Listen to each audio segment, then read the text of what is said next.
Chapter 1. The Fox Empress, Xuanhuan. Damn it! To think that such a powerful expert was hidden amongst the humans. In the dimly lit, somber hall of the Demon Emperor's palace, a stunningly beautiful young woman sat upon the central throne. Her figure was graceful, draped in a vibrant maple fire fur coat that revealed smooth, bare shoulders, while the long, slender expanse of her thighs was partially visible, showcasing her exquisite curves. Yet, as captivating as her figure was, her face was even more breathtaking. Her long, silvery white hair cascaded down her back like a starry river, framing a complexion as delicate and pale as fresh snow. Her bright eyes, perfect teeth, and flawlessly beautiful face were truly of devastating beauty. Perched atop her head were a pair of fluffy, snow-white fox ears, their dense fur clearly visible, and from behind, several tails swayed gently. All of this served as a clear indication that she was no mere human, and the blackwood, gold-threaded throne upon which she sat further emphasized her extraordinary status. She was, indeed, the newly crowned Demon Empress, Xuanhuan. Having risen quietly in the demonic lands, within a few short decades, she had used ruthless and bloody methods to crush all other demon kings, unifying the demonic territories under her rule. Barely a few years after ascending the throne, she had boldly declared war on the human race, leading her demon forces to invade the borderlands of the heavenly Tianzhou Dynasty. Under her command, the demonic forces had attacked with terrifying speed, breaching dozens of border fortresses within days, and threatening to plunge deep into the human heartlands. The heavenly Tianzhou Dynasty was facing a dire situation, and the demons' unification of the world seemed imminent. But then, something completely unexpected happened, a variable that Xuanhuan had not foreseen. News from the front lines revealed that a human youth had suddenly appeared. This youth had single-handedly killed dozens of fierce demonic generals and forced back an army of hundreds of thousands of demons. Every fortress and city they had conquered was also retaken.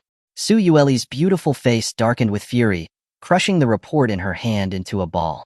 Never had she imagined that, on the verge of achieving her ambition of unifying the world, a human expert would suddenly appear. For an army of hundreds of thousands of demons to be driven back by a single human was utterly humiliating. "Does my demonic race truly have no one capable?" she asked, her voice resonating with displeasure. "Who can retrieve the head of that human and bolster our forces?" Xuanhuan gazed at the demon generals kneeling before her, a line of subservient creatures on each side of the hall. She refused to believe that within the vast demon territory, there wasn't one capable of standing up to this human. But the reality was far from her expectations. The hall was silent, each of the generals kneeling on the ground, trembling and burying their heads as if wanting to hide in the dirt. Not a single one dared to speak up. "A bunch of good-for-nothing cowards." Xuanhuan snapped, her voice laced with anger. "A mere human has frightened you so. You are a disgrace to the title of fierce demon generals." Watching the previously boastful and arrogant generals cower like frightened mice, Xuanhuan was infuriated. They were always so aggressive and invincible before, but when asked to fight, they acted like their lives were about to be taken from them. It was maddening. Would she have to personally lead the army herself? Just as Xuanhuan was considering whether to personally deal with the human threat, the palace doors were pushed open. A figure sauntered in, tall and burly, with a savage, ferocious face and steel claws that glinted with a cold light on both hands. Seeing the newcomer, Xuanhuan's delicate brow furrowed slightly. She inquired in a soft voice, "Wang Hu, what brings you here?" She was very familiar with the man. He was the leader of the Tiger Demon clan, whose power was second only to hers in the demon race, Wang Hu. Although she had officially conquered all demon clans and unified the demonic territory, there were still some who secretly refused to submit to her. The Tiger Demon clan was one of them, and also one of the most powerful. For the sake of the stability of her rule, Xuanhuan had always turned a blind eye to Wang Hu and had even promised him various benefits.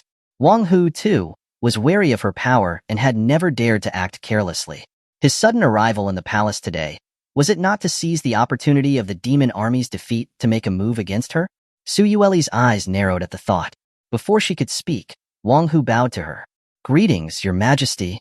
"Wang Hu, weren't you supposed to be leading the Tiger Demon forces guarding the rear? What brings you here?" Xuanhuan asked again, her voice calm. She had important matters to discuss and didn't have the time or patience for Wang Hu. Wang Hu grinned, revealing his sharp fangs, an altogether sinister expression. I came, of course, to ease the burden on Her Majesty. I heard that our demonic forces were driven back 100 miles by a human youth and are now retreating back into our territory. If this were to spread, wouldn't people laugh at our Demon Empress and call her incompetent?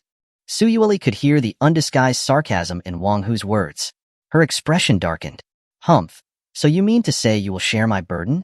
It's my duty as a subordinate to ease your Majesty's burden, Wang Hu replied, feigning sincerity. Su Yueli knew that Wang Hu would not offer to help her for nothing. There was no doubt that he wanted to negotiate terms. Both of them were aware of each other's intentions, and there was no need for further pretense. Su Yueli asked directly, "Speak. What do you want?" Wang Hu's face lit up with a wicked smile, his eyes greedy as he looked at Su Yueli. "I want Her Majesty." The declaration shocked everyone in the hall. All the demons looked at Wang Hu in disbelief. What utter insolence! Su Yueli's face immediately turned as cold as ice. A terrifying pressure descended, causing all the demons in the hall to struggle to breathe, their bodies trembling uncontrollably. What a terrifying aura! Her Majesty has likely already reached the heavenly venerate realm. P.S. The realms in this book are Body Refinement Realm, Martial Spirit Realm, Heavenly Spirit Realm, Acquired Realm, Innate Realm, Grandmaster Realm, Transcendent Realm, Celestial Being Realm, Heavenly Venerate Realm, Divine Power Realm, Celestial Connection Realm, Immortal, Immortal Venerate. The demons were filled with both admiration and fear for Su Yueli. To reach the Heavenly Venerate Realm at such a young age, her talent was unmatched throughout the world. Facing her killing intent, Wang Hu was shocked to his core but put on a strong front. Your Majesty, the Tiger Demon Clan is the most powerful of the demon race. We can all be at your service. If you agree to a marriage alliance with me, the Tiger Demon Clan will support you with our full power to conquer the human race and take over the world. Perhaps you should consider it carefully? Hearing his proposal, Su Yueli temporarily retracted her aura, her expression thoughtful. She didn't like Wang Hu. Not in the least. She would even kill him if she had the chance. But she couldn't do that now. If she killed Wang Hu, the Tiger Demon Clan would rebel, and other demon kings would likely follow suit. The hard-won unification of the demon race, the end to internal conflict, would come crashing down. That was something she didn't want to see. But if she temporarily agreed to marry Wang Hu to gain the support of the Tiger Demon Clan, her rule would be more secure. She could also use him to kill the human expert and conquer the human territories. From the perspective of the future of the demon race, she should just agree now and deal with Wang Hu later. But, looking at Wang Hu's sinister face, Su Yueli couldn't make a decision. Just as she was hesitating, the doors of the Imperial Palace were pushed open again. A flustered guard stumbled to his knees before her, panting and saying fearfully, Your Majesty, it's bad. A human youth. He's here.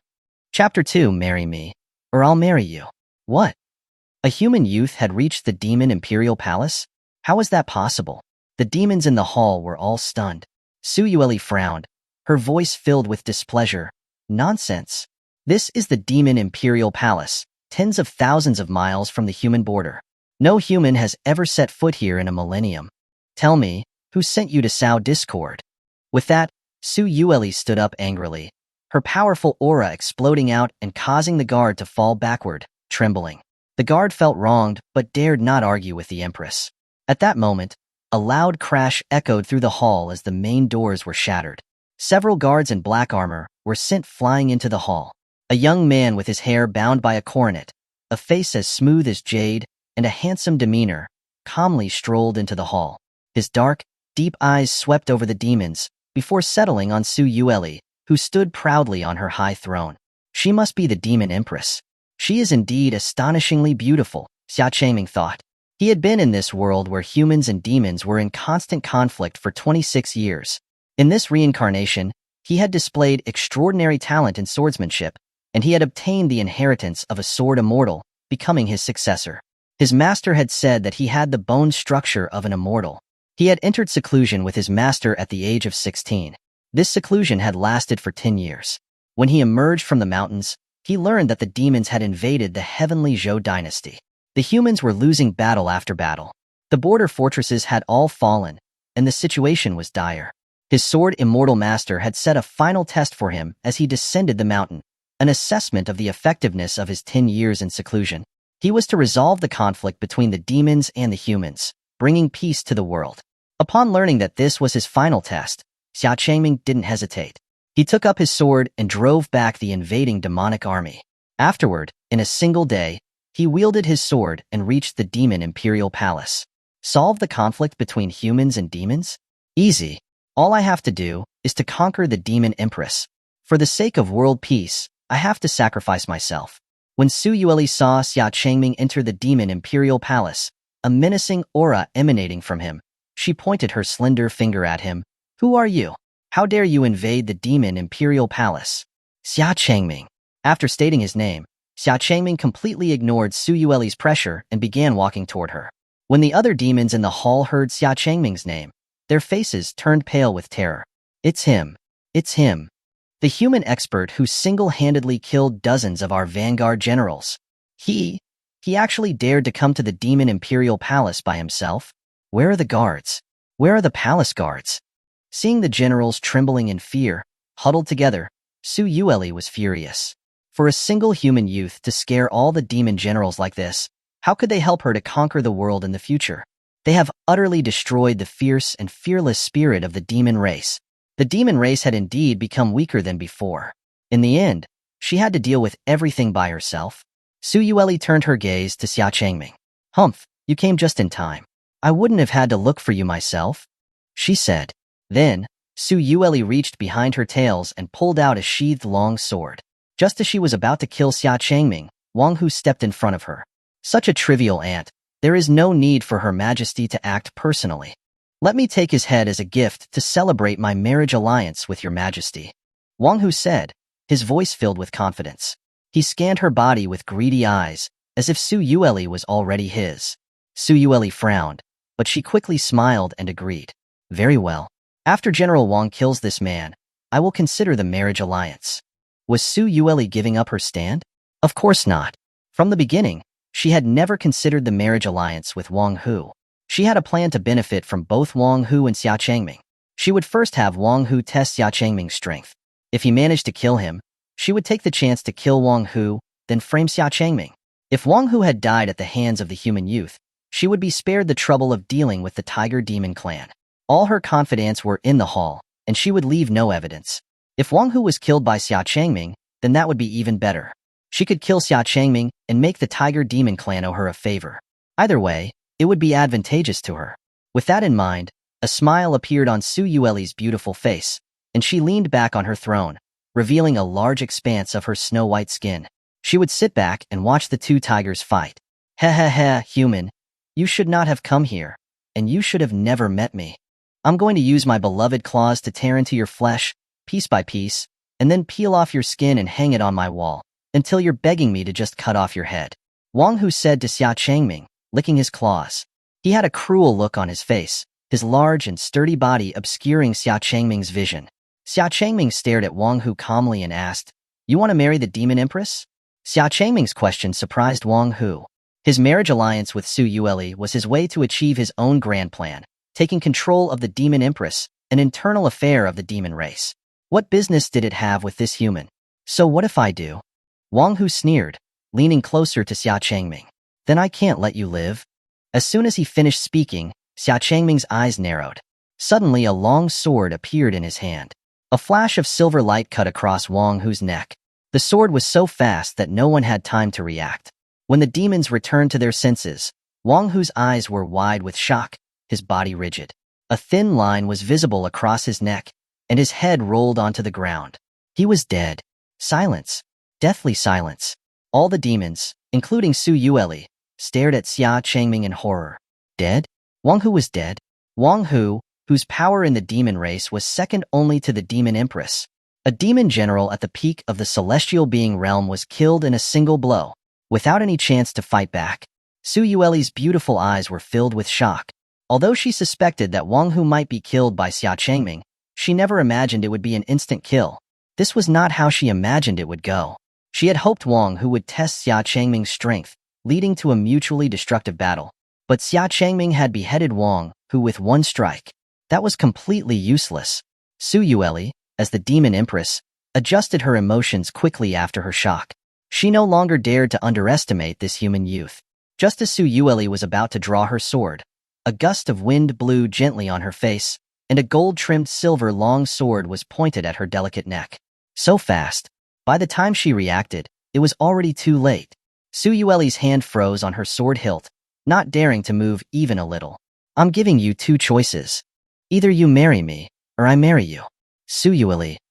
Xuanhuan was utterly dumbfounded by what Xia Changming just said. What did he mean? This human had traveled tens of thousands of miles to reach her palace, not to kill her, but to marry her. What a joke. She was the Demon Empress, the master of all demons, and she would never submit to a human. I'd rather die than marry a human, Xuanhuan said, her eyes filled with defiance. Xia Changming's eyes narrowed as a strange smile appeared on his lips. Oh, is that so?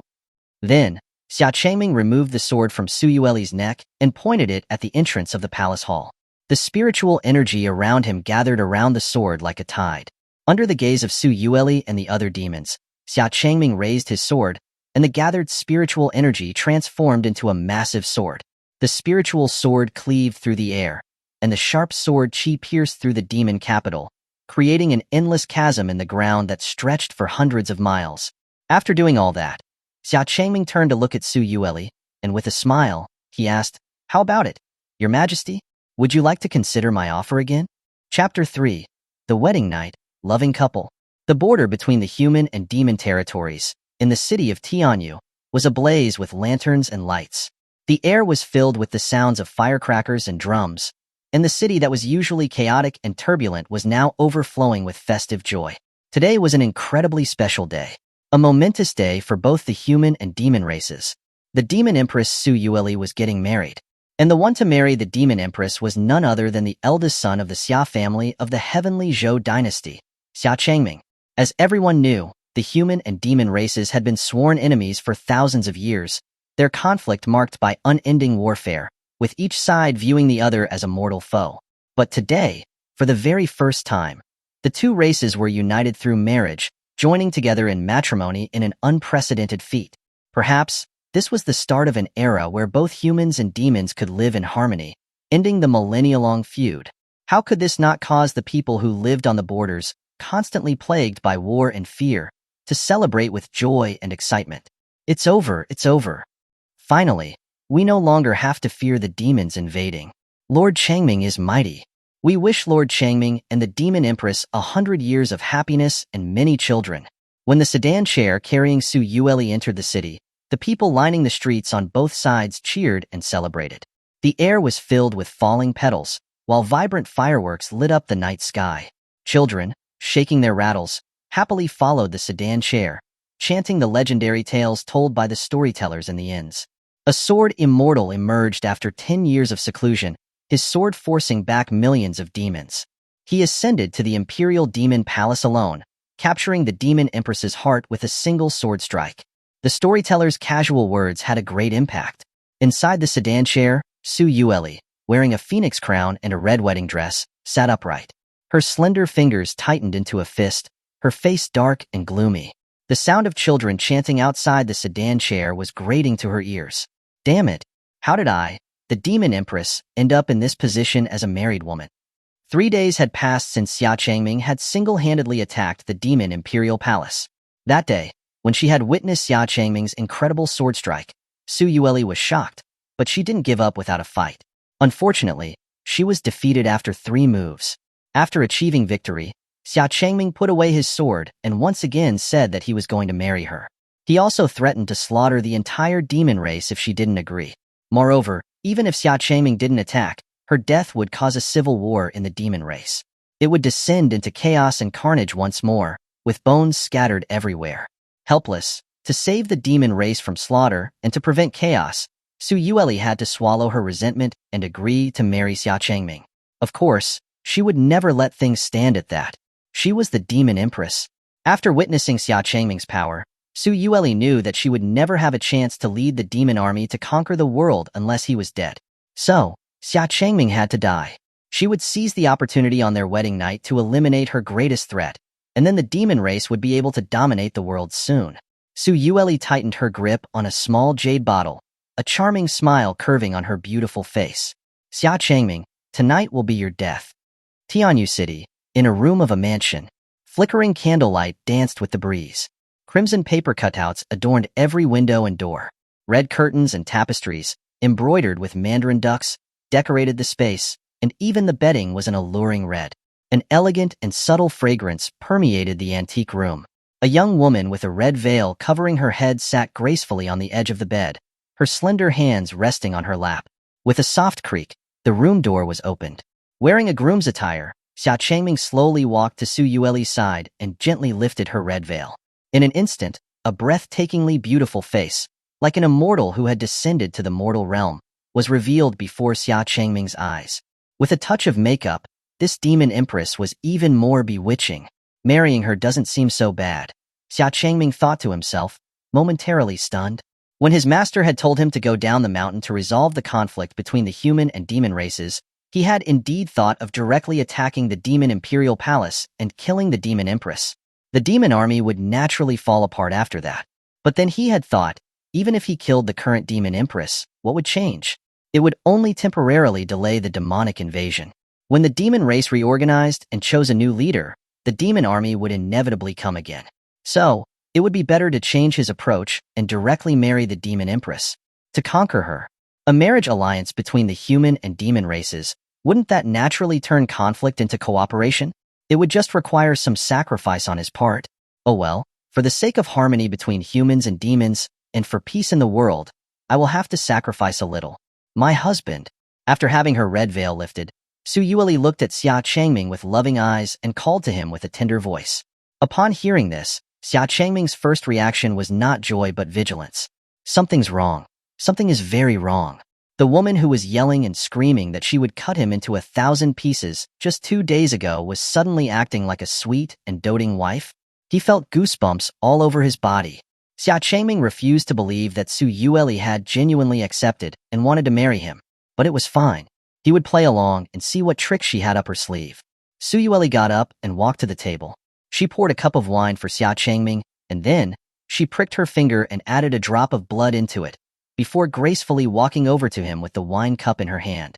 My husband, in our demon race, there is a tradition that on the wedding night, the man must drink the first cup of wine offered by the woman. When blood is mixed with wine, it symbolizes longevity and shared hearts. After you drink this, it means that we are now connected through blood and will never be apart. Su Yueli explained to Xia Changming with affection. This was indeed an ancient tradition of the demon race, but due to the demon's depraved nature, they no longer followed it. Su Yueli was not doing this for Xia Changming. She only wanted to trick him into drinking the cup of wine. The entire pot of wine had already been poisoned by her with a deadly demonic poison. This poison was made from thousands of toxic substances in the demon territories, colorless and odorless. One single drop was enough to corrode the internal organs. There was no antidote. She had poured in a full bottle into the pot. As long as Xia Changming took a sip, he would die within 5 breaths, his body completely ruined. Xia Changming took the wine cup. Just as he was about to drink it all, he noticed that Su Yueli was looking at him with extremely hopeful eyes, seemingly urging him to hurry up and drink it. Now Xia Changming understood. No wonder she was so diligent and attentive on this wedding night. It was because she was planning to poison him. Xia Changming remained outwardly calm, a secret smile curving on his lips. He raised the cup and downed it, before returning the empty cup to Su Yueli's hand. He drank it. He drank it all. I did it. Su Yueli was overjoyed. Her smile was radiant. Her gentle, wife-like facade vanished, replaced by a look of smug triumph, as if she was looking at a dead man. Xia Changming, oh, Xia Changming. No matter how strong you are, in the end, you have still fallen into my trap. Su Yueli did not act hastily. She waited patiently for the poison to take effect. As soon as Xia Changming was dead, she would send a signal into the sky, and the demon army, which was already stationed around the city, would immediately attack and seize Tianzhou City. Then, with her as their commander, she would directly conquer the heavenly Zhou Dynasty. Wife, you seem very happy? Is there something that has made you so cheerful that you want to tell your husband about? Xia Changming deliberately asked teasingly when he saw how Su Yueli's smile was almost reaching her ears. Humph, it's nothing. I was just thinking of something joyful. Su Yueli replied coldly as she snorted and retracted her smile. Her attitude was completely different from before. Xia Changming could not help but sigh inwardly. They sat in silence on the edge of the bed for a long time. Watching how Xia Changming remained calm, with no indication that anything was wrong, Su Yueli's smug smile slowly transformed into confusion. That's not right. Why hasn't he died yet? Hasn't the demonic poison taken effect? Xia Changming smiled slightly when he saw her expression. He got up, took the wine pot, and poured 2 more cups of wine. He held the 2 cups in his hands and walked in front of Su Yueli. Wife, I forgot to mention. Actually, there's also another tradition in the human race called cross-cup wine. The husband and wife must link arms and drink the wine. As he spoke, Xia Changming offered one of the cups to Su Yueli. Su Yueli took the wine cup in a daze, her small eyes wide with confusion. This meant she had to drink this cup of wine? The cup of wine that she had filled with deadly demonic poison? Huh? W. Chapter 4. Why are you undressing? What's wrong, wife? Your face doesn't look very good, Xia Changming asked, feigning concern. Looking at Su Yueli's expression, he had basically confirmed that she had poisoned the wine pot. Su Yueli looked at the wine in her cup, hesitation filling her heart. What should I do? What should I do? Do I really have to drink this cup of wine? This is a deadly demonic poison with no antidote. But if I don't drink, he will definitely become suspicious. After much contemplation, Su Yueli looked up at Xia Changming. Seeing that his face was rosy and his energy was normal, he didn't seem to be pretending at all, and it had been so long. If there was really demonic poison in the cup, Xia Changming would have turned to bones already. Could it be that I had taken the wrong medicine bottle? What I put in wasn't the deadly demonic poison at all. This was the only explanation that Su Yueli could think of. This also perfectly explained why Xia Changming was fine after drinking the wine. Although she was annoyed, Su Yueli was also relieved. The wine must be fine. Even if she drank it, nothing bad would happen to her. After making up her mind, Su Yueli linked her arm with Xia Changming's, so that their arms crossed. Xia Changming smiled slightly and drank the wine. Su Yueli didn't hesitate any longer, and she drank the wine as well. This greatly surprised Xia Changming. This little girl really dared to drink it. Did he guess wrong? Was there no poison in the wine? Just as Xia Changming was wondering, Su Yueli gave him the answer. Just a moment after she had drunk the wine, Su Yueli's face turned pale. She grabbed her stomach, and her energy was in chaos. That's right, the wine is poisoned. At that moment, Su Yueli's beautiful eyes widened. She could feel a scorching pain in her body, as if her internal organs were melting. No, she was poisoned. Su Yueli quickly sat down cross-legged and tried to force out the poison using all her spiritual energy. She was very familiar with the deadly demonic poison. If she was even a little bit late, she would turn to goo. You tricked me. Su Yueli gritted her teeth and glared at Xia Changming. He must have used some method she didn't know about to prevent himself from being harmed by the demonic poison. He made her think that the wine was not poisoned, and then tricked her into drinking it. Su Yueli had misunderstood Xia Changming. Initially, Xia Changming only wanted to tease her, forcing her to admit that she had poisoned the wine pot. He never expected that she would actually dare to drink it.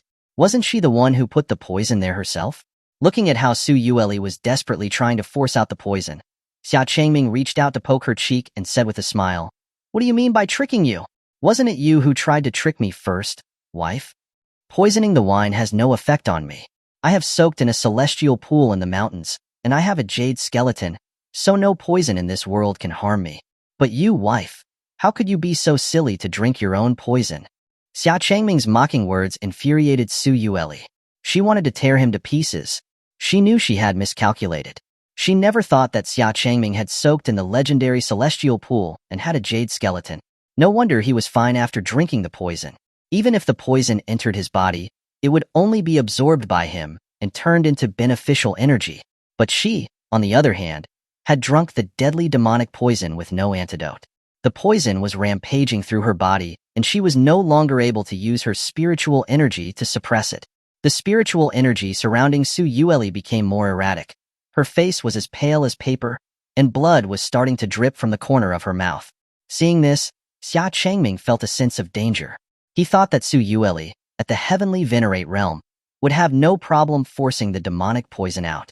He never thought that this poison was so powerful that even a powerhouse at the heavenly venerate realm was unable to suppress it. To think she'd be so willing to risk herself just to deal with him. Despite his displeasure, Xia Changming decided to act. His fingers moved like lightning, tapping on Su Yueli's body and sealing the acupuncture points, trapping the demonic poison. Then, He placed his palm on her chest. Su Yueli immediately spat out a mouthful of thick, black blood, which corroded the floor the moment it landed. Wife, it's best that you don't use that demonic poison anymore. If it weren't for me, my dear wife would have died tonight.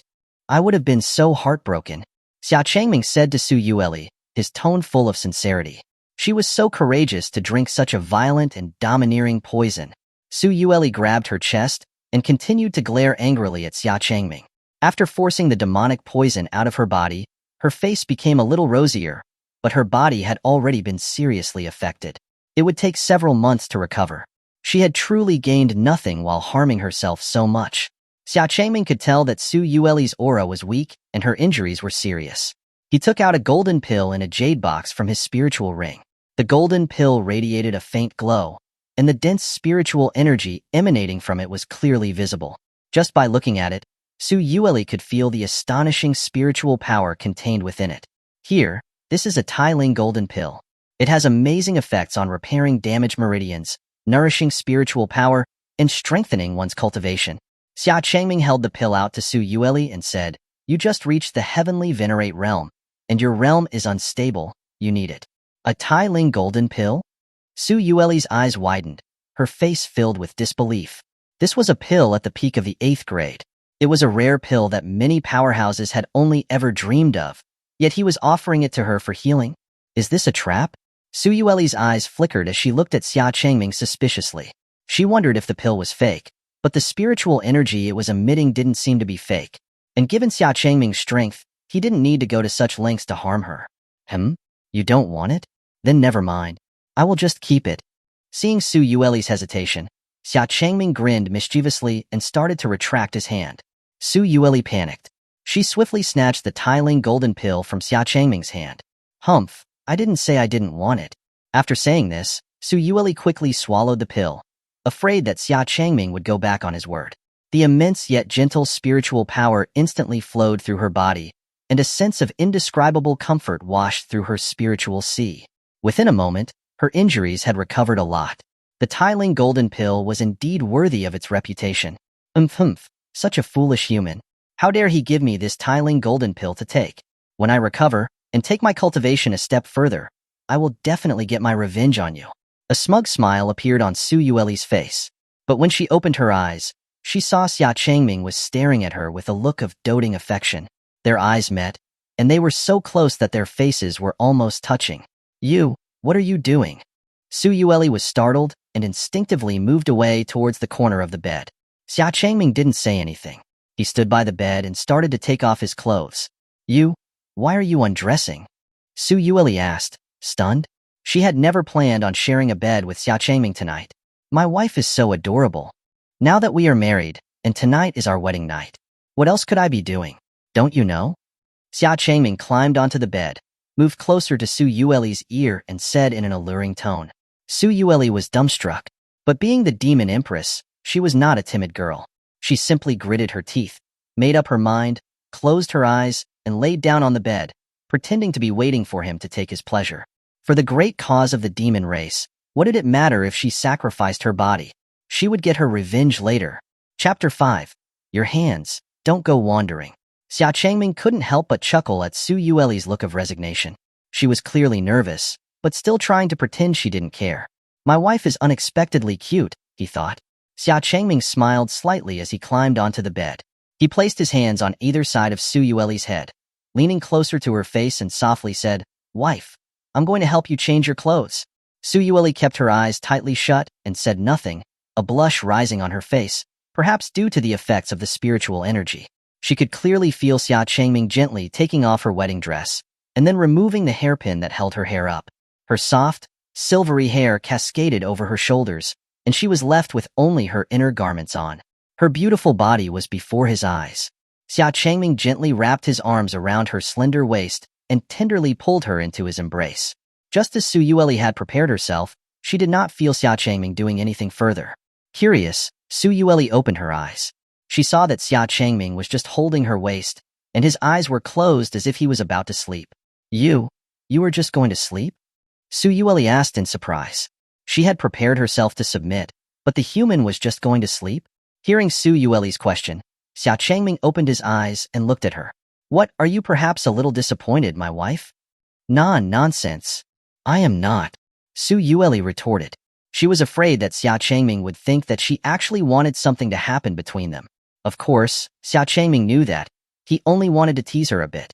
He didn't expect the little girl's reaction to be so intense. Your body still has some injuries, so it's not suitable for strenuous exercise. Besides, there's a saying among humans, forced melons are not sweet. Xia Changming leaned closer to Su Yueli and whispered in her ear. One day, I will make you do it willingly. Humph, in your dreams. Su Yueli immediately replied coldly. She was the Demon Empress. How could she possibly submit to a human and be his wife? As soon as she had a chance, she would take his life. Xia Changming did not argue with Su Yueli anymore.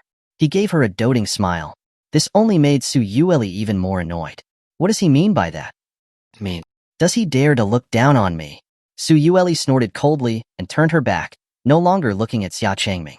After the battle with Xia Changming 3 days ago, and with her body suffering from the effects of the demonic poison, she could not help but feel tired and weary. The assassination plan had failed, but she felt like she had forgotten something, but she just couldn't remember what it was. Xia Changming looked at Su Yueli as she was about to fall asleep, snapped his fingers, and extinguished the only candle in the room. Then, he pulled the blanket over them as he embraced her. The room was shrouded in silence. The moonlight shone through the courtyard, and then a soft cry could be heard in the dark and quiet room. Take your hand away from me.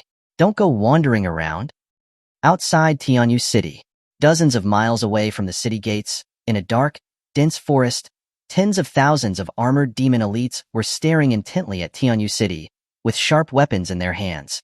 My lord, it's now the time of 3 to 5 a.m. Why hasn't Her Majesty sent the signal to attack yet? A captain asked the demon general. They had been squatting in the grass for almost 3 hours without moving. The lights in the city were almost all extinguished, but they still had not received the signal from Her Majesty. The demon general was also puzzled, but he could not possibly answer his subordinates by saying, I don't know, could he? After a long silence, the demon general finally opened his mouth. Her Majesty is extremely wise, so her plans must be foolproof. All we need to do is wait here for Her Majesty's instructions and follow her to conquer the human race. In the morning, the warm and gentle sunlight streamed into the room through the gauze window. Su Yueli groggily climbed out of bed, disheveled, sleepy-eyed, and blankly looking around the room. After decades, she had finally had a good night's sleep last night. But she had a nightmare. In the dream, she was forced to marry a human youth. When she opened her eyes and looked around the room, she realized that this was not a dream. She had really married a human youth. Creak. The wooden door of the room was pushed open. Xia Changming walked in, carrying some food. Seeing Su Yueli wake up, he greeted her. You finally woke up. It's almost noon already. Are all demons such heavy sleepers? Noon? Su Yueli was shocked. Usually, she stayed up all night. How could she possibly sleep until late morning? Could it be that I was really too tired last night? Now that you're awake, come and eat breakfast quickly, Xia Changming said. Su Yueli dragged her feet and stepped down from the bed, her flowing silver hair swaying behind her. She sat in front of the vanity table. Looking at herself in the bronze mirror, she did not move to get ready. What's wrong? Xia Changming couldn't help but ask. A look of embarrassment appeared on Su Yueli's face. She was fidgeting as if there was something difficult for her to say. Don't tell me, you don't know how to do your own hair? Xia Changming said in surprise. Su Yueli did not pretend anymore. Since her secret was found out, she haughtily lifted her head. So what? I am the Demon Empress. I have personal maids to serve me every day, so why should I waste my own time getting ready? You.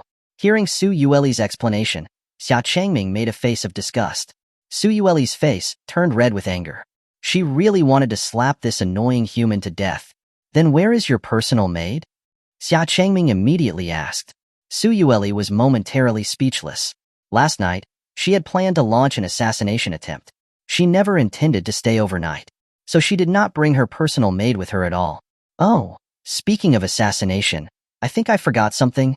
Xia Changming could tell from Su Yueli's expression that her personal maid had not come with her. He sighed and walked behind her. What are you going to do now? Su Yueli asked cautiously. Sit down properly, and I'll do your hair for you. Xia Changming grabbed Su Yueli and made her sit down. He then smoothed her silky silver hair and deftly began to style it for her. Su Yueli sat quietly in front of the mirror, letting Xia Changming touch her hair.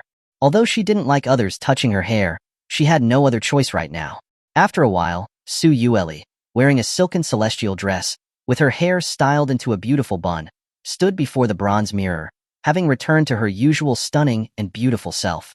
I did not expect this human's skills to be so good, Su Yueli grudgingly praised inwardly.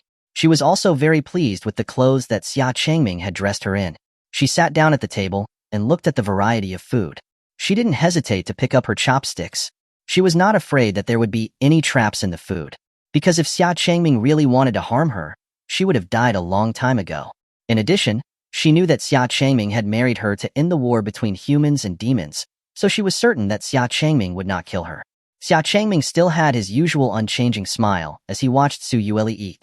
Then, as if he remembered something, he suddenly said, "Oh right, wife, after we finish eating, we'll be leaving here." "Leaving here? Where are we going?" Su Yueli asked, confused. She put her chopsticks down. Xia Changming smiled in response. "We're going home, of course. To the heavenly Zhou Dynasty, to the capital." Chapter 6. Meeting the Parents. The heavenly Zhou Dynasty, the capital. The eternal Xia family. Towering pavilions were lined up next to each other, and the palaces were magnificent. The vast territory of the Xia family stretched endlessly. The eternal Xia family was one of the 4 major families of the heavenly Zhou Dynasty. They had been around for hundreds of years and had a profound background. Their power and status were unparalleled. Even among the 4 major families, the eternal Xia family was untouchable by the other families. Xia Changming and Su Yueli returned from the sky and gracefully landed in the Xia family estate. This was Su Yueli's first time setting foot in the human mainland. Her curious eyes looked around, a great admiration arising in her heart. She had imagined leading an army of hundreds of thousands of demons into the heavenly Zhou Dynasty and seeing the humans kneeling before her in submission. She had also imagined storming the heavenly Zhou Imperial Palace by herself, standing at the top of the palace where she would be worshipped by all. But she had never imagined returning as the wife of a man, following her husband home. The world is truly unpredictable. "Let's go, wife. Let's go and meet our parents." Xia Changming took Su Yueli's soft, jade-like hand and walked towards the main hall of the Xia family. Su Yueli frowned slightly. She tried to pull her hand away from Xia Changming's grasp, but failed. She could only let him hold her hand. Soon, several figures came flying towards them. "Who are you? How dare you trespass in the Xia family territory?" a young man shouted. "Xia Ming, it's me." Xia Changming replied with a smile. He recognized the man from afar. He was Xia Ming, a guard who had always been by his side when he was a child. When the man named Xia Ming saw Xia Changming, he first opened his mouth wide in surprise, and then immediately led the others to kneel on one knee. They placed their fists on the ground and shouted respectfully, "Young master, you've returned. Welcome home, young master." "Okay, I need to take my wife to see my parents first. You don't need to worry about me." Xia Changming waved his hand and walked past Xia Ming and the others, holding Su Yueli's hand. "Wife? Wife? Could the rumors from the front lines be true? Did the young master really marry the Demon Empress? Is that young woman the Demon Empress?" Xia Ming knelt on the ground, looking at Su Yueli with shock. To avoid drawing attention, Su Yueli had already retracted her fox ears and tails, and she now looked like a beautiful, celestial maiden. As expected of the young master, he did something that was difficult for ordinary people. "Welcome home, young mistress," Xia Ming respectfully shouted to Su Yueli. When Su Yueli heard this, a dark line appeared on her face. Soon, the news of Xia Changming's return to the Xia family spread throughout the territory. Countless disciples from the family came to see the legendary young master, the successor of the Sword Immortal. Is he the young master? Of course. Apart from the young master, who else has such a handsome appearance? Who is the woman standing next to him? She's so beautiful. She must be the legendary Demon Empress. I heard that as soon as the young master came out of seclusion, he went straight to the Demon Imperial Palace and conquered the Demon Empress with a single sword strike. She is our future young mistress. The chattering voices of the people around them fell into Su Yueli's ears, and her face darkened even more. These ants. When I deal with Xia Changming, I'll deal with them next. They soon arrived at the main hall of the Xia family. Xia Changming stopped and turned to poke Su Yueli's cheeks to make her smile. "We're going to see our parents now, so you can't have such a stern face. Come on, give us a smile. Looking at Su Yueli's forced smile that was worse than a cry, Xia Changming couldn't help but laugh out loud. Su Yueli angrily slapped Xia Changming's hand away. After taking a deep breath, she immediately regained her usual Demon Empress demeanor. Xia Changming pushed open the door of the main hall and entered with Su Yueli. In the vast and magnificent main hall, a man and a woman were sitting in the front. The man was tall and imposing, sitting firmly in the position of the head of the family. He was Xia Changming's father, the current head of the Xia family, Xia Changlin. The woman had a gentle temperament and a soft, tender face. It was not hard to tell that she was Xia Changming's mother, Xuanhuan, the little princess of the Chu dynasty. As soon as Xuanhuan saw Xia Changming, she couldn't wait to walk in front of him. She reached out to touch his cheek, her eyes filled with affection. Ming'er, you're finally back. Let mom have a look. Oh dear, you've become so thin. You used to be so chubby. Xia Changming. Xia Changming began to wonder if every mother, after not seeing their children for a long time, would think that they had become thin. He had been eating spiritual fruit, drinking heavenly spring water, and soaking in celestial pools every day on the immortal mountain. How could he possibly have become thin? However, looking at Xuanhuan's expression of longing, Xia Changming couldn't say a word to refute her. All the words he wanted to say were reduced to, "Father, mother, I'm back." "It's good that you're back," Xia Changlin said, walking to Xia Changming's side with his hands behind his back. His eyes glanced at Su Yueli, who was standing behind him with an aloof demeanor.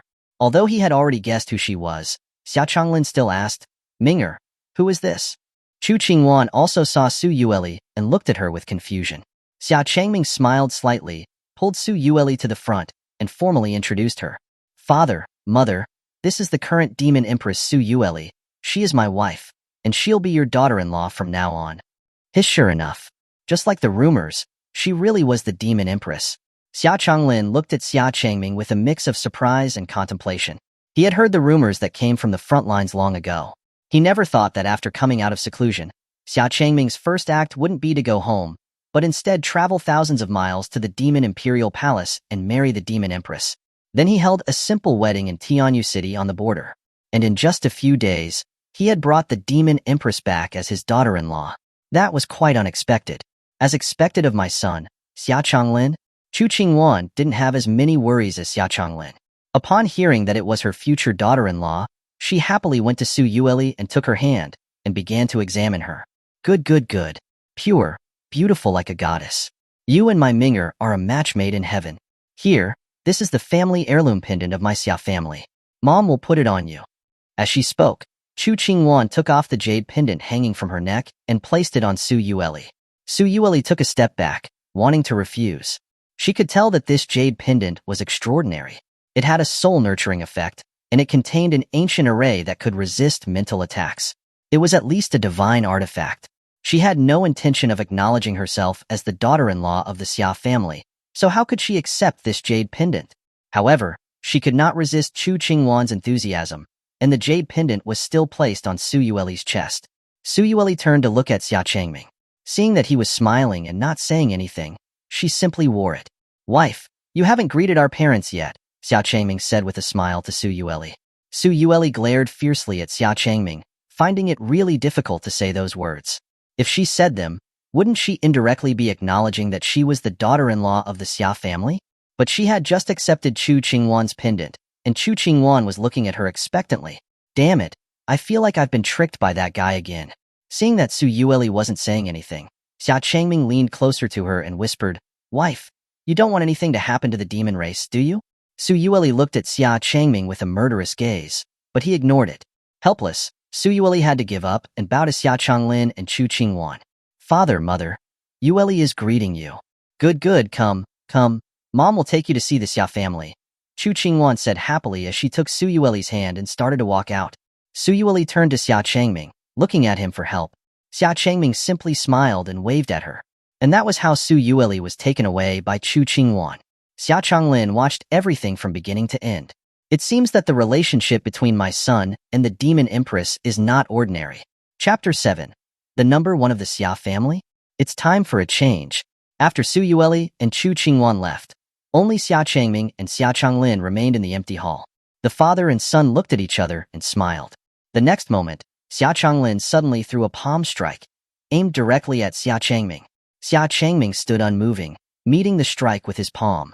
The two palms collided, and instantly, a vast spiritual power burst forth, the violent energy ripples spreading throughout the hall. Xia Changlin was affected by the impact and slid back dozens of meters before finally steadying himself. On the other hand, Xia Changming kept his right hand behind his back and did not move an inch. "You little rascal, after following your Sword Immortal master for 10 years of seclusion, your strength has reached this level," Xia Changlin said, his face filled with shock, which soon turned into delight. He couldn't stop smiling. 10 years ago, Xia Changming was only at the transcendent realm. In just 10 years, he had become as strong as a powerhouse at the celestial being realm, like himself. Throughout the entire world, he was a peerless genius. The so-called favored sons of the other major families were like starlight compared to the bright moon when compared to Xia Changming. "The heavens are truly blessing my eternal Xia family." Xia Changming smiled but did not reveal his current realm. Instead, he congratulated Xia Changlin. "Congratulations, father. You've reached the celestial being realm?" With just that one palm strike, Xia Changming had already realized that Xia Changlin's spiritual power was far beyond what it used to be. "Ha ha ha, I knew I couldn't hide it from you." Xia Changlin placed his hands on his hips, lifted his face, and said proudly, "Back in the day, your father was one of the top geniuses of the heavenly Zhou Dynasty. The celestial being realm was just a piece of cake for me." Xia Changming didn't say anything and quietly stood to the side, watching Xia Changlin boast. Everyone in the entire Xia family knew that he had been preparing to break through to the celestial being realm for several years. He had even used a lot of the Xia family's precious spiritual medicines. He would have to give his old father some face. When Xia Changlin finally stopped boasting, Xia Changming took another dazzling Tiling golden pill from his spiritual ring. This is... Xia Changlin naturally knew what it was. He stared at the golden pill with its brilliant spiritual glow, his eyes almost popping out of their sockets. "Father, when I was in seclusion on the Immortal Mountain, I refined some Tiling golden pills for future use. I still have some left, and you happen to need them." Xia Changming handed the golden pill to Xia Changlin. He never withheld anything from his family. These Tiling golden pills were of little use to his current cultivation. "Absolutely not. Such a precious item. You should keep it for yourself," Xia Changlin said righteously as he refused the pill. But his actions made it hard for Xia Changming to believe that what he said was sincere. Xia Changlin quickly grabbed his hand and stuffed the pill into his arms. "You child, I already told you I don't need it. You still insist on giving it to me. Fine, I'll just keep it for you for now." After putting the pill in his pocket, Xia Changlin quickly covered it up and wore a look of resentment. Xia Changming was speechless. He didn't know how to respond to his father anymore. "Come, Minger, sit. Keep me company while I drink tea." Xia Changlin invited Xia Changming to sit down.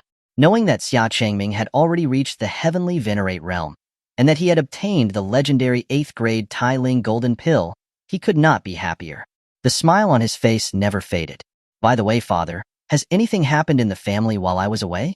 Xia Changming asked casually after sitting down and taking a sip of the tea. Xia Changlin knew what Xia Changming was asking about. He put down his teacup, his expression hardened, and said dismissively, "Those old fellows have been acting up more and more recently. A few days ago, they even held a family meeting to try to pull me down from the position of the head of the Xia family, ha ha ha." "Oh, there was such a thing?" Xia Changming narrowed his eyes without changing his expression.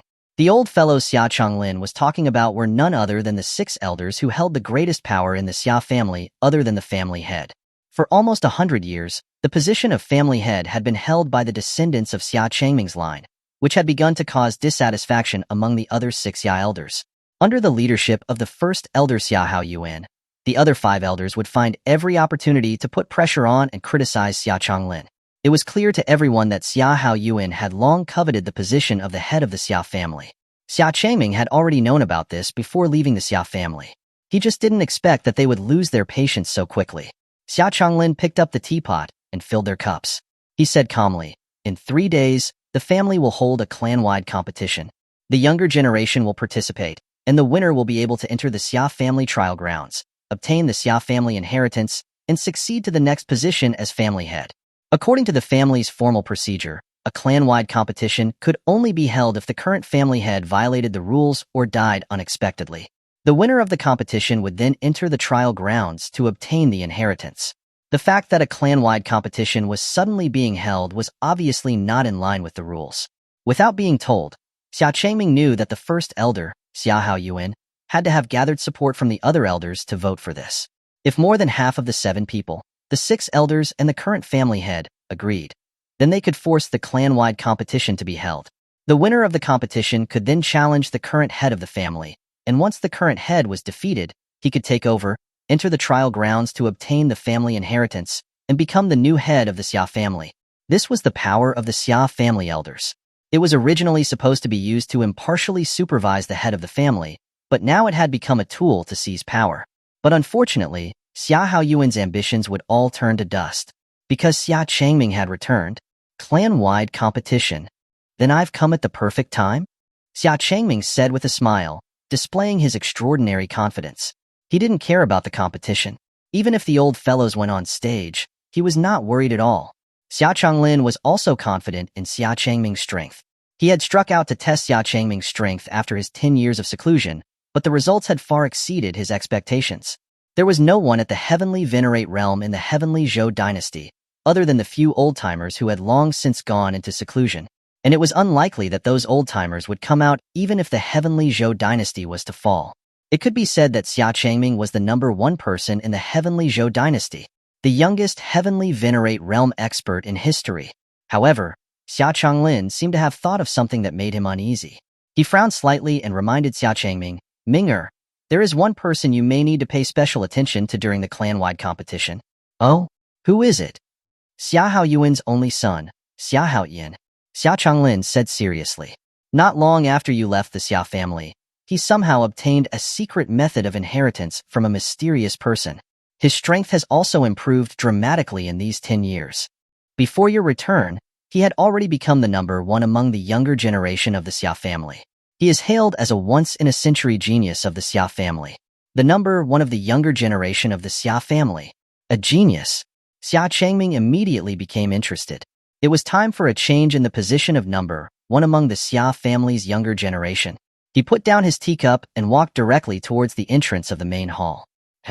"Ming'er, where are you going?" Xia Changming asked, puzzled. Xia Changming turned his head and smiled faintly. "I'm going to see that once-in-a-century genius." Chapter 8. You think you are worthy to challenge me? The Xia family arena. The spacious arena was spread out in a square, with stone steps serving as seating for observers. The white jade arena, which occupied most of the center of the area, was in the middle of it all.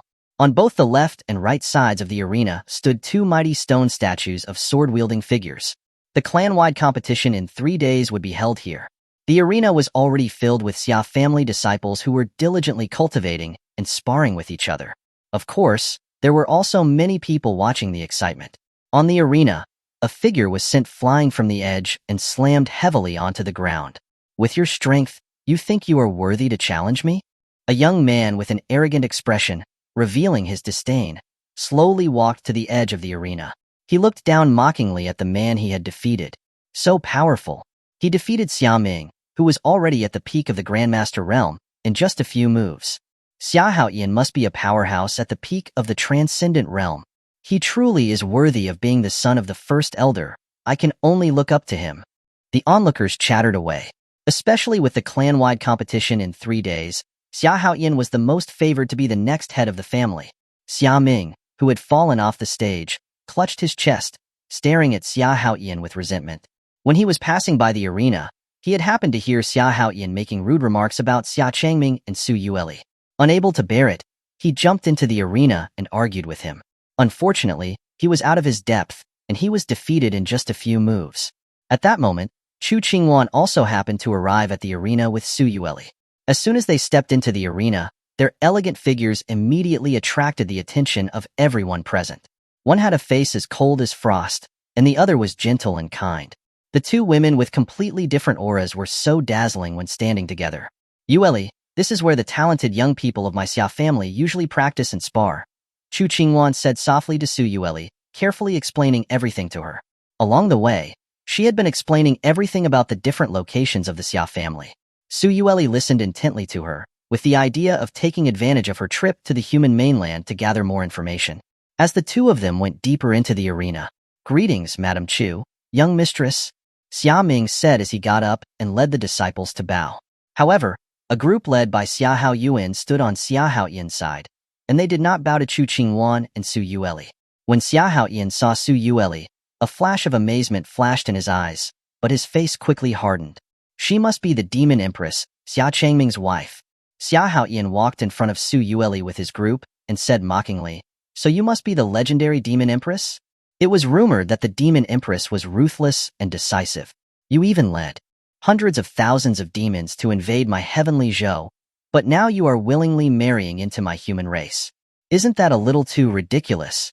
With Xia Haoyan's mockery, many Xia family disciples also looked at Su Yueli with hatred and ridicule.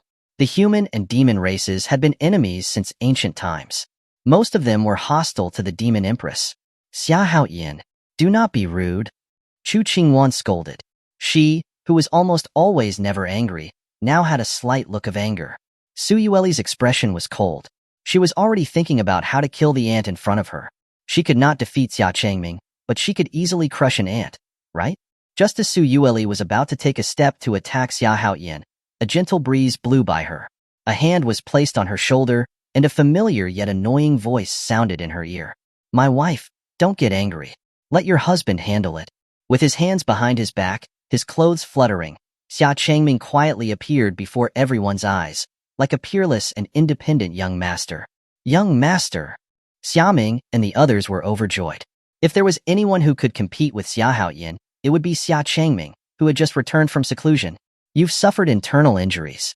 Quickly take these pills and recover," Xia Changming said as he tossed a few healing pills to Xia Ming, and then slowly walked up to Xia Haoyan. "Oh, the peak of the transcendent realm?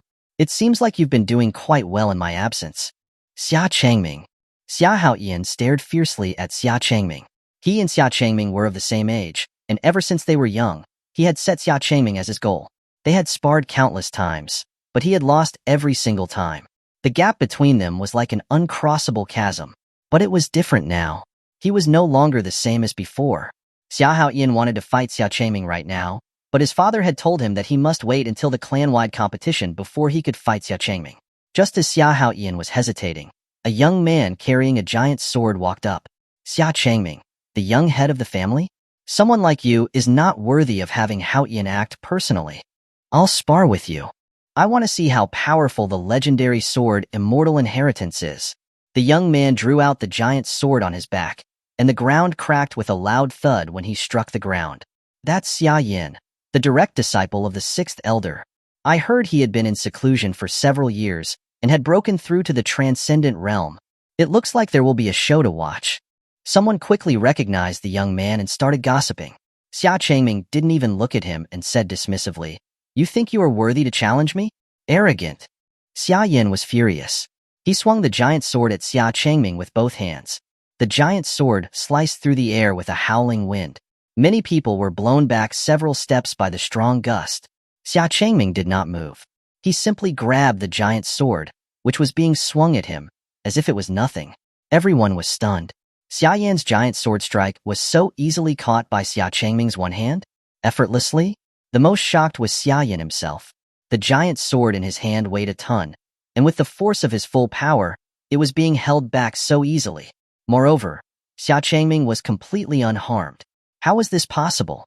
Among the crowd, only Su Yueli was the most composed. She was not surprised by the result at all. Even she, who was at the heavenly venerate realm, had been defeated by Xia Changming in 3 moves. What more could be said about an ant who had just reached the transcendent realm? It was simply overestimating one's own abilities. Xia Changming did not give Xia Yin time to be shocked. He pulled the giant sword and Xia Yin flew to him. When Xia Yin reacted and tried to escape, it was already too late. Xia Changming struck his chest with his palm. Bang! Xia Yin was sent flying away like a cannonball. He crashed into the wall several hundred meters away, and there was no movement from him anymore. One palm.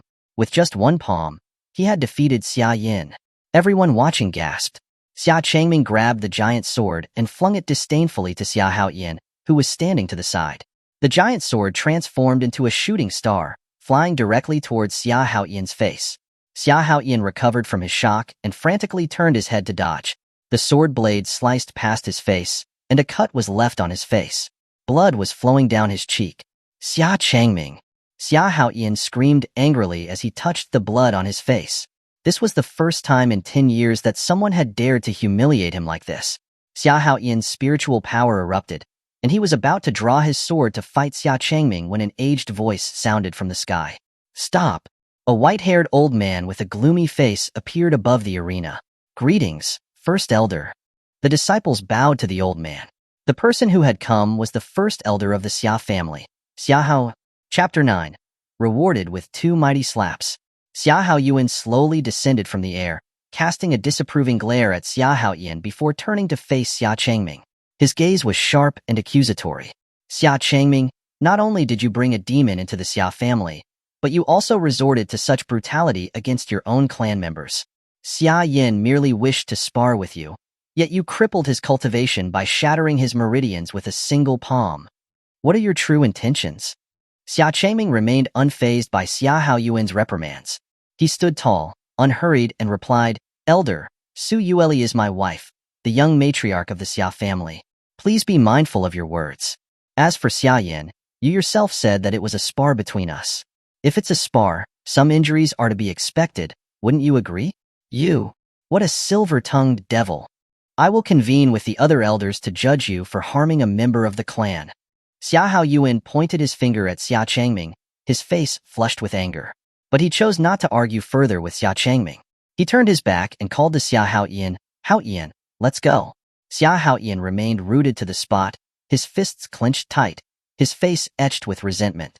His man had been crippled by Xia Changming's palm strike, and now he was being forced to leave like a defeated dog in front of everyone. How could he possibly bear such humiliation? "Father!" Xuanhuan protested unwillingly. He was met with a sharp, uncompromising gaze from Xuanhuan. "Silence! Aren't you ashamed enough as it is?"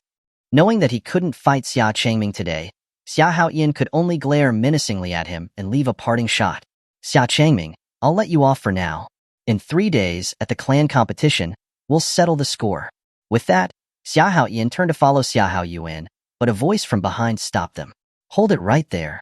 Xuanhuan and Xuanhuan both stopped and turned back, their expressions full of displeasure. Xia Changming slowly walked up to Xuanhuan, his eyes like piercing arrows, and coldly stated, "You let me off? I never said I'd let you off. What do you want?" For some unknown reason, Xuanhuan felt an overbearing pressure from Xia Changming's gaze, and his body involuntarily started to tremble. This realization was humiliating for Xuanhuan. He was actually frightened by Xia Changming. Xia Changming didn't respond. His next action stunned everyone present.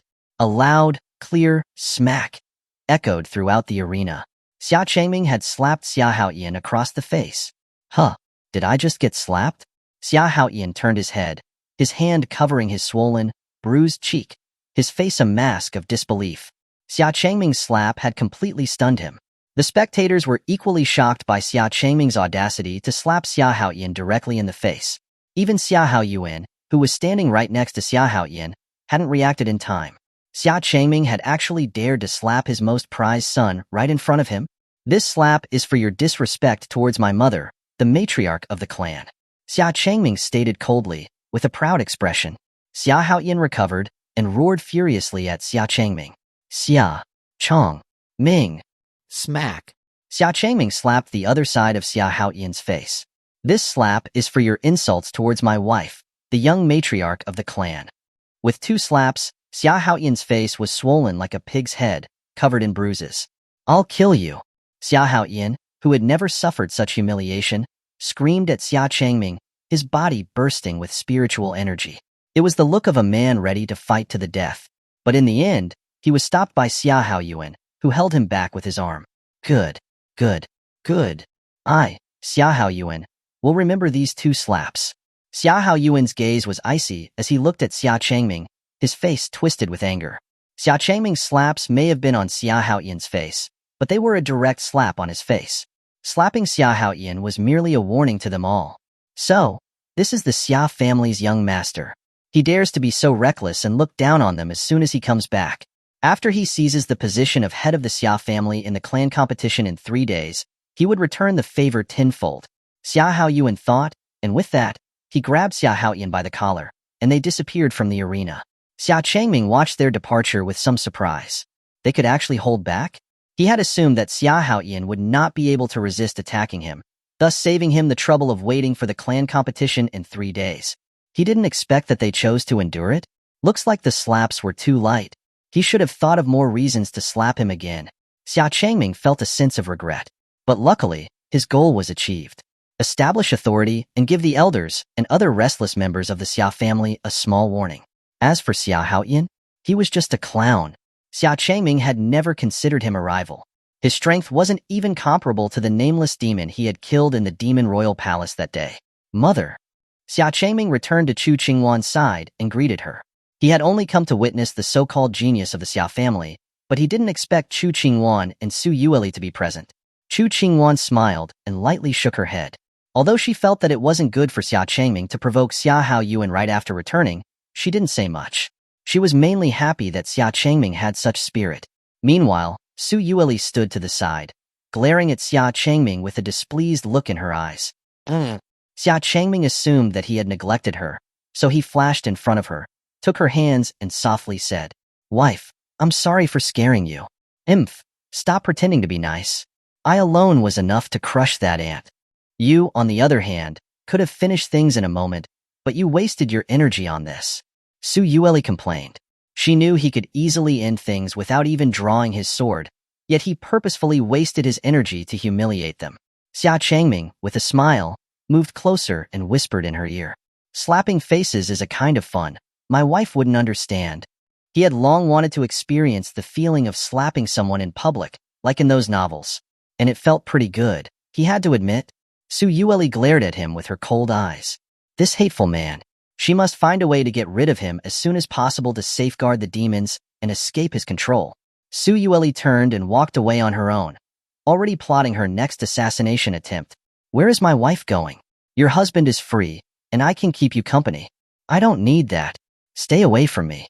Xia Changming followed closely, and the two of them playfully pushed and shoved, all of which was watched by Xuanhuan. Xuanhuan couldn't help but cover her mouth and chuckle. These two kids are really just flirting. Meanwhile, in a manor within the Xia family estate.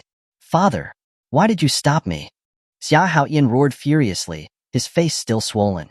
He was extremely unwilling to leave after being humiliated like that. If it weren't for Xia Haoyan stopping him, he would have fought Xia Changming to the death. Even if you defeated him on the spot, what then? Don't forget that our goal is to seize the position of the head of the Xia family. You must kill that brat in front of the entire clan in 3 days, and take the position of head of the Xia family. That is the most urgent matter. Xia Haoyan also scolded Xia Haoyan, filled with disappointment. He had waited for this moment for decades, and all his hopes were on Xia Haoyan. He could not ruin everything because of an impulse. Remember, your cultivation method is very unique. You must not expose it beforehand. Xia Haoyan instructed solemnly. Xia Haoyan also knew the importance of the overall situation and unwillingly responded, yes. Xia Haoyan's eyes flashed with a hint of shrewdness as he patted Xia Haoyan's shoulder, comforting him. Don't worry, their family won't be happy for much longer. Chapter 10. Su Yueli's night attack. Losing both her army and general. Night fell, the stars twinkled, and the moon shone brightly. At the foot of Changming Peak was a secluded, quiet mansion. Inside a room, Su Yueli sat before her mirror, slowly undressing. Her slender fingers removed the hairpin from her hair, and her silver strands cascaded down her back like a waterfall, adding a touch of allure to her cold and powerful aura as the Demon Empress. Xia Changming lay on the bed, propped up by his elbow, his gaze fixed on Su Yueli's slender back without blinking. Su Yueli naturally felt his undisguised stare, and she glared at him with disdain. Wife, it's getting late, time to sleep. Xia Changming smiled, and patted the empty space beside him on the bed. Su Yueli frowned slightly, got up and blew out the candle. Then, she gently walked to the bed and laid down. If you dare move again, I won't let you off. Su Yueli warned Xia Changming softly in the dark room. This time, she chose to sleep face-to-face with Xia Changming. Wife, you misunderstand me. Would I do such a thing? The last time was just an accidental touch. Xia Changming said, feeling wronged, and defended himself. However, his playful tone made it hard to believe his words. Su Yueli snorted coldly and didn't argue with Xia Changming anymore. Instead, she closed her beautiful eyes and fell asleep. It was pointless to argue anyway. She was about to make Xia Changming pay for everything he had done to her these past few days. Seeing that Su Yueli had fallen asleep, Xia Changming stopped talking, pulled the covers over them, and closed his eyes to sleep.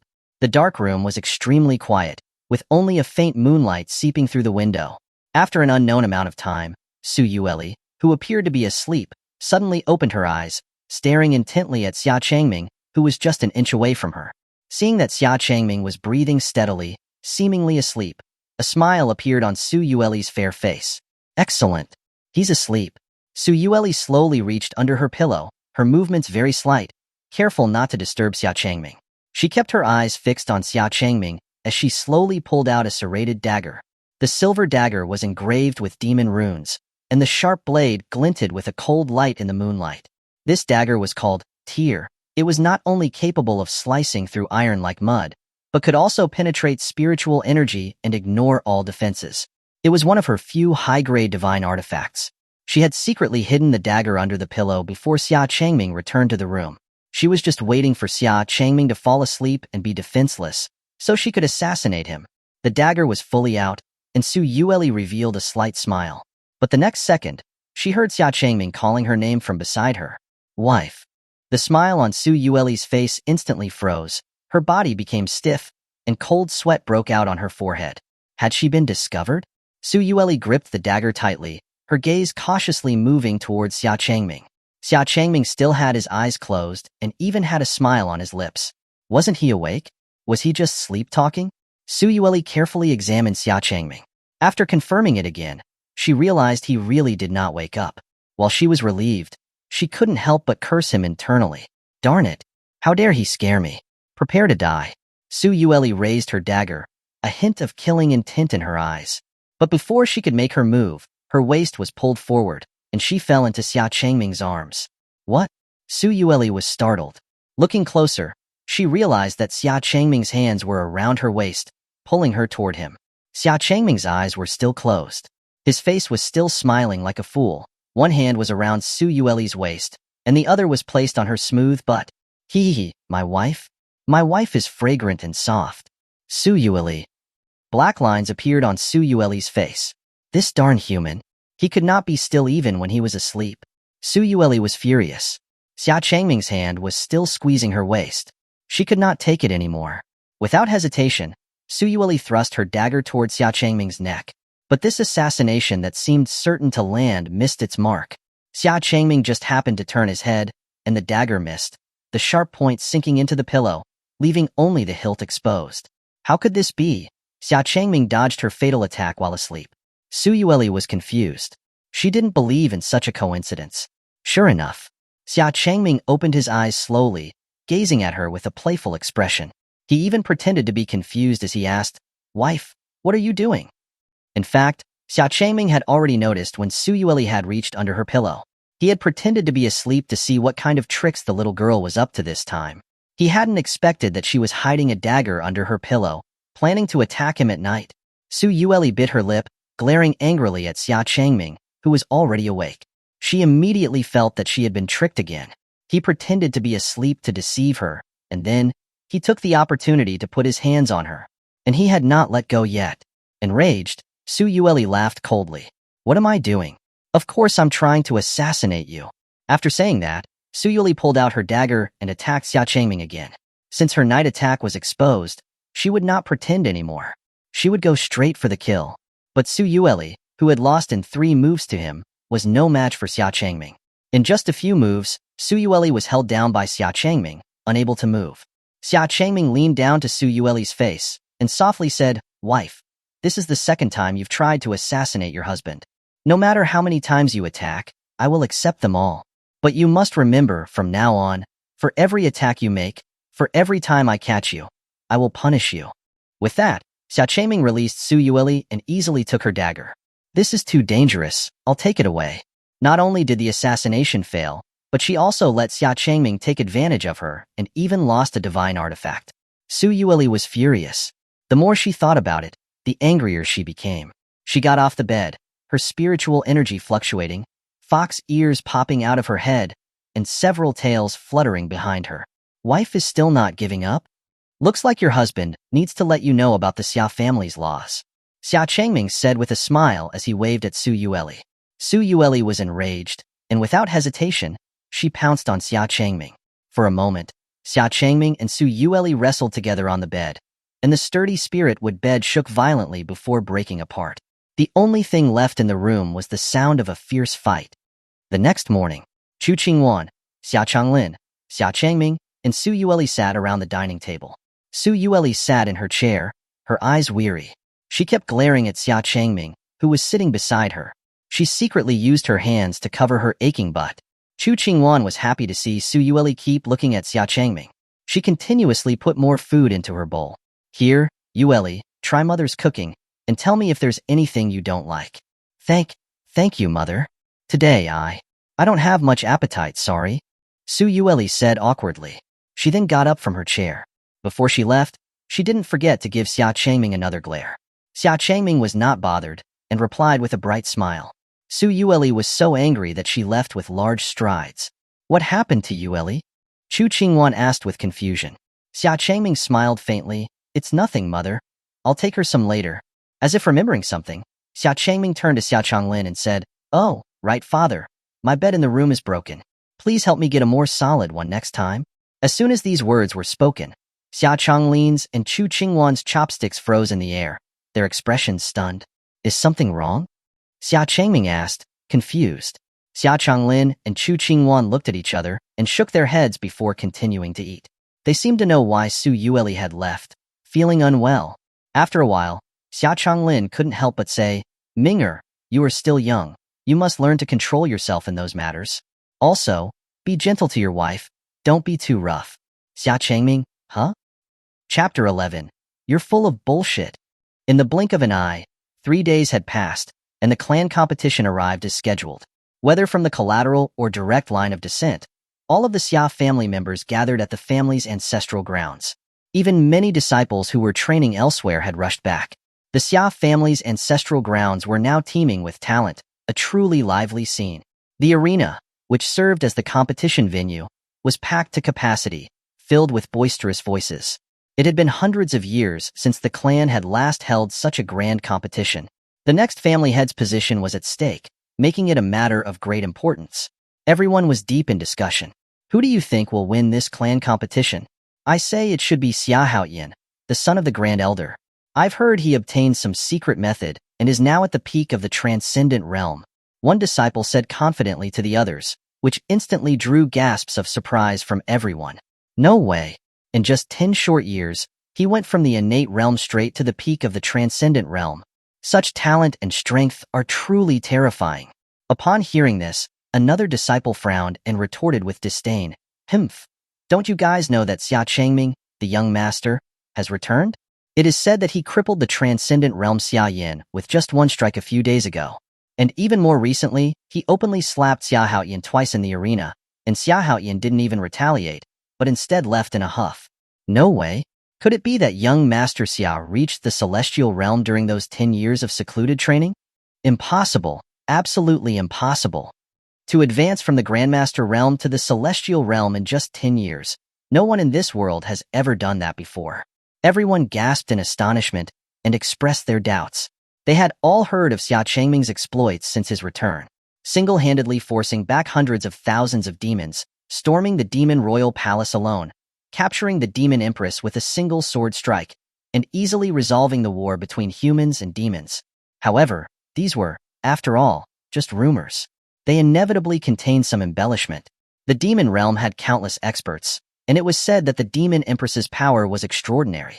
How could she be so easily defeated and captured, willingly marrying a human? Compared to the rumor that Xia Changming captured the Demon Empress with a single sword strike, many were more inclined to believe that the Demon Empress was attracted to Xia Changming and willingly moved her army back and actively married into the Xia family. Just as everyone was bickering, Xia Changming, the focus of their discussion, appeared on the spacious platform with Su Yueli by his side. His graceful figure and handsome features revealed a hint of laziness and leisure, as if he were there to observe a performance. Compared to Xia Changming, Su Yueli's appearance was even more eye-catching. Her appearance had quieted the noisy arena considerably. Is she the legendary vicious and bloodthirsty Demon Empress? Such imperial aura, she is truly stunning, cold, and peerless. But she doesn't seem as terrifying as the rumors say. Everyone marveled at Su Yueli's beauty and cold aura on the platform. They were also particularly impressed with Xia Changming. Regardless of whether the rumors were true or not, the facts were right in front of them, and they had to admit it. Xia Changming had indeed captured the Demon Empress and brought her back to the Xia family. Xia Changlin and Xuanhuan, who had arrived earlier, were already sitting at the center of the platform. Seeing Su Yueli arrive, Xuanhuan happily pulled her over to sit next to her. Xia Changming sat on Su Yueli's other side, holding her hand intimately.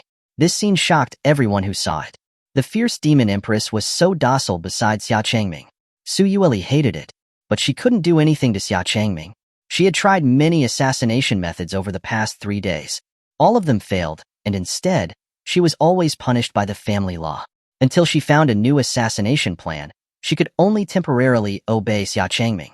At this moment, the 6 elders also flew down from the sky to the platform and took their seats. Xia Changming sat leisurely in his chair and immediately felt several strong waves of hostility. Xia Haoyuan simply glanced at Xia Changming coldly before turning to take his seat, while Xia Haoyan, who was next to him, glared at him fiercely. Apart from the two of them, one other elder, robust older man, was also staring at Xia Changming with hatred. He was the 6th elder, Xia Yan's teacher, Xia Jun. Xia Changming knew exactly why Xia Jun looked at him with such resentment. Xia Yan was the only disciple that Xia Jun had personally nurtured with much effort, and he placed high hopes on him. But he was crippled by his palm, which naturally filled him with hatred. However, Xia Changming didn't care. He just smiled as he picked up a string of crystal grapes and offered them to Su Yueli. "Come on, wife." Su Yueli coldly glanced at him and chose to ignore Xia Changming. After being ignored, Xia Changming didn't get angry at all and continued with a regretful look. "You don't want it? This is a spiritual fruit that I specifically picked from a celestial mountain. Each grape has absorbed the essence of the sun, moon, and celestial spirits. They nourish spiritual energy and benefit the body." Su Yueli. Su Yueli was silent for a moment. Finally, without saying a word, she stretched out her head, parted her red lips, and took the crystal grape that Xia Changming was shaking in front of her. It was a rare good thing, and it would be a waste not to eat it. Besides, it was from this hateful guy. Anyway, he took her divine artifact. She had to get back some of the costs. It would be best to eat him out of his heavenly treasures, which would also weaken his strength. It was not that she willingly accepted Xia Changming's offer. Cough, cough. Xia Changlin, sitting nearby, coughed a few times awkwardly as a reminder. This kid should see what kind of occasion this was. Publicly showing off their love and throwing dog food in front of tens of thousands of clan members was a bit too much. Did he not think of the damage he was causing to those single disciples? And the most important thing is that he was acting as if everything was fine in front of Xia Haoyuan and Xia Jun. He had just slapped Xia Haoyan in the face and crippled Xia Yan a few days ago. He had been annoyed to death by these old guys these last few days. But this kid was fine, just focusing on teasing his wife. Xia Jun, who was sitting below, saw Xia Changming's contemptuous attitude. He was so angry that the veins on his forehead were bulging. He was eager to ask for an explanation, but he was stopped by Xia Haoyuan. Xia Haoyuan coldly stared at Xia Changming's family and then slowly stood up and addressed the entire arena. "Silence!" His deep, powerful voice echoed throughout the arena, and in an instant, it became silent, so quiet you could hear a pin drop. The clan elders meeting had voted to hold this clan competition, and naturally, the responsibility of hosting fell to Xia Haoyuan, the Grand Elder. Xia Haoyuan slowly spoke to the crowd. "Everyone, the current family head Xia Changlin has acted arbitrarily, repeatedly ignoring the opinions of the Council of Elders, and has even protected his son Xia Changming, allowing him to act recklessly and harm his fellow clan members. Therefore, after a decision by the family elders meeting, we are questioning Xia Changlin's position as the head of the Xia family. We are now opening the clan competition to select the next excellent family head for our Chongqing Xia family." The arena was incredibly silent, and everyone was listening to Xia Haoyuan's speech. Everyone present actually knew the truth. Xia Changlin had been working diligently as the family head, taking care of everything himself.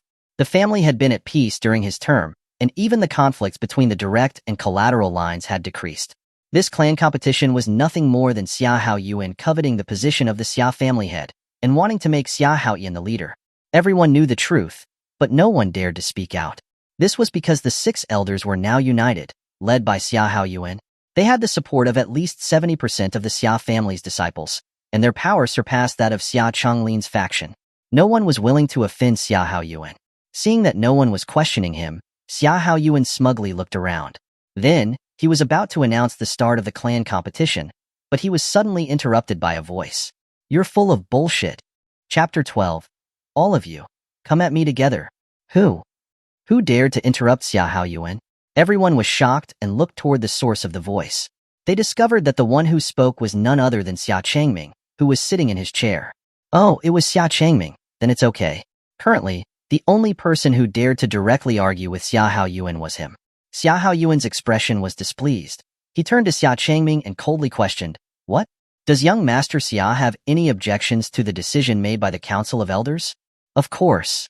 Xia Changming stood up, slowly walking down the steps, stopping at the level where the 6 elders were sitting, and said calmly, "What my father has done these past few years is something that everyone in the clan can see for themselves. Those who are pure will remain pure. You old man will never be able to slander him." As soon as Xia Changming said this, many people in the crowd lowered their heads in shame, but still, no one dared to speak out. Before Xia Haoyuan could speak, Xia Jun, who had long been unable to contain himself, stood up and shouted angrily, "Xia Changming, not only did you harm your clan members, but you also disrespect the elders of the clan. Do you know your crime?" "Crime? What crime have I committed?" "Xia Yan attacked me first, intending to harm me. I was startled and had to fight back in self-defense, so I accidentally injured him. On the other hand, Xia Yan attacked me, the young master, in broad daylight. What crime is that?" "Sixth elder," Xia Changming retorted, his gaze sharp as he looked at Xia Jun. His words left him speechless, and he stuttered as he pointed at him. You. If they followed Xia Changming's words, attacking the young master was a crime of treason. Not only was crippling him acceptable, but killing him on the spot would also have been acceptable. As the 6th elder, he would at least be given the charge of being a poor teacher and removed from his position as an elder. Xuanhuan was eating crystal grapes while quietly watching Xia Changming's performance. She had to admit, this guy was becoming more and more shameless. Seeing that Xia Changming was so eloquent, Xia Haoyuan decided not to engage in a battle of words with him. Instead, he smugly stated, "We will discuss the Xia Yan matter later. Now, the clan competition has begun, and there is no room for doubt. The priority now is to choose the next family head, and all other matters can be discussed after the clan competition and after the family head is appointed, and not for bickering here. If you don't want to participate, you are free to withdraw." After speaking, Xia Haoyuan narrowed his eyes at Xia Changming. He had spent decades preparing for this clan competition. Most of the people participating in this competition were those he had arranged, plus some people who had been forced to join. Almost everyone was on his side. He had also tampered with the competition arrangements. Xia Changming would face opponents with high strength, while Xia Haoyuan would easily reach the final. How was Xia Changming going to fight him? Faced with Xia Haoyuan's provocation, Xia Changming smiled faintly and said, "I'm sorry, my time is precious, and I have to accompany my wife." As soon as Xia Changming said this, the crowd was in an uproar. What does this mean? Is young Master Xia going to give up the clan competition? No way. Wouldn't that mean giving away the position of family head? He's scared and wants to quit before it even started. The legends were just that, legends. I didn't think that young Master Xia was just a cowardly and lustful man. After all, the rumors were just exaggerated. Many people who had high expectations of Xia Changming were disappointed. They thought they would see a competition between 2 evenly matched geniuses, but they didn't expect that Xia Changming seemed to have given up even before the start. Xia Changlin and Xuanhuan also looked worried. What was this kid up to now?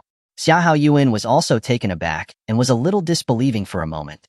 However, soon, a smile appeared on his old face. Xia Changming was just like that. He had previously treated him as a formidable enemy and was very wary of him. Now that he had seen it, his previous bravado was just posturing, without any substance. But him taking the initiative to give up had saved him a lot of trouble. Thinking about this, Xia Haoyuan's smile grew even bigger. Only Xuanhuan was extremely calm. She knew that with Xia Changming's personality, there was no way he would surrender just like that. And, as expected, after Xia Changming said those words, he lightly tapped his toes and soared onto the center of the arena. Xia Haoyuan, seeing this, asked with confusion, "Xia Changming, what does this mean? Didn't you say you were giving up on participating in this clan competition?" "Give up? Grand Elder, are your ears not good? When did I say I was giving up? Xia Changming stood proudly in the center of the arena, mocking Xuanhuan. Then, his gaze swept over the dense crowd in the arena, and he arrogantly stated, "My time is precious. Anyone who wishes to compete for the position of family head, come at me together." Xia Changming's voice wasn't loud, but it shocked the hearts of everyone present. Arrogant. How arrogant. He was actually saying he was going to challenge everyone participating in the clan competition by himself? There were at least 100 people participating in the clan competition, and all of them were proud geniuses of each lineage or the various elders. Their strength was no ordinary. Yet, he was claiming to challenge everyone by himself? If he wasn't blindly arrogant, it could only mean that he had great confidence in his strength. 1 against 100. Everyone looked at each other, their faces shocked. The arena was completely silent. What's the matter? Don't tell me that all of you, together, don't dare to come up here? Xia Changming continued to provoke them, his eyes filled with a hint of disdain and casualness. Xuanhuan's eyes widened in anger, and he gritted his teeth. Xia Changming actually dared to utter such outrageous words. He was simply too arrogant. But this was also good. It saved him from having to arrange for people to deal with him one by one. He was seeking death, so he couldn't blame him. The elders looked at each other and hesitated for a moment before nodding. Fine. Since that's what you want, then we'll grant it to you.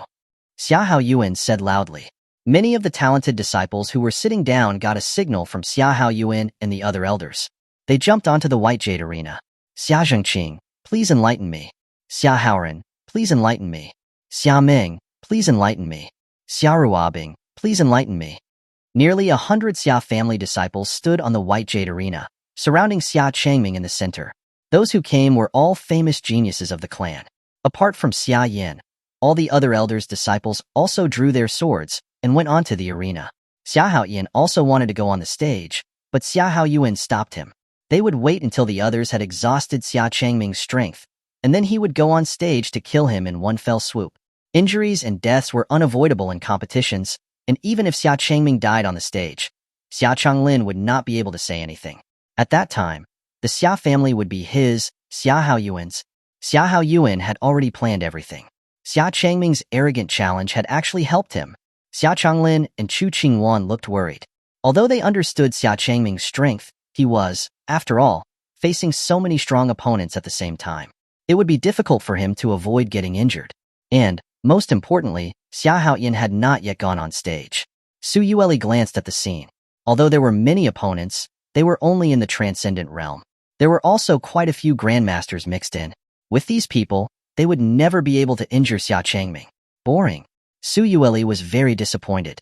She was more eager to see Xia Changming get beaten up. The best would be if they could kill him. It would save her the trouble.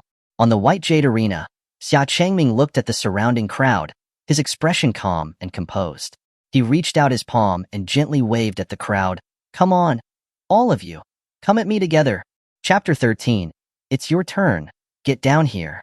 After exchanging glances, the crowd nodded lightly. Dozens of disciples took the lead, activating their spiritual energy and quickly attacking Xia Changming with their swords.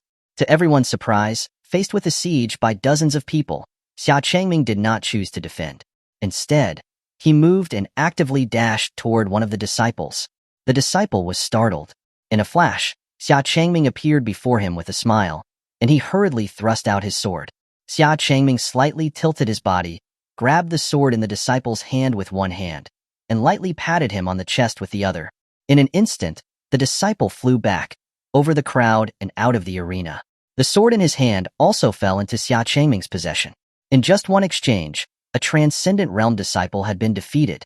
The rumor that he had defeated Xia Yin with a single strike was actually true. The other disciples became solemn, as if facing a great enemy. They didn't dare to hold back any more power and unleashed all their spiritual energy as they tried to corner Xia Changming. The Changsheng Xia family mainly cultivated the Changsheng Sutra, a miraculous method to nurture spiritual power and raise one's own spiritual power limit, not a method focused on killing. Therefore, while mainly cultivating the Changsheng Sutra, most people also chose to practice one or more other cultivation methods. Nearly 100 disciples simultaneously unleashed various skills, the colorful spiritual energy interweaving with each other, the dazzling techniques and sword arts displayed in the air above the arena, a magnificent scene that was dazzling to behold. Despite being besieged by nearly 100 people, Xia Changming still seemed to have plenty of energy, moving and weaving effortlessly through the crowd. Where he passed, a silver arc of light flashed, and those who were hit by the arc were knocked off the arena. Seeing this, the others knew that they couldn't let Xia Changming break them down one by one. Otherwise, they would surely lose. All those in the transcendent realm, attack together with me. The rest provide support from behind. A fair-skinned young woman with a cold expression stood out and took charge. Xia Changming knew her. She was the granddaughter of the second elder, Xia Ruoguang. She was young, but her talent was remarkable, and she had now just reached the peak of the transcendent realm. Under her command, more than a dozen transcendent realm disciples worked in harmony to launch a comprehensive attack on Xia Changming. While Xia Changming focused on evading the attacks of Xia Ruoguang and the others, numerous sword energies, wind blades, and various hidden weapons were launched at him from various directions. If Xia Changming was distracted for even a moment, those who were near him would seize the opportunity to attack him. For a moment, Xia Changming was on the defensive. After dodging dozens of sword energy strikes, Xia Changming was finally forced to the edge of the arena. Xia Changlin and Xuanhuan, who were watching from the platform, were extremely focused, their hands clenched tightly. Xuanhuan was also watching with great interest. Although she knew that Xia Changming would definitely win, she couldn't help but hope and mutter, "Go." Don't misunderstand, she wasn't cheering for Xia Changming, but for the remaining dozens of Xia family disciples. Even if they couldn't win, it would be good if they could teach Xia Changming a lesson. She just wanted to see Xia Changming's expression of defeat. Xia Changming noticed Xuanhuan's expectant gaze and winked at her with a smile. This made Xuanhuan sulk, sitting with a dark face. Xuanhuan giggled, while Xia Changlin looked helpless. What was going on? This kid still had the mind to flirt with his wife at a time like this. But he did have a bit of his old man's dashing style. Sorry, it seems my wife is getting impatient. Xia Changming calmly placed his sword in front of him and calmly spoke to the people before him. Everyone looked confused and bewildered. They were in the middle of a fight. What did he mean by saying that his wife was getting impatient? However, soon, everyone understood the meaning behind Xia Changming's words. Xia Changming's spiritual energy suddenly surged around his body, and his aura changed dramatically, a vast pressure sweeping across the entire arena. Unlike the others, his spiritual energy was a transparent, formless, ethereal color. What kind of terrifying spiritual pressure is this? I can't even open my eyes. The barrier is starting to crack. As everyone cried out in alarm, the barrier that enveloped the White Jade Arena began to crack.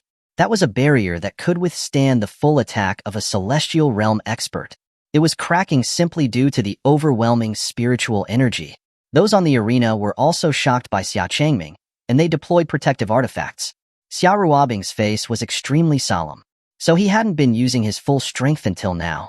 Soon, Xia Changming moved, right hand gripping his sword, and he moved with a flash of speed. Before Xia Ruoguang and the others could react, Xia Changming brushed past them. What? He wasn't attacking them? Xia Ruoguang watched in surprise as Xia Changming ignored them and went straight to the back, and she felt a sense of unease. Not good. She cried out.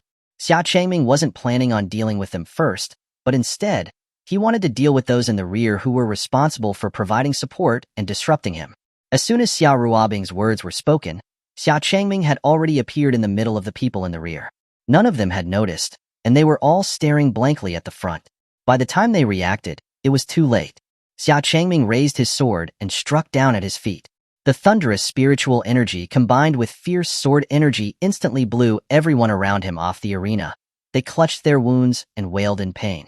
Only the disciples led by Xia Ruoguang and a few others remained on the arena. The White Jade Arena suddenly seemed much more spacious. Xia Changming held the sword with cracks all over the blade, and he stood there with his back straight and pride. He had cleared out most of the arena with just one strike. Although they had guessed that Xia Changming's strength was extraordinary, they didn't expect that it would be to this extent. The remaining few were filled with fear. They held their swords tightly in their hands, but none dared to go forward. Xia Ruoguang's eyes narrowed slightly, and she said in a deep voice to the others, "Xuanhuan, Xiaoming, you guys buy me some time." "Okay." Xuanhuan, Xuanhuan, and Xiaoming stepped forward, flying toward Xia Changming to try and stop him. Xia Ruoguang's sword floated in the air, and her hands formed a series of hand seals. The surrounding temperature suddenly plummeted. Frost formed on the White Jade Arena, and her floating sword became covered in ice. In an instant, a 30-foot-long ice sword condensed and floated above Xia Ruobing's head, radiating an icy chill. On the other side, Xia Changming, Xuanhuan, and the other two, who were trying to delay Xia Changming, were knocked off the arena with just one exchange. Only Xia Ruobing was left on the arena, facing off against Xia Changming. Xia Changming was not in a rush to attack. He could see the ice sword was surrounded by a cold aura, and he knew that this was Xia Ruobing's last resort, so he calmly waited for her to finish casting it. Young Master Changming, this is a divine tier technique, the Glacial Divine Sword. You must be careful. Xia Ruobing specifically warned Xia Changming. This was the first time she was using it, so she wasn't very skilled. Once she launched the attack, there was no way for her to stop it. Just use it. Xia Changming said calmly. Xia Ruobing frowned lightly and didn't say anything else. She unleashed her technique, chanting, "Go!" The ice sword rapidly pierced toward Xia Changming, and the ground along the path was filled with newly formed ice spikes. Xia Changming brought two fingers together and made the shattered sword float in the air and spin at high speed. With a slight wave of his two fingers, the spinning sword formed a raging tornado and crashed head-on into the ice sword. Bang! At the moment the sword tips touched, the two spiritual energies clashed and impacted, unleashing powerful spiritual energy fluctuations. The ice-like spiritual energy rose into a thick white mist above the arena, and the ground was covered in a layer of frost and ice spikes. As the white mist gradually dissipated, two figures slowly appeared before everyone's eyes. Xia Changming's broken sword was pressed against Xia Ruobing's neck, while her ice sword was stuck on the side of the arena. Xia Ruobing was stunned for a moment. Then, she sighed and cupped her hands with a resigned expression. I lost. Young Master Xia's Sword Immortal heritage is indeed well-deserved. Xia Changming smiled faintly, and the sword in his hand crumbled to dust at that moment. The sword could no longer withstand the infusion of his spiritual energy. Hearing Xia Ruobing admit defeat, a moment of silence was followed by a thunderous roar of applause from the crowd. Xiaming took the lead in shouting at the top of his voice. Young Master is mighty. He defeated 100 with the ease of a casual flick. Young Master is so handsome. I want to have your babies. On the platform, Xia Changlin and Xuanhuan couldn't help but sigh with relief, their faces showing a look of gratification. While some were happy, there were naturally some who were worried. Xuanhuan had a bored expression and seemed very disappointed. In the end, it had turned into that guy's one-man show again. Xuanhuan, on the other hand, had a constipated look on his face, looking extremely displeased. Xia Changming had actually succeeded in defeating 100 people by himself, and he hadn't been injured at all. This was completely beyond his expectations. Useless. They were all useless. On the arena, Xia Changming enjoyed the crowd's cheers for a while, then turned around and pointed at Xuanhuan, who was sitting on the platform, and said calmly, It's your turn. Get down here. Chapter 14. If I draw my sword, you'll regret it. Upon hearing this, Xuanhuan was enraged. Xia Changming had publicly humiliated him by slapping him twice before, and now he was yelling at him in front of all of the clan's disciples. No one had ever dared to talk to him like that from childhood. Today, he would make Xia Changming pay the price. Xuanhuan furiously slapped the armrest of his chair and flew down to the arena. This time, Xuanhuan did not stop him. Although Xia Changming's performance had indeed exceeded his expectations and his strength was likely at the celestial realm, defeating 100 people must have depleted a lot of his spiritual power, especially his last attack against Xia Ruobing's Glacial Divine Sword, which released a vast amount of spiritual energy. After using that technique, Xia Ruobing's spiritual energy was depleted, and she could barely stand. Xia Changming was probably no better off, and he was just at the end of his rope now. This was a good opportunity for Xuanhuan to kill him in one fell swoop. A fierce glint flashed in Xuanhuan's eyes. Xia Changming's talent and strength were astonishing. This man absolutely could not be allowed to live. On the arena, Xia Changming looked at Xuanhuan standing opposite him and mocked. You finally deigned to come down here. Xia Changming, don't be so smug. Including the 2 slaps from before, I will make you pay today. You will regret becoming my enemy. As soon as he finished speaking, Xuanhuan's spiritual energy suddenly erupted, reaching the peak of the transcendent realm. Xia Changming. Xuanhuan roared as he charged towards Xia Changming with his sword. Xia Changming didn't have a weapon in his hand, and he dodged Xuanhuan's swift sword attacks, leaping and maneuvering. Seeing that Xia Changming was not retaliating, Xia Haoyan assumed that he was out of spiritual energy and was merely pretending to be calm. He couldn't help but taunt him. What's the matter? Can the dignified young master of the Xia family only hide like a rat? Aren't you even going to draw your sword? Xia Haoyan thrust his sword once again, directly attacking Xia Changming. However, this time, Xia Changming didn't choose to dodge. He extended his index finger and lightly touched the tip of the sword, steadily catching Xia Haoyan's full-force attack head-on. You are not worthy of me drawing my sword, Xia Changming said calmly. He had been focused on dodging and not retaliating at the beginning just to test Xia Haoyan's level of strength. Seeing that he was only at the peak of the transcendent realm, he couldn't help but feel extremely disappointed. He had thought he was much more powerful, considering how confident he was. He dared to call himself the number one person of the Xia family with this level of skill? After saying that, before Xia Haoyan could recover from his shock, Xia Changming suddenly appeared in front of him. With a smack, Xia Changming slapped Xia Haoyan on the face. Xia Haoyan immediately spun 3.5 times in the air, rolling and rubbing against the ground before finally stopping at the edge of the arena by bracing himself with his sword. This slap was clearly much stronger than the previous two, and it nearly knocked him off the arena. This scene shocked everyone present once again. Many people had thought that Xia Changming would be unable to fight Xia Haoyan, but, in the end, he stopped the sword with a finger and then slapped Xia Haoyan away in public. It was simply effortless. That was a peak transcendent realm expert. To be slapped away like that, his power was just too unreasonable. Xia Haoyan, who was sitting steadily on the platform, didn't look panicked at all, but instead had a strange smile on his face. Xia Haoyan slowly stood up from the ground, his body emitting a dark, eerie spiritual energy. He stared at Xia Changming with hatred. The black spiritual energy was murky and ominous, grim and bizarre. Xia Haoyan's strength suddenly soared. Early stage of the celestial realm, mid-stage of the celestial realm. The violent dark spiritual energy gradually subsided, and Xia Haoyan's strength also stopped at the mid-stage of the celestial realm. His strength had already surpassed Xia Changlin, who was at the early stage of the celestial realm, so it was no wonder he seemed so confident in this clan competition.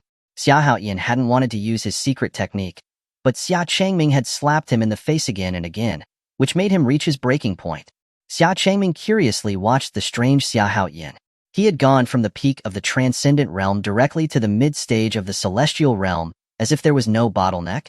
This was probably the secret inheritance that Xia Haoyan had been deliberately hiding. It was so strange.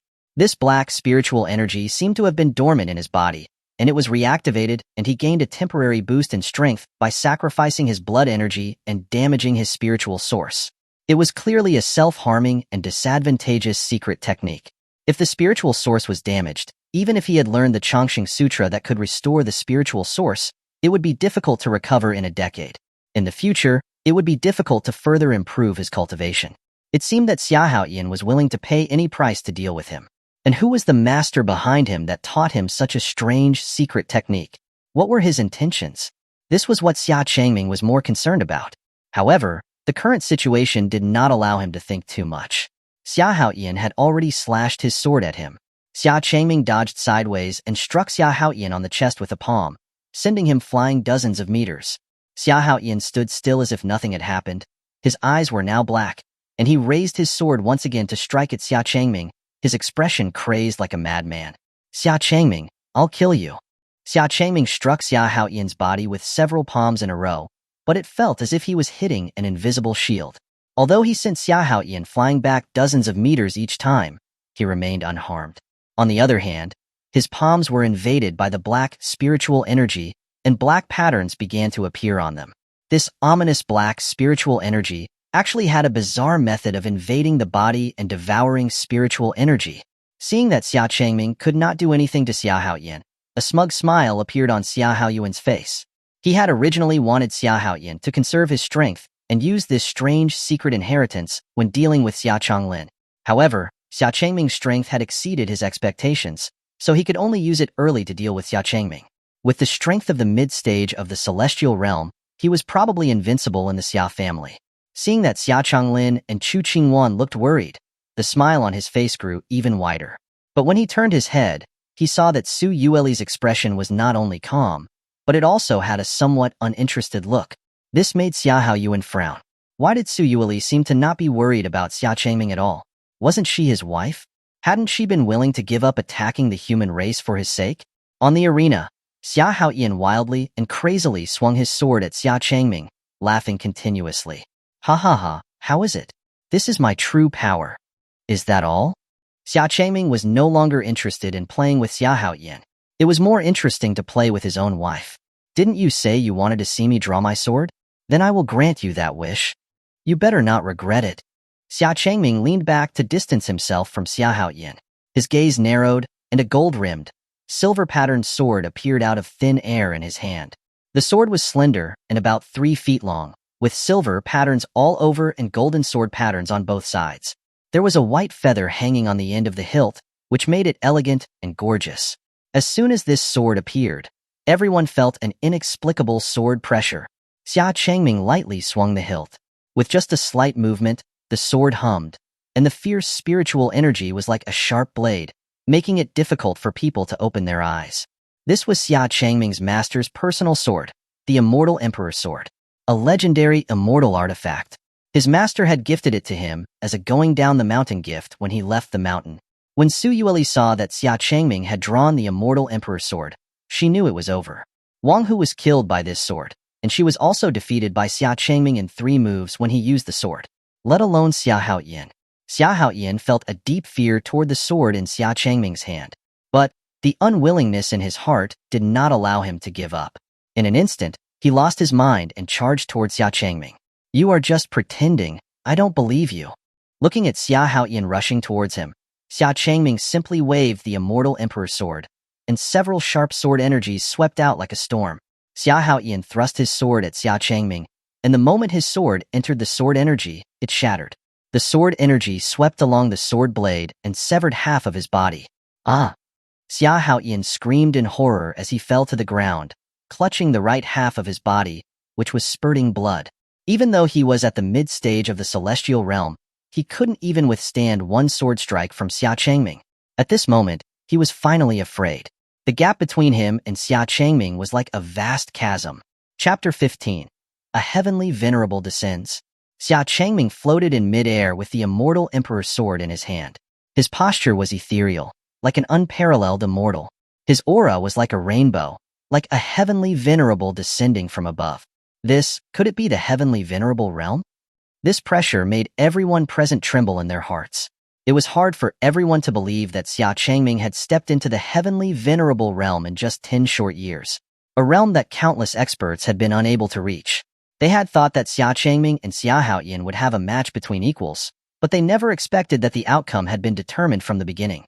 Xia Haoyan wasn't worthy of fighting Xia Changming at all. Everything had just been the imagination of the crowd. Xia Changming held the Immortal Emperor's Sword vertically in front of his body, focusing his spiritual energy, his sword intent soaring into the sky. The barrier above the arena shattered instantly. Unrivaled sword art, Zhu Ming. As Xia Changming murmured the incantation, the Immortal Emperor's Sword vibrated, and a series of clear, resonating sounds rang out across the sky. The spectators sitting on the stone steps noticed that their swords were also trembling and resonating. 10,000 swords ringing out, swords moved by the wind. This was the legendary sword Immortal Inheritance, the unrivaled sword art.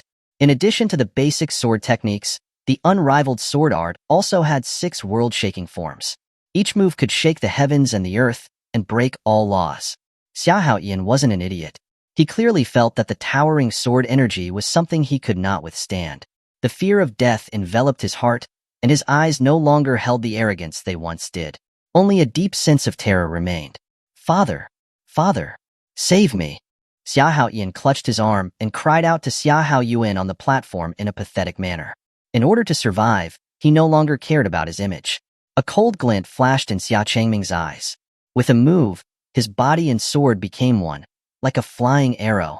The moment he unleashed his sword, the sword's ring stopped abruptly. The air seemed to freeze at that moment, without a single sound. All of their swords stopped trembling. When Xia Haoyan saw the sword flying toward him, he instinctively threw out his life-saving mystic shield to protect himself. The Immortal Emperor's Sword pierced into the mystic shield as if it was stabbing into tofu, unimpeded. The sword's edge went straight toward Xia Haoyan's chest. Xia Haoyuan was shocked. He hurriedly stood up and roared at the arena. "You insolent brat! How dare you?" But Xia Changming ignored him. The immortal emperor's sword pierced directly through Xia Haoyan's chest. The fierce sword energy surged into Xia Haoyan's body in less than a breath. Before he could make any sound, or even feel anything, he was turned into dust by countless sword energies. This was Zhu Ming. The sword comes out ringing.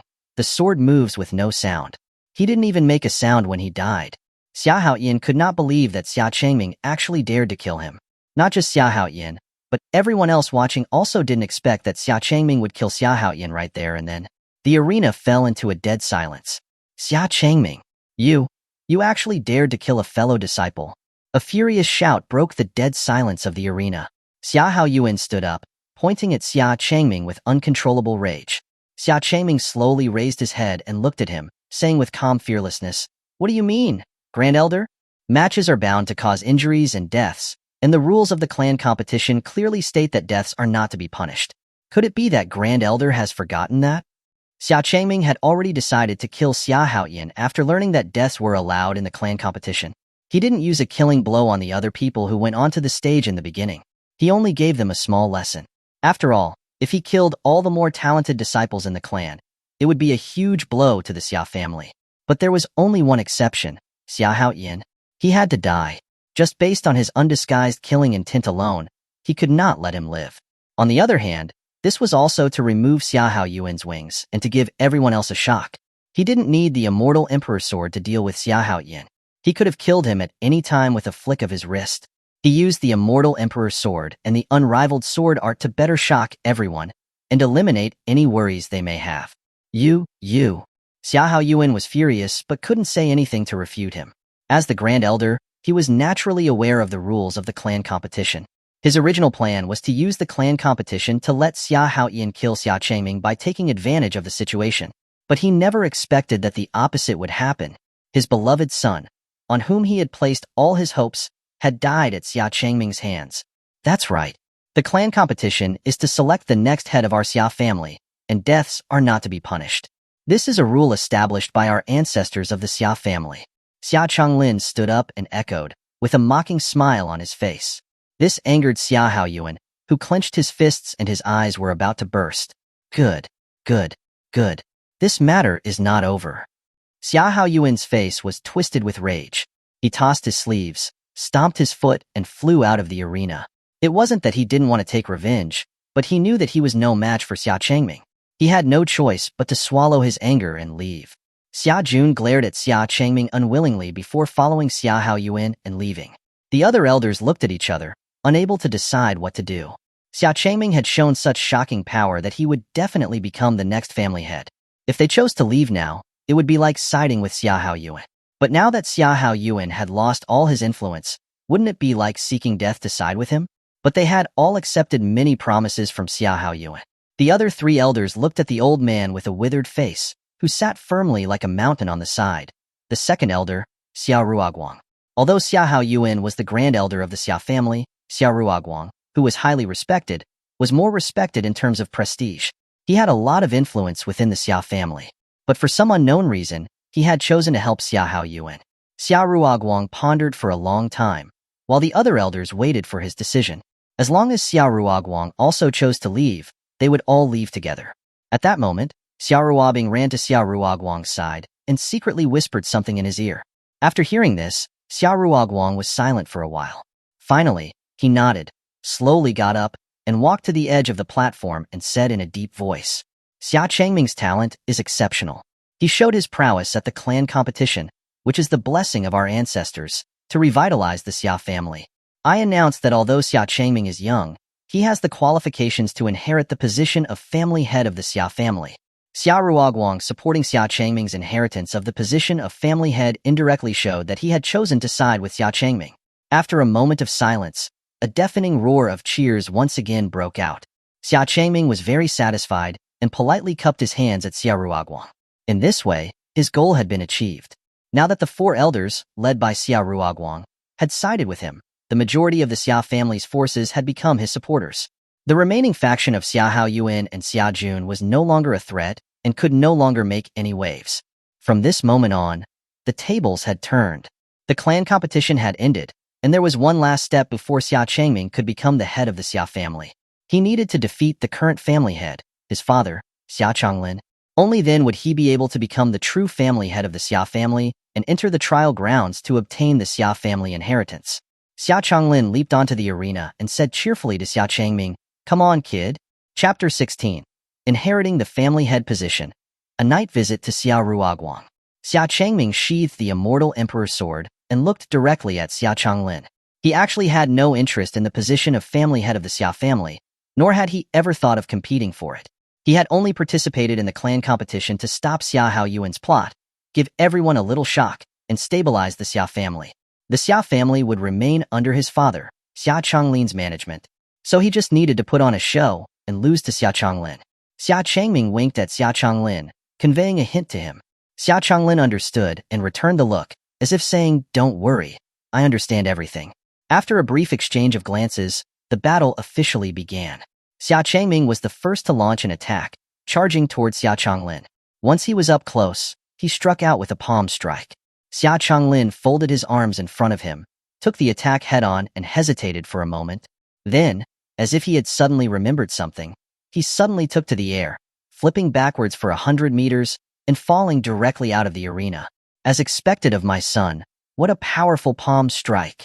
To think that father would be defeated with just one blow.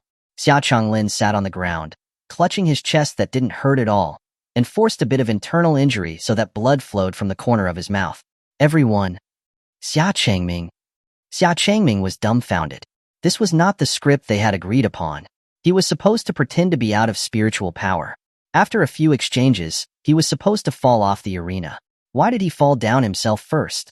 He didn't even use any spiritual power, so why was he clutching his chest? And his acting was too exaggerated, too bad. He should have been more professional. So many people were watching. Xia Changming couldn't help but complain in his heart. As he expected, everyone who saw this scene was stunned. Although they had all guessed that Xia Changlin might choose to give up to let Xia Changming enter the Xia family trial grounds and officially inherit the position of family head, they never expected that he would act so casually and so fake. Regardless, Xia Changlin had fallen out of the arena, so he had lost. According to the rules, Xia Changming was already considered the head of the Xia family. The remaining step of entering the trial grounds was just a formality. Xia Ruoguang stood up and said in a slow, deep voice, "Xia Changming has defeated the current family head.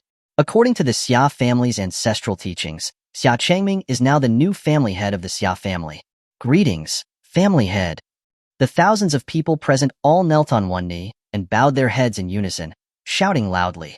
The sound echoed throughout the Xia family's ancestral grounds, reaching everyone's ears. Xia Changming had officially become the head of the Xia family. In the evening, when night had fallen and it was quiet, in a remote courtyard of the Xia family, the lights were bright and the doors were wide open. It was as if they were waiting for someone. Inside the house, Xia Ruoguang leaned back in his chair, reading a book by the candlelight, his aging eyes reflecting the flickering candlelight. After a while, a figure stepped into the room. As soon as he entered, he asked, "Second elder is still not resting so late. Could it be that you're waiting for me?" Seeing who it was, Xia Ruoguang didn't seem surprised. He put down his book and bowed respectfully. "Greetings, family head. Second elder, you are too polite. You don't need to bow." Xia Changming waved his hand, gesturing for him to sit down. His gaze swept over the room. The simple and plain room was completely visible. He couldn't understand why Xia Ruoguang, who was so influential, had helped Xia Haoyuan to pull his father down from the position of family head. He didn't seem like the type to be greedy for wealth or corrupt. To understand the reason behind this, he had to sacrifice his time with his wife to come here. "I have a question, and I would like to ask the second elder." Xia Changming didn't beat around the bush and spoke bluntly. "You want to ask why I assisted Xia Haoyuan, right?" Xia Ruoguang asked in return. Xia Changming nodded. A hint of sadness and guilt appeared on Xia Ruoguang's old face. Then, he sighed deeply. Just as he was about to answer, he was interrupted by a crisp and brisk young woman's voice. "Please, family head, do not blame my grandfather." Xia Ruoguang walked into the room with a bowl of medicine, put the medicine on the table in front of Xia Ruoguang, and explained apologetically. "Grandfather's cooperation with Xia Haoyuan was all for me." Seeing the look of confusion on Xia Changming's face, Xia Ruoguang slightly loosened her collar, revealing one side of her shoulder. What was supposed to be smooth skin was now a patch of purplish black, and the black patches emitted a strange, dark spiritual energy. Xia Ruobing continued to explain, "A few years ago, I suddenly contracted a strange illness. These black patterns started to appear on my body and continued to spread. Once it broke out, my entire body would be invaded by black energy, making it very painful. Grandfather has sought help from many famous doctors, but they were all at a loss. In the end, Xia Haoyuan Dudong contacted my grandfather and said that he could cure my illness in exchange for helping him seize the position of family head." Xia Ruoguang, who was on the side, also sighed in pain. "As you can see, I am already an old man, and there is not much time left. Ruobing's parents passed away early for the Xia family, and my lineage is only left with this granddaughter. I couldn't bear for her to suffer like this and pass away." "Then why did you change your mind?" Xia Changming asked again. At that time, he had seen that Xia Ruoguang was about to get up and leave, but he didn't know what Xia Ruobing had said that changed his mind. Regarding this, Xia Ruoguang continued, "If you hadn't shown mercy, this girl, Ruobing, would have died. I owe you a debt of gratitude." Besides, Ruobing said she would rather be tormented to death by this strange illness than help that Xia Haoyuan again. "Siding with Xia Haoyuan is really against my will. Please, family head, punish me." After saying that, Xia Ruoguang immediately knelt in front of Xia Changming to plead guilty. In fact, Xia Ruoguang had never wanted to help Xia Haoyuan. He had just lost his mind for Xia Ruobing's sake. In the end, Xia Ruobing had awakened him with a few words. Xia Changming had returned with the strength of the heavenly venerable realm, suppressed hundreds of geniuses, and shocked the masses. In the future, he would definitely lead the Xia family back to prosperity. Xia Haoyuan also had no possibility of competing with him, and joining him would mean certain death. This made Xia Ruoguang suddenly understand. He could not destroy the entire Xia family for his own selfishness. "My grandfather is not in good health. Please, family head, punish me instead. I am willing to bear the punishment for him." Xia Ruobing, not wanting Xia Ruoguang to be punished, also knelt down next to him and begged for mercy. This made Xia Changming speechless. He had never intended to punish them. "Get up, since that's the case, I will not blame you," Xia Changming said, and then he took out a luminous pill and placed it on the table. "This is a life extension pill, and it should extend one's lifespan by 10 years. Second elder, the Xia family needs you, so you must take good care of your body."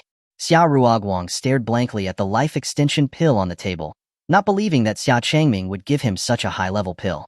Extending his lifespan by 10 years may not seem like much, but for Xia Ruoguang, who was reaching his twilight years, it was a rare hope. "Thank you, family head." Xia Ruoguang and Xia Ruobing bowed down and thanked him again gratefully. Xia Changming waved his hand and said calmly, "Don't thank me yet. It won't be too late to thank me after I have cured Ruobing of this strange disease." Chapter 17. Eliminating the Tainted Spirit, Xia Haoyuan's Ambition. "Why you, what did you say? You can cure the strange illness afflicting Ruobing?" Xia Ruoguang's eyes widened upon hearing this, his hands gripping Xia Changming's in excitement. Xia Ruobing also looked at him expectantly. She had been plagued by these black marks for a long time, suffering day and night. The moment she heard that Xia Changming could resolve this strange illness, hope blossomed within her. "Second elder, please don't be hasty. Whether I can cure it or not depends on a closer look," Xia Changming said calmly. He walked to Xia Ruobing's side and placed his palm on her shoulder, closing his eyes. He allowed his pure and sharp spiritual energy to seep into her body. The black energy within Xia Ruobing seemed to sense something and once again began to accelerate its invasion. When it came into contact with Xia Changming's spiritual energy, the black energy became even more violent, as if trying to devour his power. This black energy was as if a living entity. It was somewhat similar to the black spiritual energy on Xia Haoyuan, yet not entirely the same. The black spiritual energy on Xia Haoyuan could be used for his own benefit at the cost of his spiritual source, while Xia Ruobing was simply poisoned with a tainted spirit. Those who contracted this poison would be continuously tormented by the baleful energy. When the baleful energy had spread throughout their body, they would die after enduring endless torment. Who could be so malicious? Xia Changming frowned. With a thought, each strand of his infiltrated spiritual energy, under his precise control, transformed into spiritual swords, cutting away the black energy completely. Xia Ruobing furrowed her brow, clenching her teeth, and sweat beaded on her forehead. She was enduring the clash of baleful energy and spiritual power within her body. When she saw the black marks on her shoulder gradually receding, Xia Ruobing was overjoyed. They were really disappearing. In an instant, Xia Ruobing suddenly felt much more comfortable. Xia Ruoguang was naturally delighted that Xia Ruobing was recovering, but still expressed his concern to Xia Changming. You still have to enter the clan trials tomorrow. Expending so much spiritual energy may not be wise, he said, worried. Perhaps it would be best to continue another day. Xia Ruoguang could see that Xia Changming was carefully and meticulously infiltrating Xia Ruobing's body with his highly refined spiritual energy, purifying the black energy that was afflicting her.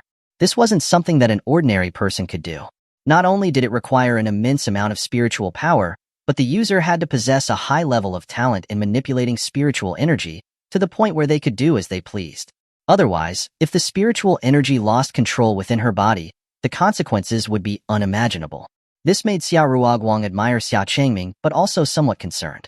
He was worried that Xia Changming was wasting too much spiritual energy, especially after having just fought a major battle earlier that day. If he didn't rest, it would affect tomorrow's trials. However, Xia Changming calmly replied, "It's fine. I must eliminate the remaining baleful energy in Ruobing's body today. Once I stop, the baleful energy will retaliate. I cannot delay." This was only one of the reasons. The more important reason, Xia Changming didn't mention. That was his worry that the poisoner would become impatient and directly activate the tainted spirit within Xia Ruobing. Therefore, just in case, he had to eliminate all remaining traces of the tainted spirit from Xia Ruobing tonight. Xia Ruoguang, hearing this, felt lingering fear and no longer dared to interrupt. Xia Changming's spiritual energy flowed through Xia Ruobing's body like a dragon, unstoppable and eliminating every trace of the tainted spirit. After half an hour, Xia Changming opened his eyes and slowly withdrew his hand. Xia Ruobing exhaled a breath of foul air, then excitedly inspected her body. It was gone. The black marks had really disappeared completely. Without the taint of the spirit, Xia Ruobing immediately felt light and refreshed. As she carefully examined her body, she discovered a pleasant surprise. The tainted spirit that had been eliminated within her body had transformed into pure spiritual energy. Combined with the remaining spiritual energy that Xia Changming had infused into her, she had inadvertently broken through to the peak of the transcendent realm. "Thank you, clan head." Xia Ruobing was filled with gratitude and immediately knelt on the ground again. Xia Ruoguang even more dramatically bowed his head to the ground, declaring in a deep voice, "Thank you, clan head. I have no way to repay the clan head's kindness today. From now on, I will devote my life to the Xia clan, even unto death." If Xia Changming had merely received gratitude for giving him the longevity pill, Xia Changming's action of healing Xia Ruobing had already filled him with boundless gratitude and removed all reservations. This was the effect Xia Changming wanted. It had not been a waste for him to make this special trip tonight.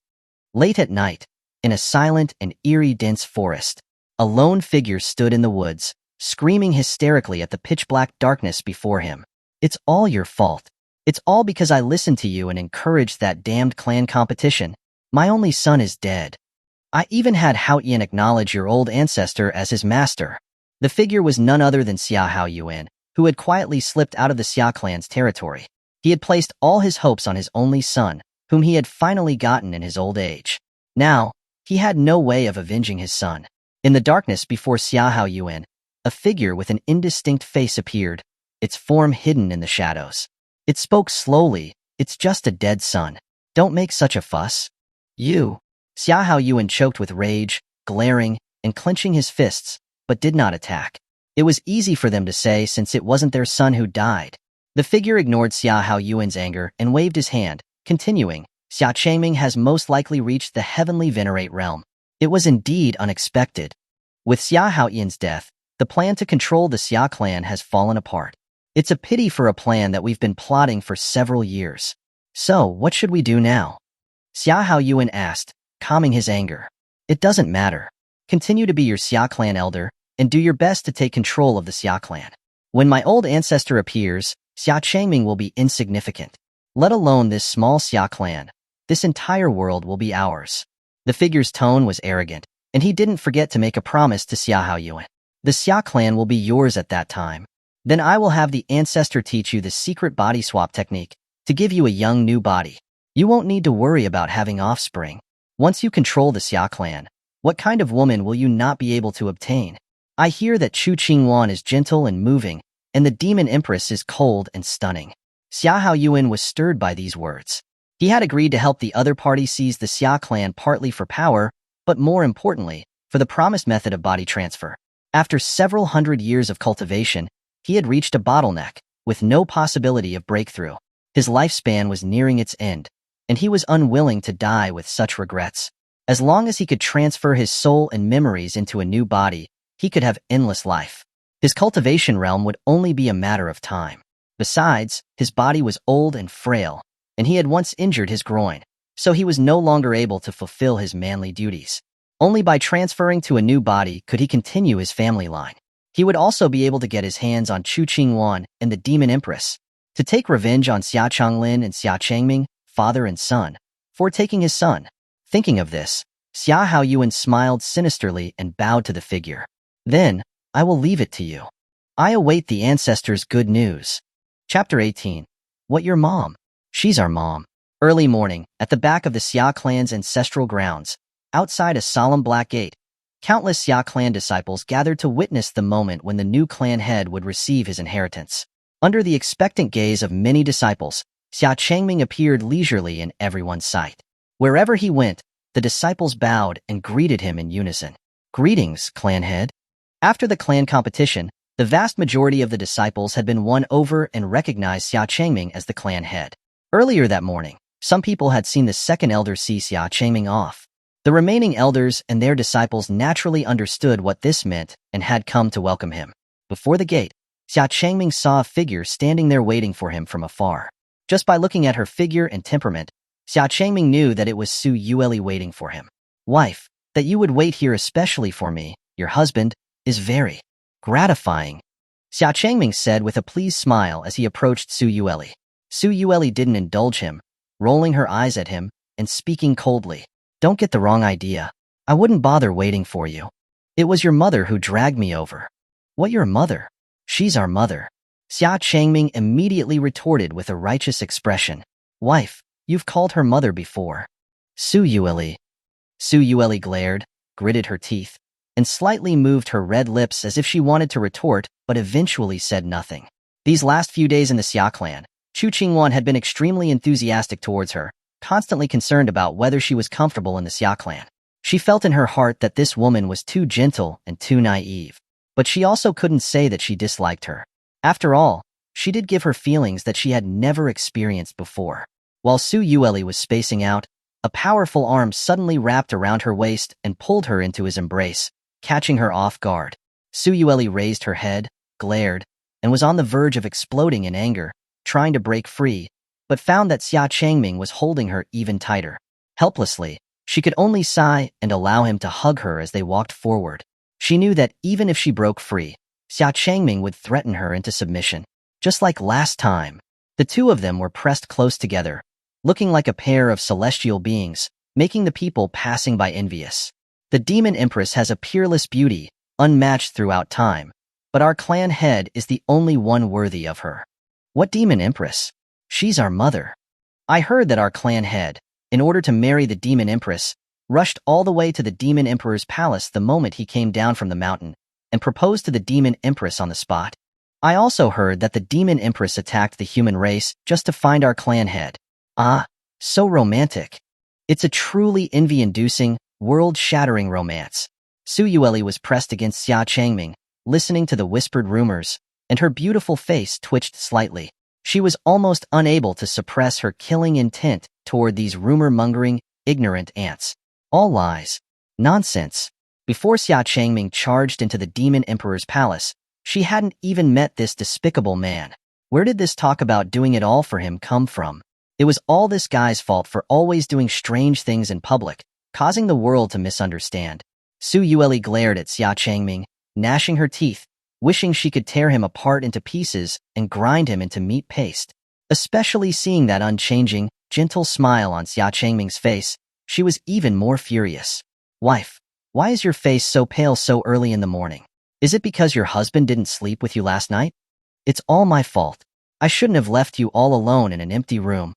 Xia Changming teased with a grin. Himph, without anyone touching and feeling me, I sleep better. Xuanhuan coldly snorted, not giving Xia Changming any face and exposing his shameless actions every night. Xia Changming was speechless in response. After all, what she said was the truth. It was just due to some irresistible force. It wasn't his intention. Unbeknownst to them, they had reached the Black Gate while chatting. Only when they got closer did they notice the unique nature of the black wooden gate. The gate was covered with the marks of the passage of time. There were no lavish decorations, only pure, simple black, revealing a deep, somber and murderous aura from within. Xia Changming reached out to touch the black wooden door, the tip of his finger feeling a rough, cold texture. Could this be the Xuanhuan wood, which had been left over from the ancient era thousands of years ago? Xia Changming was very surprised. Within the Xia clan, there was actually a treasure left over from the ancient era. The Xuanhuan wood was an extremely rare item of supreme nature, requiring at least 1,000 years to grow in a cold place. It had the effect of sealing spiritual power and preventing it from dissipating. Additionally, it could be used as a material for formations, or as a rare medicinal guide for eliminating various kinds of inflammation. Carrying it also had the effect of clearing the mind, waking up the brain, and slowing down the loss of spiritual energy in the body. The older it was, the higher the grade, and the more obvious its effects and functions became. Few people today recognize this wood. He only knew about it by reading the records in the books of his chief master. The two black wooden doors made of Xuanhuan wood in front of him were at least several thousand years old. In modern times, this was a priceless treasure. Xuanhuan could also feel the unique nature of this black wooden gate, but she did not know what use it could have. At this time, Xia Changming came to Xia Changming's side, and, seeing him staring at the black wooden gate in a daze, proudly said, "Boy, you can also tell that this black wooden gate is unusual? This is something passed down from our Xia clan's ancestors." Seeing the anticipation in Xia Changming's eyes, Xia Changming quickly added, "This is what our ancestors used to guard the Xia clan's mausoleum, so don't get any ideas." Xia Changming couldn't help but shake his head with regret. He had just had the idea of taking this door down. It was a pity to leave such a good thing as a door. It was simply a waste of God's gifts. About to enter the trial grounds, Xia Changming lightly told Xia Changming, "Boy, the trial grounds are just a formality. It's very simple, especially for you. Your father went in and came out in just half a day. There's nothing difficult. After entering, you just walk straight to the deepest part. Kneel before the ancestor's statue and accept the inheritance." Xia Changming nodded, remembering Xia Changling's words. Back then, Xia Changming entered the trial grounds with only the strength of the transcendent realm and came out in half a day. Then, with his current strength, wouldn't he be able to come out in just a matter of minutes? He would just solve it quickly. "Wife, wait for a moment. Your husband will be back soon. When your husband comes out, I will take you out to explore this sky capital," Xia Changming said as he held Xuanhuan's hand. "I have no interest," Xuanhuan replied coldly, not giving him any face. Xia Changming wasn't angry. He smiled slightly, then turned around, pushed open the black wooden door, and his figure gradually disappeared into it. Xuanhuan frowned as she watched Xia Changming enter the trial grounds. Perhaps it was just her imagination, but she seemed to smell a faint fragrance on Xia Changming's hand just now. Chapter 19. The Xia Clan Mausoleum Trial. The Xia Clan trial grounds were filled with chilling winds and piercing cold. The so-called Xia Clan trial grounds were actually the mausoleum where the past clan heads were buried. Built on the Xia Clan's back mountain, it used the mountain itself as its structure. It was specifically used for burying and worshipping the past Xia Clan heads. The remains of generations of the Xia Clan were sealed within, and it was not easily accessible. Only the Xia Clan's current head was qualified to enter. Xia Changming strolled leisurely through the dim tunnel.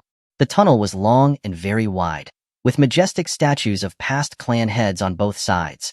According to Xia Changming, all he had to do was walk to the deepest part and receive the Xia clan's inheritance. So Xia Changming didn't hesitate for a moment and headed straight for the deepest part. His steps were not fast, but his figure was like a gust of wind. Soon, Xia Changming stopped in his tracks. It wasn't that he had reached the deepest part, but rather that he had noticed something strange. Several spirit-formed beasts emerged from the gaps in the rocks ahead, baring their teeth and glaring at him menacingly. He knew it was too easy along the way. They were all waiting for him here. However, if it was only this level, then it was indeed not a challenge at all. Xia Changming glanced at them, already losing interest and finding them unappealing. Most of these spirit beasts were at the initial realm, with only a few at the Grandmaster realm. No wonder Xia Changming had said that it was not difficult, just a formality. It was indeed truly without any difficulty.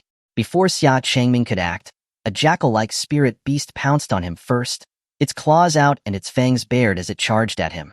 The next moment, the jackal spirit beast was hanging in midair, its limbs struggling helplessly. Xia Changming was gripping its neck with one hand, his expression cold. He exerted a little force in his hand, and the jackal spirit beast immediately dissipated, turning into a wisp of spiritual energy that floated away. The other spirit beasts, instead of being afraid, swarmed towards Xia Changming. They were, in the end, just mindless spirit beasts. Xia Changming turned his hand into a blade, and with a wave of his hand, several oncoming spirit beasts were instantly slashed and destroyed in the blink of an eye. His palms swept horizontally, a sharp sword aura broke through like a gale, completely destroying all the spirit beasts in its path. Now it was much quieter. Xia Changming walked forward with his hands behind his back. Although he encountered many spirit beast attacks along the way, he eliminated them all in a few moments. Before long, Xia Changming saw a heavy steel door before him. This should be the door to the deepest part. Just as Xia Changming thought the challenge was over and was about to open the door, a hand reached out from the ground in front of the door. As the entire figure emerged from the ground, an armored general, over 10 feet tall, revealed himself before Xia Changming. Peak transcendent realm. Like the spirit beasts, he was also a spirit formed from spiritual power. Spirit bodies that were naturally formed usually needed a long time to develop, and they were rare. Yet, this Xia clan mausoleum had such a large number of spirit beasts and spirit generals, which was truly incredible. The last time Xia Changming entered, he must have fought with these spirit bodies as well. It was impossible for so many spirit bodies to form again within 100 years. Then there was only one explanation. Someone was creating these spirit beasts and spirit generals. To skillfully condense spiritual power into spirit beasts and spirit generals was not something that ordinary people could do. Xia Changming himself couldn't do it at the moment. Xia Changming became more and more curious about this Xia clan mausoleum. He strode forward and approached the gatekeeping spirit general. As the general raised his long blade to strike, Xia Changming joined two fingers together like a sword blade and quickly swept his hand across the general's body. The next second, the gatekeeping spirit general's body split in half and dissipated into the air. Xia Changming stood in front of the door and slowly pushed it open. As the heavy door groaned and moved, the scene inside was revealed to Xia Changming. It was a vast ancestral hall. On both sides were statues of past clan heads, and in the center stood a tall statue that was incredibly lifelike. That must be the Xia clan's first clan head. It seemed he was just one step away now, to kneel before the statue of the first clan head and receive the inheritance. Xia Changming had just taken a step when the steel door behind him slammed shut with a resounding bang. It seemed that the real trial was about to start. Xia Changming stood calmly, not moving. The statues of the past clan heads on both sides of the hall seemed to leave their physical forms like souls leaving the body. In an instant, dozens of spirit bodies, holding weapons, stared intensely at Xia Changming. Dozens of Xia clan head spirits, each with the strength of a heavenly human realm. This was not what was agreed upon at the beginning. That was a pit for his son. Xia Changming complained in his heart to someone. Although this was still not difficult for him, it would just take a little more time. However, a new question arose in his mind. How did his father, Xia Changming, pass this trial back then? Or was it just him who had this special treatment? Xia Changming didn't overthink. His intuition told him that as long as he defeated all of these clan head spirits, he would get the answer. You clan heads are really enthusiastic, he remarked. Then I will not refuse your kind invitation. Xia Changming's eyes sharpened, and he directly summoned the immortal Emperor's sword in his hand. The sharp sword energy surged like a storm. He didn't plan to waste too much time. He still wanted to take his wife to explore the celebration market later. Xia Changming held the immortal Emperor's sword and plunged into the encirclement of the dozens of spirit bodies. He slashed out with his sword, and several spirit bodies were destroyed with one strike. The remaining spirit bodies didn't hesitate and immediately charged at Xia Changming. Xia Changming tapped the ground with the tip of his sword, and with a shake of his arm, the blade left a deep and sharp sword mark on the ground. A sword aura tens of feet high slashed all the oncoming spirit bodies in half. These spiritual forces were not remnants of souls, but were purely objects formed by the condensation of spiritual power, So Xia Changming made no attempt to hold back. He held 2 fingers upright in front of him and softly uttered, "Depart." The immortal emperor's sword flew from his hand, and several immortal emperor swords formed by sword energy separated from the main body. Each one accurately pierced and destroyed a spirit body like a shooting star chasing after its target. In an instant, sword energy crisscrossed in all directions, immense spiritual forces clashed, and the entire mountain shook, with sword light often piercing through the walls, dazzling and sharp. The disciples waiting outside the mausoleum were all stunned. No way, the previous clan heads didn't have such big movements when they entered. Xia Changming covered his face, his expression horrified, cold sweat dripping and trembling. Sigma, degree. What is this brat doing in there? Wasn't he just dealing with a few Grandmaster Realm spirit beasts?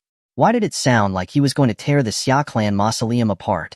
Xuanhuan's expression was still calm, but her heart was not as calm as her appearance suggested. For Xia Changming to draw his sword in there, this Xia clan mausoleum trial was not as simple as it was said to be. Chapter 20. The Xia clan's second clan head, Xuanhuan. Swish. With a flash of sword light, the last spirit body was also destroyed by Xia Changming. By now, all the dozens of heavenly human realm spirits had been eliminated. The hall returned to silence. Xia Changming held the immortal emperor's sword. His aura was majestic and unwavering, not at all showing any sign of fatigue after the battle. You've been watching there for so long. Don't you plan to come out? Xia Changming's gaze sharpened, his fierce edge directed towards the first clan head statue in the center. From the moment he had begun fighting with those spirit bodies, Xia Changming had sensed weak fluctuations of spiritual energy coming from that direction, as if someone were controlling those spirits. And it was exactly as he had expected. There was a moment of silence behind the statue, and then a faint figure slowly emerged. It was a remnant soul with consciousness.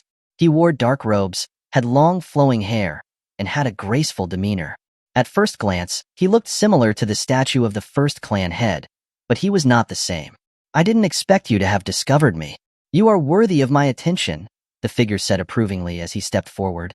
His eyes assessed Xia Changming from head to toe, looking more and more satisfied with each glance, and nodding his head repeatedly. A powerful presence and soaring arrogance, excellent. With this handsome and distinguished appearance, truly a son of my Xia clan, excellent. TSK. And this well-proportioned and strong physique, excellent. Xia Changming. Xia Changming was silent for a moment, and then politely cupped his hand and asked, "May I ask if you are the Xia clan's first clan head, Xiafeng?" Unexpectedly, the man shook his head with a smile, and pointed to another statue to the left of the first clan head statue. It was more similar to him. "I am the Xia clan's second clan head, Xiaolon." Xiaolon, the Xia clan's second clan head, Xiafeng's younger brother. If Xiafeng was the ancestor who founded the Xia clan, then Xiaolon was the ancestor who carried the clan forward and made it prosperous. Although surprised, Xia Changming still respectfully greeted him. "Greetings, Ancestor Xiaolon." Not bad." He was proud and aloof, but also humble and courteous. Xiaolon stared at Xia Changming and said with a slight smile, "To have the strength of the heavenly venerate realm at such a young age. After hundreds of years, my Xia clan has finally produced another peerless genius." As he said this, Xiaolan's tone suddenly changed, and he glared at the statues of the past clan heads with a disgusted and resentful look. He then began to berate. What kind of trash were all those people? They have the gall to be the Xia clan's clan head with that level of strength, and they were worse with each generation. It makes me so angry. Just releasing a heavenly human realm spirit body, I was worried that they would be buried in this mausoleum. The more Xiaolon spoke, the angrier he became, wishing he could personally punish all of his descendants. Xia Changming stood silently on the side, without saying a word. When his anger had subsided, Xiaolon turned his head back to Xia Changming. "By the way, I remember the last time the Xia clan mausoleum was opened was more than 60 years ago. Why has it been opened again so soon? Could it be that the previous clan head has died?" At this, Xiaolan's eyes narrowed slightly, and he was filled with immense killing intent. He instinctively thought that the Xia clan may have encountered some kind of catastrophe, and the previous clan head had died in battle. To this, Xia Changming could only explain awkwardly, "No, my father is still alive, and the Xia clan is safe." Hearing that the Xia clan was safe, his cold killing intent suddenly dissipated, and Xiaolon casually said as if nothing had happened, "Is that so?" That's good then. Then he must have managed the Xia clan poorly, and was deprived of his position as clan head by the Elder Council. So useless, after I specially planted a spiritual source in his body to help him reach the heavenly human realm. Xialan's tone was full of disappointment. He roughly guessed that Xia Changming was the newly selected clan head after the Xia clan had started the clan competition. The Xia clan hadn't selected a new clan head like this in a long time. Sigh. The Xia clan has fallen to such a state. Xialan sighed and shook his head. Xia Changming was speechless. The clan competition had indeed been started, but the truth was not like that. However, in order to not let this ancestor know that the Elder Council was attracting followers and had hidden intentions, Xia Changming chose not to give too much of an explanation. He would just let his father silently take the blame. But thankfully, after hundreds of years of waiting, I have finally waited for a successor worthy of entrusting with the inheritance. Xialan stopped in front of Xia Changming and asked him, "Boy, what's your name?" Junior Xia Changming, the 48th generation successor to the Xia clan head position. Xia Changming answered solemnly, cupping his hand. Xia Ru Changming, may he illuminate my Xia clan for eternity. A good name, I like it. Just now, I saw your sword style was elegant and your sword skills were superb, not like what is passed down in my Xia clan. May I ask who your master is? Xialan curiously asked. Since Xia Changming had entered the mausoleum, he had been observing in secret. Seeing him wrapped in sword aura and turning his palm into a blade, he was greatly shocked. That was why he had tried to probe him and had called out the gatekeeping spirit general, as well as the spirit bodies of the past clan heads he had preserved for hundreds of years. But, unexpectedly, the spirits were all destroyed in less than an incense stick's worth of time. From his exquisite swordsmanship and his immortal sword, Xialan seemed to see a figure that felt incredibly familiar, but also awakened the fear in his heart. It shouldn't be her, right? Xia Changming didn't hide it. The fact that his master was a Sword Immortal was already well known, so he opened his mouth and said, "My master has no name. The world calls him the Peerless Sword Immortal." The Peerless Sword Immortal, Wamingzi? Upon hearing this, Xialan's face was filled with horror, turning pale as a sheet. Only after he had calmed down did he ask Xia Changming in a pleading tone, "Could you let me see your natal sword?" Xia Changming paused for a moment and summoned the Immortal Emperor's sword in his hand again, handing it to Xialan. Xialan carefully held it in his hands, examining it closely. It really was the sword she had once carried, the Immortal Emperor's sword. She was still alive, and she even gifted her personal sword to someone else. No wonder this kid was so strong. He was actually her disciple. Everything suddenly made sense. Xialan fell into deep thought for a long time, and then quietly handed the Immortal Emperor's sword back to Xia Changming. Xia Changming received his sword and asked, puzzled, "Ancestor, do you know my master?" From Xialan's expression and tone, Xia Changming could tell that Xialan must have known his master. Xialan was the second clan head who lived almost 1,000 years ago, so that meant his master had been alive for more than 1,000 years. He had guessed that his master should have lived for at least a few hundred years, but he was still wrong. "I guess you could say I know her." Xialan didn't give too much of an explanation. After his shock, his face changed to joy. "You were chosen by her and received the Sword Immortal's inheritance, which is enough to prove your extraordinary abilities. After hundreds of years, I've finally waited for you. With your talent and strength, coupled with her Sword Immortal inheritance, you will be able to restore my Xia clan's glory." Xialan couldn't hide his excitement, and his expression was high-spirited and his tone was loud. "Boy, in my capacity as the second clan head of the Xia clan, Xialan, I will bestow upon you the Xia clan's true inheritance." Chapter 21. The Xia clan's true inheritance secret technique, the eternal spirit art. The true inheritance of the Xia clan? Xia Changming was puzzled. As far as he knew, the inheritance received by the past clan heads who entered the trial grounds was just an infusion of spiritual energy into their bodies. Could it be that it was not so? Xialan saw the doubt in Xia Changming's mind. He didn't rush to explain, but instead smiled and stretched out his finger, touching Xia Changming's brow. In an instant, a warm current of spiritual energy with the essence of inheritance flowed into Xia Changming's spiritual sea like a gurgling stream. Above Xia Changming's vast spiritual sea, the golden Immortal Emperor's sword was suspended in the air. As this emerald-green spiritual energy flowed in, a simple and ancient book was formed above the spiritual sea. The Eternal Spirit Art? Xia Changming's consciousness was constantly exploring within his spiritual sea, and he discovered that the three words eternal spirit art were clearly displayed on the cover of the ancient book. But the Xia clan's inheritance secret technique had always been the eternal life art. What was this eternal spirit art?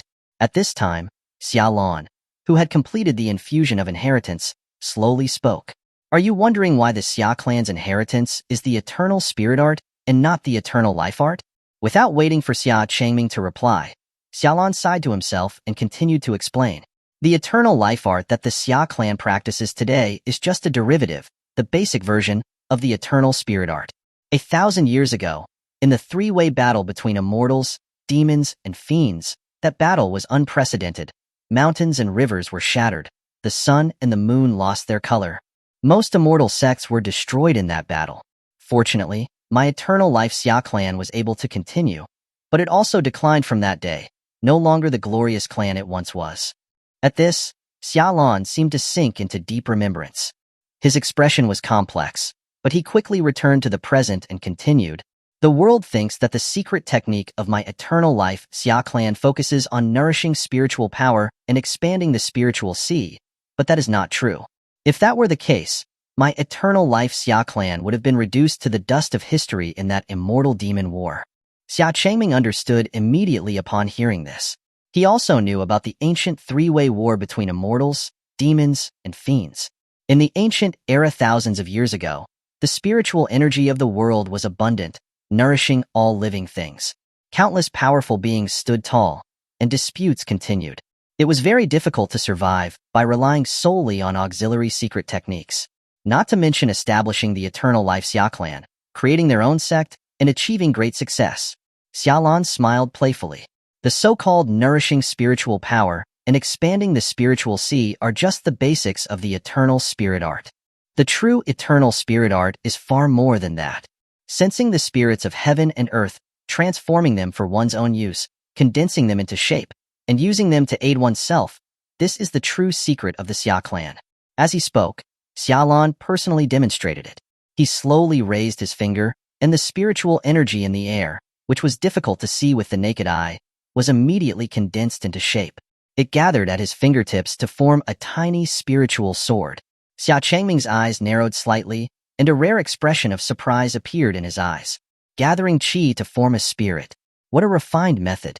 His perception of the spiritual energy in the air was close to being one with heaven and earth. His control over spiritual power was even more exquisite and brilliant. And that wasn't all. Xiaolan snapped his fingers, and the spiritual sword dissipated. He then clenched his fist and, as he opened his hand, a lifelike spirit rabbit appeared on his palm like a magic trick. How was it? Xiaolan tilted his nose and asked with a smug expression. He was basically begging to be praised. Xia Changming did not hesitate to praise him. Ancestors' methods are exquisite, truly astonishing. To be able to use spiritual power to this extent was truly astonishing. The spirit beasts and spirit generals in the mausoleum must have come from the hands of this ancestor as well. No wonder the gate was sealed with Xinling wood. It was specifically to prevent the spirit bodies formed by spiritual energy from dissipating. This ancestor was able to create and control dozens of heavenly human realm spirits. He was truly terrifying. Xiaolan was very pleased with Xia Changming's praise.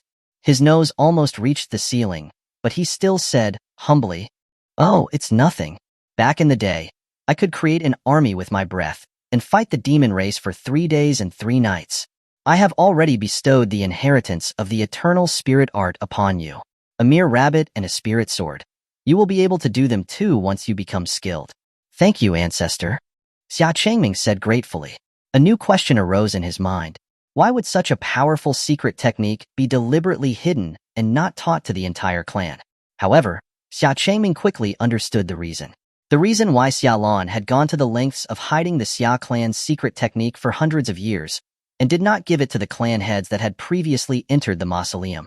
That was because, once the eternal spirit art was known by powerful individuals, it would surely attract covetous eyes. After realizing that the Xia clan was gradually declining, Xiaolan resolutely chose to seal the eternal spirit art, only leaving behind the most basic eternal life art, just to prevent the Xia clan's inheritance from falling into the hands of others. The truth was exactly as Xia Changming had expected. In order to prevent the Xia clan from being destroyed by powerful enemies, He had chosen to seal the eternal spirit art until a new generation of geniuses emerged in the Xia clan, a person capable of leading them to glory. Fortunately, all of his hard work was not in vain. After waiting for hundreds of years, he had finally waited for Xia Changming. Now that the Xia clan's secret inheritance is in your hands, I'm leaving the Xia clan to you. Xiaolan looked at Xia Changming, his eyes deep and calm. At this moment, he was entrusting the future of the Xia clan into his hands. Xia Changming bowed and cupped his hand, stating solemnly, "I will not disappoint you, ancestor. You are her disciple. I believe that you will never disappoint me," Xiaolan said, very reassured. He then changed his expression and instructed him, "There is one more thing. The eternal spirit art that I bestowed upon you is not complete. It is just the first volume. Where is the second volume?" Xia Changming asked. Xiaolan's face showed a hint of guilt, and he slowly shook his head. "I don't know either. This is another thing that I need to ask of you. The second volume of the eternal spirit art is in the possession of my older brother, Xia Feng, and he fell in the immortal demon battlefield. Neither his body nor his soul were ever recovered.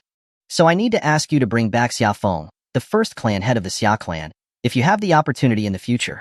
This was a pain that Xiaolan had carried in his heart for hundreds of years. The Xia clan mausoleum was the burial place of all the past Xia clan heads, but the founding clan head was missing. Finding Xia Feng, bringing him back to the Xia clan, and recovering the lost second volume of the eternal spirit art were Xiaolan's lifelong wishes.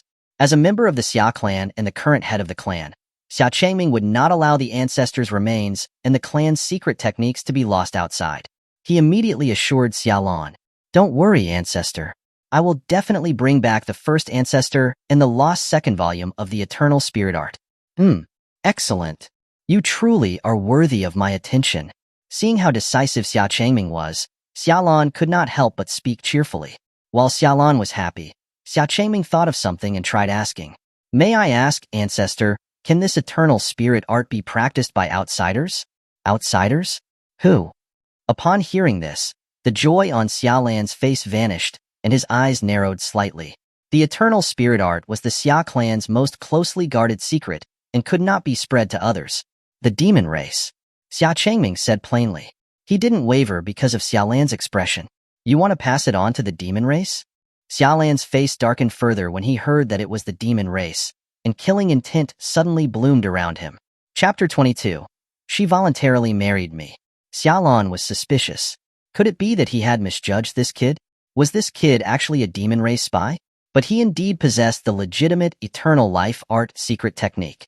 At that moment, Xia Changming smiled and explained, "Yes, that demon race member is my wife, and she is now married into the Xia clan." Huh, the demon race? Married into the Xia clan? Upon hearing this, Xiaolan was stunned. What was going on? Had the relationship between the human and demon races become so harmonious? A demon race member was even married into the human race? Are you saying you took a demon race woman as your wife? Xiaolan asked in great surprise. Xia Changming replied very readily, "Yes, I did." She agreed? Xiaolan asked again. "Of course. She voluntarily married me," Xia Changming laughed. This was not a lie. Xuanhuan had indeed voluntarily married him. He had given her a choice after all. Looking at the happy smile on Xia Changming's face, which didn't seem fake, Xiaolan, although surprised, accepted the reality. He hadn't expected that in the few hundred years he had been gone, the relationship between the human and demon races had become so harmonious. He knew that the human and demon races had been mortal enemies for thousands of years, with countless conflicts, large and small. Now, the human and demon races were living in harmony, which was indeed beyond his expectations. But it was a rare, joyous event. Is the Xia clan's eternal spirit art not allowed to be passed on to outsiders? Seeing that Xiaolan was dazed and silent, Xia Changming could not help but ask again. After regaining his senses, Xiaolan touched his chin and thought for a moment before saying, Since she has married into my Xia clan, then she is one of us, and should not be considered an outsider. Even if I pass on the eternal spirit art, it will not violate the Xia clan's ancestral teachings. However, whether she can master it will depend on her own understanding of spiritual energy." Xiaolan's meaning was clear. He had implicitly agreed that the eternal spirit art could be passed on to Xuanhuan. Having received a clear answer, Xia Changming expressed his gratitude. "Thank you, ancestor." Xiaolan waved his hand casually, indicating that Xia Changming didn't need to be so polite. All right, I have already given you the Xia clan's inheritance. The rest depends on yourself. If there's nothing else, you can go back now. He had given what he had to give, and he had finished the instructions he needed to give. His mission of hundreds of years was finally completed. Xia Changming nodded lightly, turned around to leave, and then suddenly thought of something and turned his head back again. By the way, Ancestor, I have one more request. Could you give me the Xinling Yinwood that seals the gate outside the mausoleum? Consider it a gift for your granddaughter-in-law, Xuanhuan. This kid had good eyes, and he was quite unceremonious. That makes sense. Take it. Consider it my meeting gift to you and her, Xuanhuan said after considering for a moment. He agreed readily. The original purpose of using Xinling Yinwood to seal the gate was to prevent the spirit bodies he had created in the mausoleum from dissipating. Now that all the spirit bodies in the mausoleum had been destroyed by Xia Changming, there was no need to keep the Xinling Yinwood. It would be better to give it to his grand-disciple. I thank you on behalf of my wife, Ancestor. Then I shall not disturb you any further, Xia Changming said, giving his final solemn bow before turning and leaving the hall. Xuanhuan watched Xia Changming's departing figure, the corners of his mouth curling into a satisfied smile. He then turned to look at the statue of the first clan head, Xia Feng, in the center, and mumbled to himself, "Older brother, I finally found the inheritor of the Xia clan. He's a little guy worth entrusting, even stronger than you were when you were young. And he's her disciple. You'd definitely like him if you met him. After hundreds of years, my mission is finally completed." With that said, the remnant soul gradually became dim and illusory, as if it could be scattered by a gust of wind. In order to verify that Xia Changming was worthy of being entrusted with the inheritance, he had used too much spiritual power to mobilize the spirit bodies. Coupled with his infusion of spiritual energy into the past clan heads, his spiritual power had finally dried up. This remnant soul could no longer be maintained. Fortunately, he wasn't disappointed in the end. Oh, and he married a demon race woman. He's really amazing. Times have changed. Young people these days are really good at playing. Xuanhuan sat by the foot of the statue of Xia Feng, talking nonstop about everything that had happened today, as if he had endless things to say, until his voice became fainter and fainter, eventually disappearing, and the hall returned to silence. Xia Changming only realized that the moon was high in the sky when he came out of the tunnel and night had fallen. He had been inside since the morning and stayed until the evening. Soon, a figure rushed towards him, throwing a fist. "You brat! What did you do in there?" Xia Changlin yelled angrily and swung his fist. Xia Changming had been inside for a day, and he suspected that he had destroyed the entire mausoleum. Xia Changming stood still and slowly said, "I met Ancestor Xuanhuan." The moment he said those words, Xia Changlin's fist had stopped right before Xia Changming's face. What? You met Ancestor Xuanhuan?" Xia Changlin's eyes widened in shock and disbelief. That was the well-known second clan head, the one who had carried the Xia clan to greatness. He had never heard of any past clan heads seeing his remnant soul when they entered the mausoleum. Even the last time he entered, he hadn't seen a trace of him. He had no idea that the ancestor's remnant soul was even in the mausoleum. Xia Changming nodded. Xia Changlin quickly withdrew his fist, rushed up to Xia Changming, and couldn't wait to ask, "What did the ancestor say? Did he mention me at all?" He did." Xia Changming replied awkwardly. "What did he say?" Xia Changlin asked expectantly. Xia Changming could only cough twice and say, Ancestor said that father, you are capable and resourceful, and your strength is outstanding. You are truly a role model for the Xia clan's clan heads, and a pillar for our generation." "Really? Then I must go in to visit him." Hearing such high praise, Xia Changlin smiled broadly and prepared to enter the mausoleum. Xia Changming quickly stopped him and looked into the depths of the tunnel, stating, "Father, the ancestor is tired, so you should not disturb him." "You're right. All right." Xia Changlin had no choice but to give up regretfully. As Xia Changlin was still feeling the regret of not meeting his ancestor, he heard two clear sounds and two flashes of blade light. Xia Changming had cut down the two heavy black wooden doors. What are you doing, you brat?" Xia Changlin cried out in horror, covering his face with his hands. It was like a scene straight from a painting, with the man's desperate cry, "Sha sha." He hadn't been paying attention, and Xia Changming had demolished the gates of the Xia clan's mausoleum. "Xia clan ancestors, please forgive your unfilial descendant. My son didn't do it on purpose. Please don't blame him." Xia Changlin hurriedly knelt on the ground, putting his palms together in prayer, asking for forgiveness. Xia Changming casually put the Xinling Yinwood into his spiritual ring and said without looking back, "Father, the ancestor has agreed to give me these 2 doors. Please have someone make a new gate and also renovate the inside of the mausoleum." "You brat?" Xia Changlin was speechless with anger. Since the ancestor had agreed, there was nothing he could do. However, Xia Changlin was still very happy that Xia Changming had met the ancestor and gained his favor. After letting Xuanhuan know that he was safe and sound, Xia Changming walked directly to Su Yueli. "Wife, I didn't expect that you would be here waiting for your husband to come out. Your husband is very touched." "Humph, don't misunderstand. I just happened to have nothing to do, so I stayed here to observe a little," Su Yueli replied coldly. In reality, after seeing the sword aura being released from the mountain, she had been curious and had waited here all this time.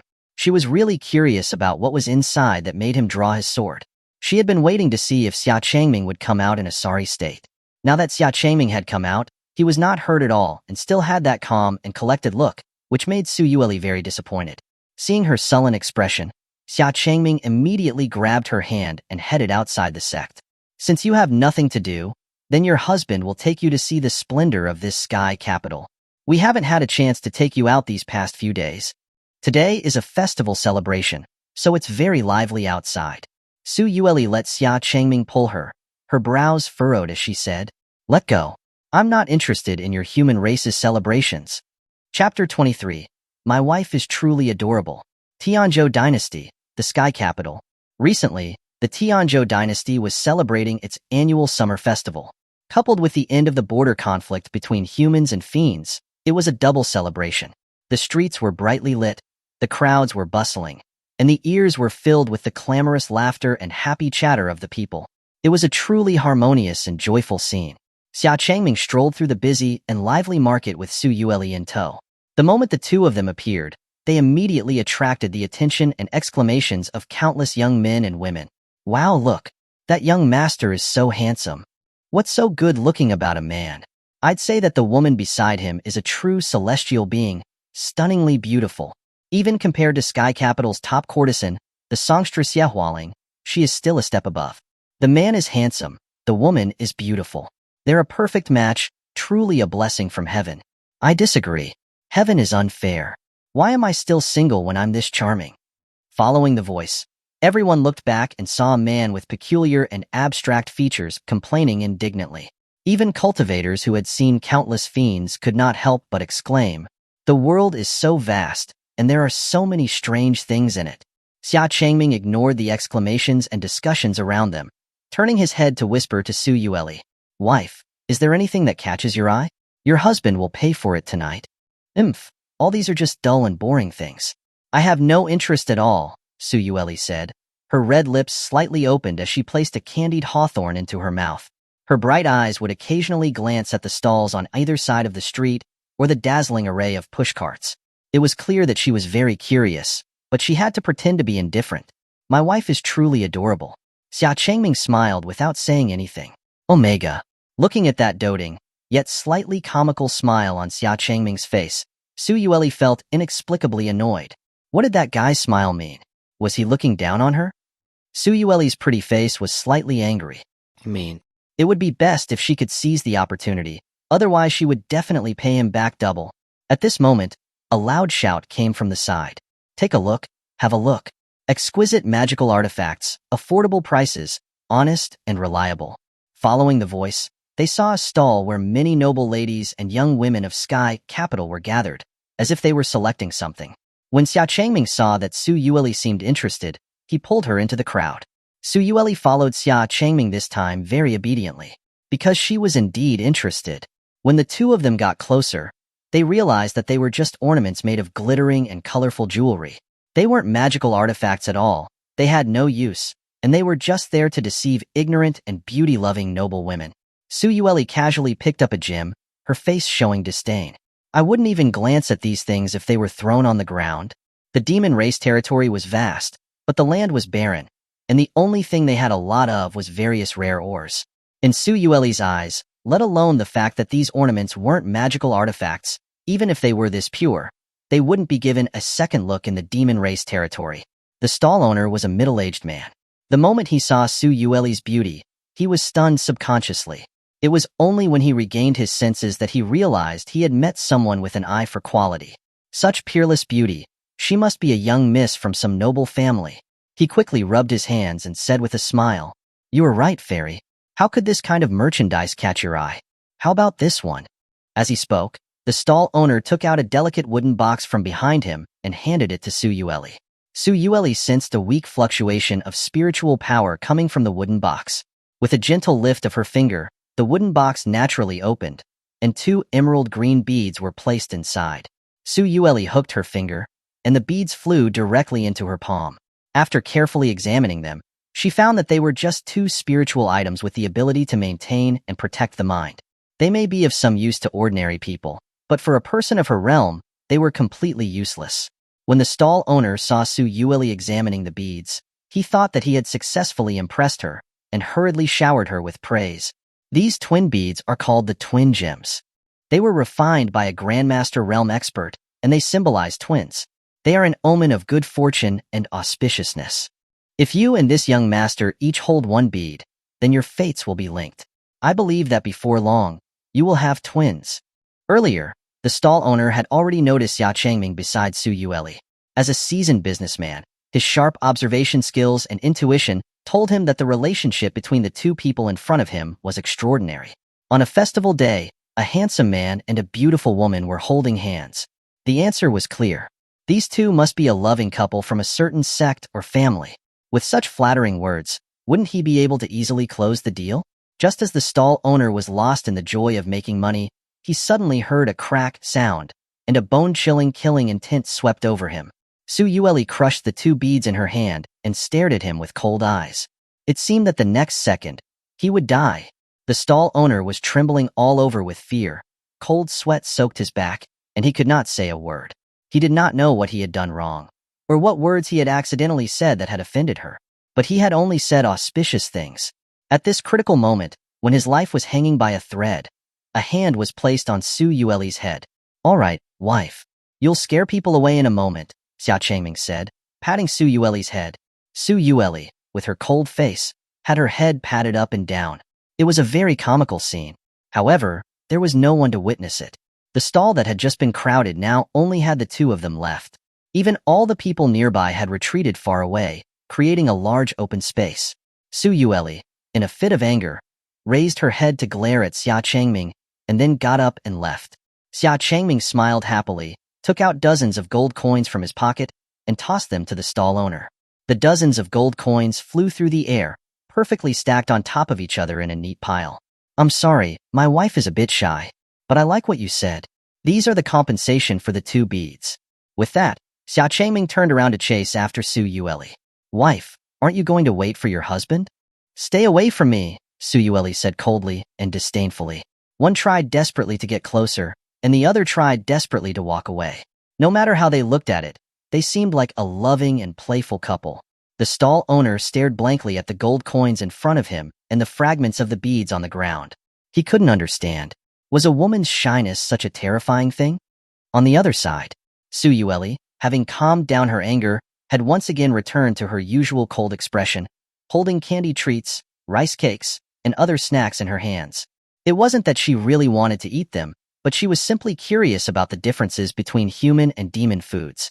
Xia Changming had bought a whole pile of them along the way, and he even had quite a few in his own hands. She was not easy to coax, but not that difficult either. But after this, Xia Changming vaguely knew what Su Yueli liked. Besides eating, she seemed to prefer magical artifacts. "Wife, you seem to want to buy magical artifacts?" Su Yueli did not deny it, taking it as an admission. "Why do you want to buy magical artifacts?" Xia Changming asked again out of curiosity. This time, Su Yueli did not respond to him, and simply continued to lick the candy in her hand. It wasn't that she didn't want to answer, but she didn't know how to answer. She couldn't possibly say that she wanted to buy magical artifacts to deal with him, right? When Xia Changming saw that Su Yueli did not answer, he did not pursue the matter, simply assuming that it was a common hobby for cultivators to collect magical artifacts. Then he knew where to take her. There was indeed a place in mind. It just so happened that he had to go there as well. Chapter 24. The Heaven and Earth Treasure Pavilion. The Heaven and Earth Treasure Pavilion was a merchant guild specifically open to cultivators. They sold custom-made magical artifacts, rare high-grade pills, and various treasures of heaven and earth. Anything that a cultivator needed, they would sell it. Their reputation was well known, and all cultivators knew of them. Although it was called a merchant guild, it was also like a strangely elusive sect. The Heaven and Earth Treasure Pavilion was based in the 9 provinces and 10 lands, and it was spread all over the world. Wherever there were cultivators, there would definitely be the Heaven and Earth Treasure Pavilion. They seemed to only be interested in selling magical artifacts and pills and never interfered in any disputes. Xia Changming led Su Yueli as they ate and drank their way to a towering pavilion. The exterior of the pavilion was extremely grand and magnificent, with red lacquered buildings, ornate doors, spiritual wood, and jade plaques. On the huge jade plaque, the 4 words, Heaven and Earth Treasure Pavilion, were engraved. Heaven and Earth Treasure Pavilion? Su Yueli stood outside the pavilion. Her beautiful eyes stared at the luxurious pavilion, which was almost comparable to her palace. If there was one place that the Heaven and Earth Treasure Pavilion had not yet reached, it was the demon race territory. The human and demon races had been mortal enemies for generations, and it was impossible for them to tolerate humans opening shops in their territory. If they tried, it would probably become a demon race free market. Therefore, Su Yueli did not recognize the Heaven and Earth Treasure Pavilion. After Xia Changming gave a brief explanation, Su Yueli's eyes couldn't help but reveal a hint of anticipation. Let's go, wife. Xia Changming and Su Yueli stepped into the pavilion. The moment they entered, they sensed the faint spiritual power and the fragrance of herbs and pills that lingered in the air. Various magical artifacts and pills were displayed dazzlingly before their eyes, and cultivators from all sects, as well as rogue cultivators, were selecting what they wanted. An elegant and beautiful maid walked up to Xia Changming and Su Yueli and asked with a smile, "May I ask if you 2 immortals have any requests?" "Bring all the best magical artifacts you have here," Su Yueli said before Xia Changming could, her words full of a natural arrogance. It immediately attracted the attention of all the cultivators present, who all showed expressions of doubt. Which young miss is that again? She dares to call herself I? There aren't many who would dare say that nowadays, are there? Just young and arrogant. High-level magical artifacts aren't something that ordinary people can control. The maid who had come to greet them was also stunned for a moment. However, her high level of professionalism allowed her to quickly regain her composure. She still smiled respectfully and said, "All right, high-level magical artifacts are on the upper floors. Please follow me." After saying that, the maid walked in front, leading Su Yueli to the upper floor. Su Yueli followed for a few steps before realizing that the leech next to her hadn't followed. She turned her head in confusion to look at Xia Changming. Xia Changming smiled and waved his hand, saying, "Wife, go ahead. Choose whatever you like. I still have some things to take care of. I'll be up later." Hearing this, Su Yueli narrowed her eyes. He had said that he was going to take her to explore the festival, but he actually had something to do here, right? For some reason, Su Yueli's first reaction was that Xia Changming was up to no good again. But that was good. It would be better for her to choose a suitable magical artifact to deal with him when he wasn't around. Su Yueli didn't say much and followed the maid upstairs. Xia Changming then turned to another maid. What he said next shocked everyone present. "Please call over whoever is in charge here." The noisy pavilion became deathly silent in an instant. Everyone looked at each other, and cold sweat dripped down their foreheads. They originally thought that the beautiful woman was arrogant enough, but they didn't expect that the young man was even more arrogant than her. This was the Heaven and Earth Treasure Pavilion that was spread all over the world. The last person who dared to be so arrogant in the pavilion had probably grown grass 8 feet high on his grave by now. There were still some who didn't recognize him. From the conversation the 2 of them had earlier, it seemed they were actually a married couple. They really were. A perfect match. The maid was stunned for a moment and then nodded lightly, turning and running into the inner room. A moment later, a thunderous and deep voice echoed from the inner room. "Damn it! Who's the fool that dares to cause trouble in the Heaven and Earth Treasure Pavilion?" A burly man with a scar on his face walked out impatiently, shouting at the crowd. "Who was it that called for me?" The crowd was startled into a cold sweat, and they hid from Xia Changming as if he were a plague, afraid of being implicated. An open space appeared in the middle of the pavilion, and Xia Changming stood in the center, making him particularly noticeable. Chun Lianxiong immediately focused his gaze on Xia Changming, the powerful yellow-brown spiritual power blooming on his body. "Is it you, kid, that came to cause trouble in the Heaven and Earth Treasure Pavilion?" Xia Changming was very helpless. He had not intended to make a move. He didn't know how things had become that he was the one who came to smash the Heaven and Earth Treasure Pavilion's place up. It wasn't their fault that everyone had misunderstood. It was just that Xia Changming's calm tone and the proud expression on his face had made everyone subconsciously think that he had come to cause trouble. Now that things had come to this, he was too lazy to explain. He would just get straight to the point. Xia Changming narrowed his eyes, and an invisible spiritual power burst out. The terrifying pressure was like a mountain pressing on everyone's back. Those with slightly higher realms were barely able to bend their bodies, while those with lower realms fell to the ground, unable to move.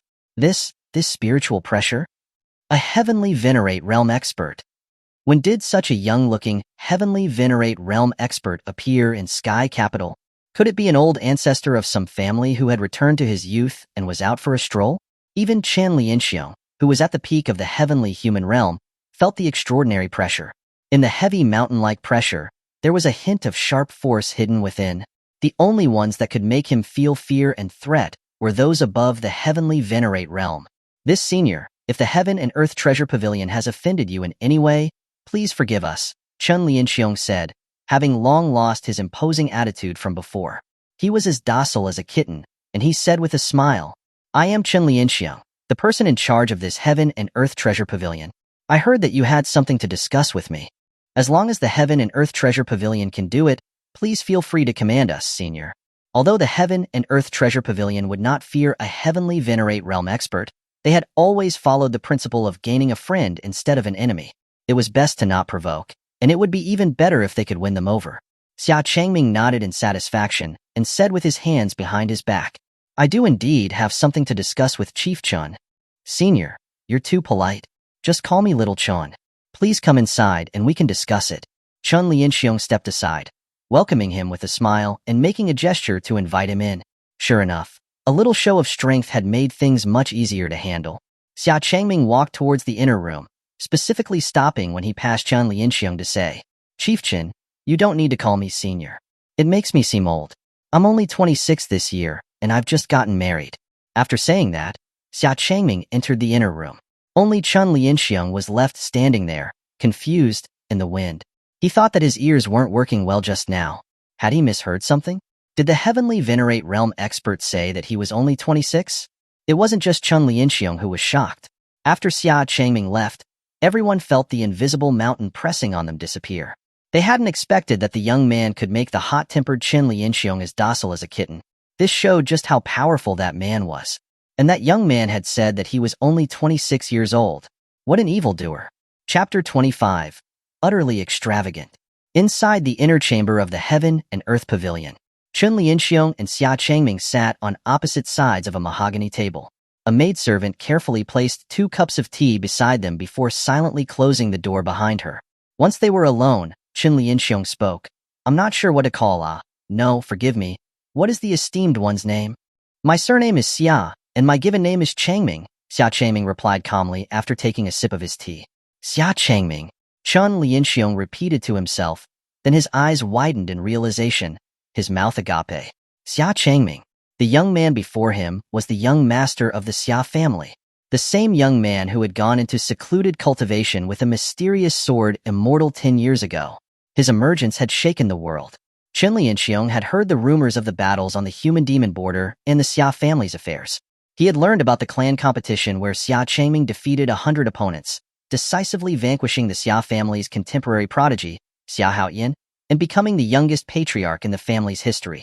It seemed the rumors were true. Xia Changming had reached the heavenly venerate realm. Ordinary cultivators might take 100 years to break through to this level, but this young man had done it at the mere age of 26. He was also the youngest heavenly venerate in history. May I ask what brings Patriarch Xia here to discuss?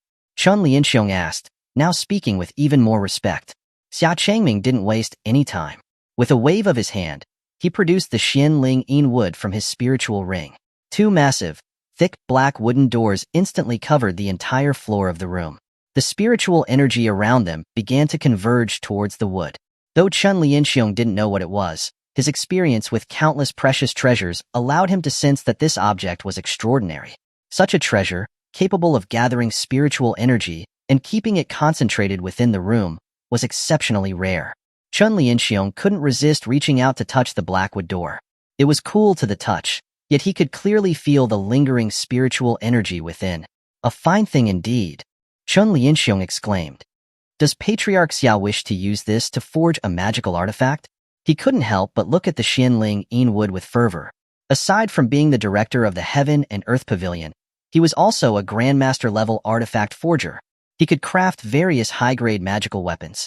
Seeing such a precious material made his hands itch with anticipation.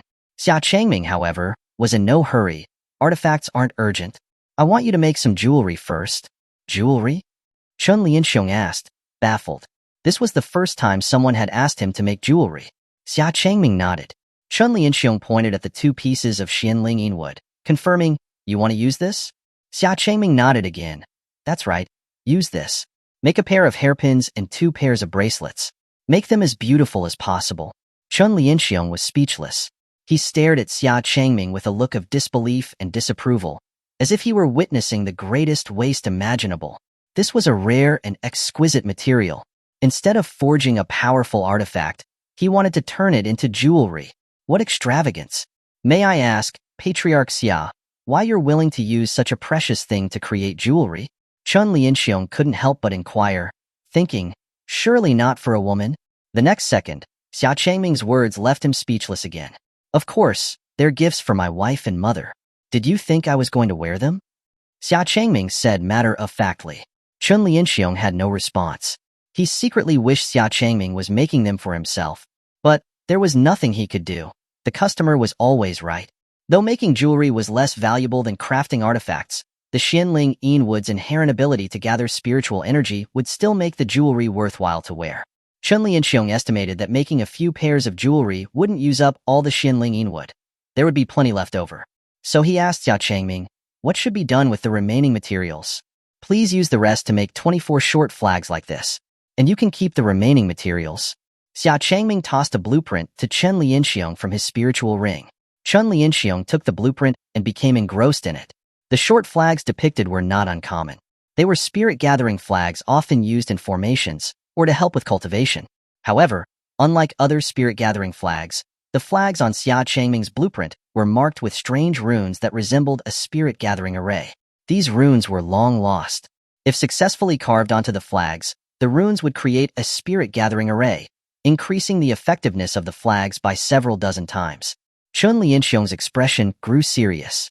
He looked at Xia Changming and said, Patriarch Xia, if I'm not mistaken, are the flags on the blueprint for a spirit-gathering array? Xia Changming nodded slightly. Chun Lianxiong sighed. You think too highly of me. Making 24 spirit-gathering flags is no problem, but I can't carve these spirit-gathering runes. The art of carving these has been lost for millennia. I doubt anyone can do it anymore. It doesn't matter. Just make the 24 spirit-gathering flags for me. The rest is my concern. Xia Changming replied calmly. His words caused a storm of shock in Chun Lianxiong's heart. What does that mean? If he understood correctly, Xia Changming was planning to carve the spirit-gathering runes himself? No, that's impossible. Carving runes was not something anyone could do. There were very few rune-carving masters in the world, and even if Xia Changming had the legacy of a Sword Immortal, he shouldn't be this monstrous. As if trying to convince himself, Chun Lianxiong felt somewhat relieved. He cupped his fist in a respectful gesture to Xia Changming. I will work to forge the 24 spirit-gathering flags and the jewelry for you as quickly as possible. It should be done within a few days. Thank you for your trouble. Xia Changming waved his hand lightly, and countless heavenly treasures instantly piled up, filling the room. The concentration of spiritual energy even surpassed the usual conditions inside the Heaven and Earth Pavilion. Trades between cultivators were not like normal transactions using money. Money was practically useless to most cultivators. Cultivators traded using spirit stones as currency, but it was more common to exchange items for items or items for services. The Xia family was short on spirit stones, and Xia Changming didn't have many. However, he had an abundance of heavenly treasures from the Immortal Mountain, so many that his spiritual ring was almost bursting. 1,000-year snow lotus. Solidified celestial stalactite. This is Phoenix Fire Lingji. Chun Lianxiong held a fiery red Lingji mushroom in his trembling hands. He was shocked, seeing so many spiritual medicines that he had only heard of before. It was truly, utterly extravagant. Patriarch Xia, This is too much, Qin Lianxiong said, looking at all the rare and valuable treasures. The remaining Xianling Inwood was more than enough to cover most of the payment. This many heavenly treasures could buy the entire heaven and earth pavilion here. Xia Changming smiled faintly. The remaining spiritual medicines are a gift from me to you. Qin Lianxiong narrowed his eyes, waiting for him to continue. There had to be another reason behind the gifting of such precious medicines. As expected, Xia Changming spoke slowly. I have one more matter to discuss with Director Chen. What is it? Please, don't hesitate to tell me, Patriarch Xia. I hope that the Heaven and Earth Pavilion will form an alliance with the Xia family. Chapter 26. By coincidence, I have them all. An alliance with the Xia family? Qin Lianxiong asked, frowning. Xia Changming explained, just a private alliance. I hope the Heaven and Earth Pavilion can lend the Xia family a hand when we are in need. Qin Lianxiong rubbed his chin and fell into contemplation. He looked at the countless precious medicines on the floor. While he hated to refuse such valuable things, he respectfully declined Xia Changming's request. I am sorry, Patriarch Xia. If it is just a business transaction, the Heaven and Earth Pavilion would be very happy to cooperate with the Xia family. But if you are asking us to provide assistance to the Xia family, then I am afraid I will have to disappoint you. The Heaven and Earth Pavilion never interferes in conflicts and does not take sides. Hearing the refusal, Xia Changming did not appear disappointed. When he had decided to try to win over the Heaven and Earth Pavilion, he knew that things wouldn't be easy. He had prepared for this. Xia Changming took out another jade bottle from his spiritual ring and threw it to Qin Lianxiong. Qin Lianxiong, holding the jade bottle, saw that Xia Changming was also sending him pills, so he stated his position again. Patriarch Xia, you seem to underestimate me a little. Even if you give me more spiritual medicines, Qin's attitude will not change. Director Qin, don't be so quick to refuse. Why don't you look inside before you decide? Xia Changming said calmly, taking another sip of his tea. Qin Lianxiong frowned slightly. He had already stated that he would not form an alliance with the Xia family, but Xia Changming was still trying to bribe him. It was an insult. Was he such a person? What kind of magical pills had he not seen? With that thought, Qin Lianxiong opened the jade bottle dismissively. He would see what was inside. As the bottle opened, a jade green pill, surrounded by spiritual energy, floated out, suspended in front of Qin Lianxiong. Qin Lianxiong stared blankly at the pill, muttering in disbelief. Is it an 8th grade Heavenly Venerate pill? Heavenly Venerate pills were, as the name suggested, specialized medicines used to break through to the Heavenly Venerate realm. They contained vast amounts of spiritual energy that could be used to fuel the breakthrough. It was a treasure that countless experts who were stuck at the peak of the heaven-human realm had sought their entire lives. And Qin Lianxiong was one of those experts. Now, seeing such a pill, his eyes burned with desire, his hands trembled with excitement, and he reached out involuntarily towards the pill. Just as his fingers were about to touch the pill flew away and disappeared before his eyes. Qin Lianxiong was startled and instinctively looked at the direction where the pill had flown. Xia Changming was now holding the Heavenly Venerate pill, smiling at him. Well, Director Qin? Xia Changming asked. Perhaps you should reconsider what I just said? Qin Lianxiong's face was full of hesitation. He looked at the pill in Xia Changming's hand with longing and reluctance. It was as if his lover was being held hostage by Xia Changming. If he had the Heavenly Venerate pill, his hope of breaking through would increase by at least 10%. Don't underestimate that 10%. Many peak heaven-human experts had to struggle for centuries to achieve even that. If this pill was put up for auction, countless peak heaven-human experts would give everything they owned to obtain it. Xia Changming saw Qin Lianxiong hesitating for so long and couldn't help but wonder, hadn't he won him over? The value of this Heavenly Venerate pill was enough to be on par with some of the biggest clans. It was a rare success for Xia Changming. Why was he hesitating? Did Qin Lianxiong really not want it? No one, not even Qin himself, would believe that. If this had happened at any other time, he would have accepted the pill without hesitation and said, let's talk more. But now was not the time. After much hesitation, Qin Lianxiong sighed and said to Xia Changming, Patriarch Xia, it's not that I don't want to. It's just that I don't have the authority to make decisions on this kind of thing. Please, follow me. With that, Qin Lianxiong led Xia Changming to a deeper inner room. Along the way, Xia Changming wondered. Each Heaven and Earth Pavilion branch was supposed to have a director who had the authority to handle everything, yet Qin Lianxiong said that he did not have the authority. This could only mean that there was someone with a higher authority than him in this branch of the Heaven and Earth Pavilion. Just as Xia Changming suspected, After arriving at the deepest room, Chun Lianxiong respectfully knocked on the door. "Young master, the Xia family patriarch wishes to see you." "Come in," a soft and weak voice said from inside. Chun Lianxiong opened the door, and Xia Changming walked in. What greeted them was a sickly-looking man, his body frail and his face pale, leaning against the headboard of the bed. His appearance was delicate, as if he were a beautiful woman. From the way Chun Lianxiong addressed him, Xia Changming guessed that this man was the young master of the Heaven and Earth Pavilion, Ling Ling. A beautiful woman stood next to Ling Ling. She held a sword and possessed a cold and detached aura. She wore a pure white mask, so her face could not be seen, but she had an imposing presence and a flawless posture. Seeing Xia Changming's arrival, Ling Ling asked in a very weak voice, "May I ask what brings the Xia family patriarch here?" "I'm here to discuss forming an alliance with young Master Ling." Xia Changming did not waste words and went straight to the point. Now that he had met the young master of the Heaven and Earth Pavilion, it was even better. Initially, he had only wanted the Heaven and Earth Pavilion in this city to assist the Xia family when needed, but he had now changed his mind. If he could convince Ling Ling, then he would truly form an alliance with the entire Heaven and Earth Pavilion. Ling Ling smiled weakly upon hearing Xia Changming's request. "I'm sorry, the Heaven and Earth Pavilion never." "Young Master Ling, isn't the nine nether chill within you about to break free?" Xia Changming interrupted. Ling Ling's eyes narrowed instantly upon hearing this. The chilling energy within his body was no longer contained and was suddenly released. Frost spread throughout the room, turning everything into crystal-like ice sculptures. Ling Ling didn't expect that Xia Changming would see through his situation at a glance, but then it dawned on him that Xia Changming was now at the heavenly venerate realm. Thus, it wouldn't be a surprise that he could see through the suppressed nine nether chill within his body. As expected of the Xia family patriarch, you are able to see through me. But, so what if you know about the nine nether chill? The Heaven and Earth Pavilion is merely a neutral business and does not form alliances with anyone. Is that so? What if I said I could heal your nine nether chill? Xia Changming said confidently. Ling Ling and Chun Lianxiong were both shocked, but they could not hide the joy in their shock. Even the masked woman standing beside Ling Ling asked, "Is that true? Can you really heal young Master Ling?"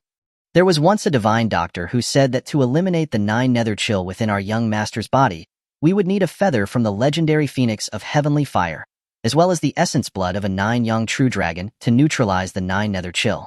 But it has been millennia since these two divine beasts were last seen. So, how can you save my young master? Chun Lianxiong asked with hesitation after the initial surge of joy. The masked woman's expression also seemed to turn doubtful. Of course, they thought that it was impossible for Xia Changming to possess such things and was just making empty promises. Numerous doctors had already tried before, all without any results. Only Ling Ling stared at Xia Changming with unwavering intensity. Xia Changming did not disappoint him. He smiled slightly and said, "By coincidence, I have them all." Chapter 27. Pill Refinement Without a Cauldron. You have the fire feather of the heavenly fire phoenix and the essence blood of the nine-young true dragon? The white-masked woman, her expression excited, moved closer to Xia Changming, seemingly eager for him to produce proof. "Ling Xin, don't be rude," Ling Ling chided the masked woman, before turning apologetically to Xia Changming. "I'm sorry. Ling Xin is just impatient.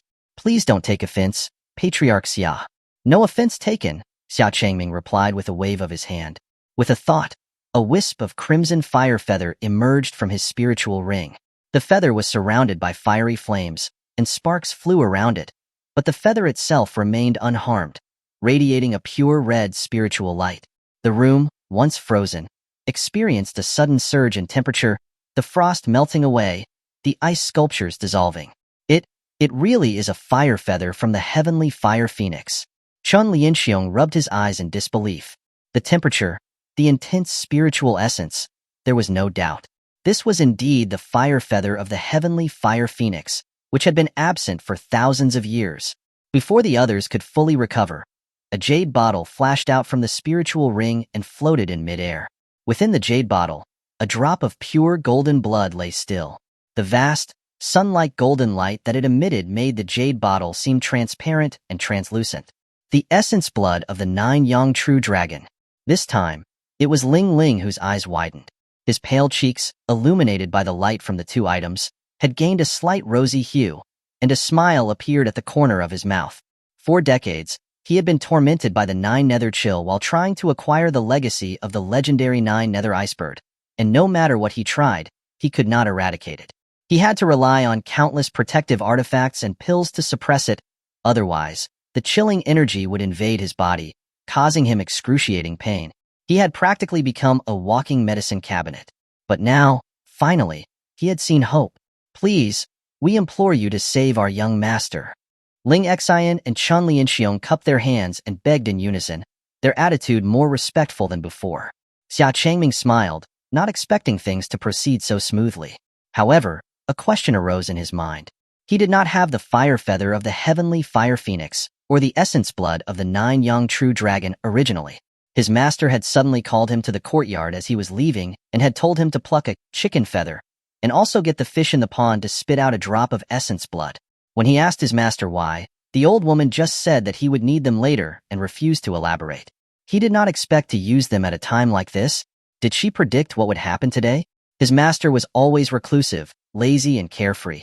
She didn't seem like such a clever person. Patriarch Xia? Ling Xian asked, her voice tentative, seeing that Xia Changming seemed to be in a daze. She seemed afraid that Xia Changming might refuse, adding, "If Patriarch Xia can heal our young master, the Heaven and Earth Pavilion will remember your kindness." This was precisely what Xia Changming wanted. With the Heaven and Earth Pavilion owing him a favor, negotiations would be much easier. Xia Changming flicked his finger, and several fire attribute spiritual herbs flew out, circling above his head.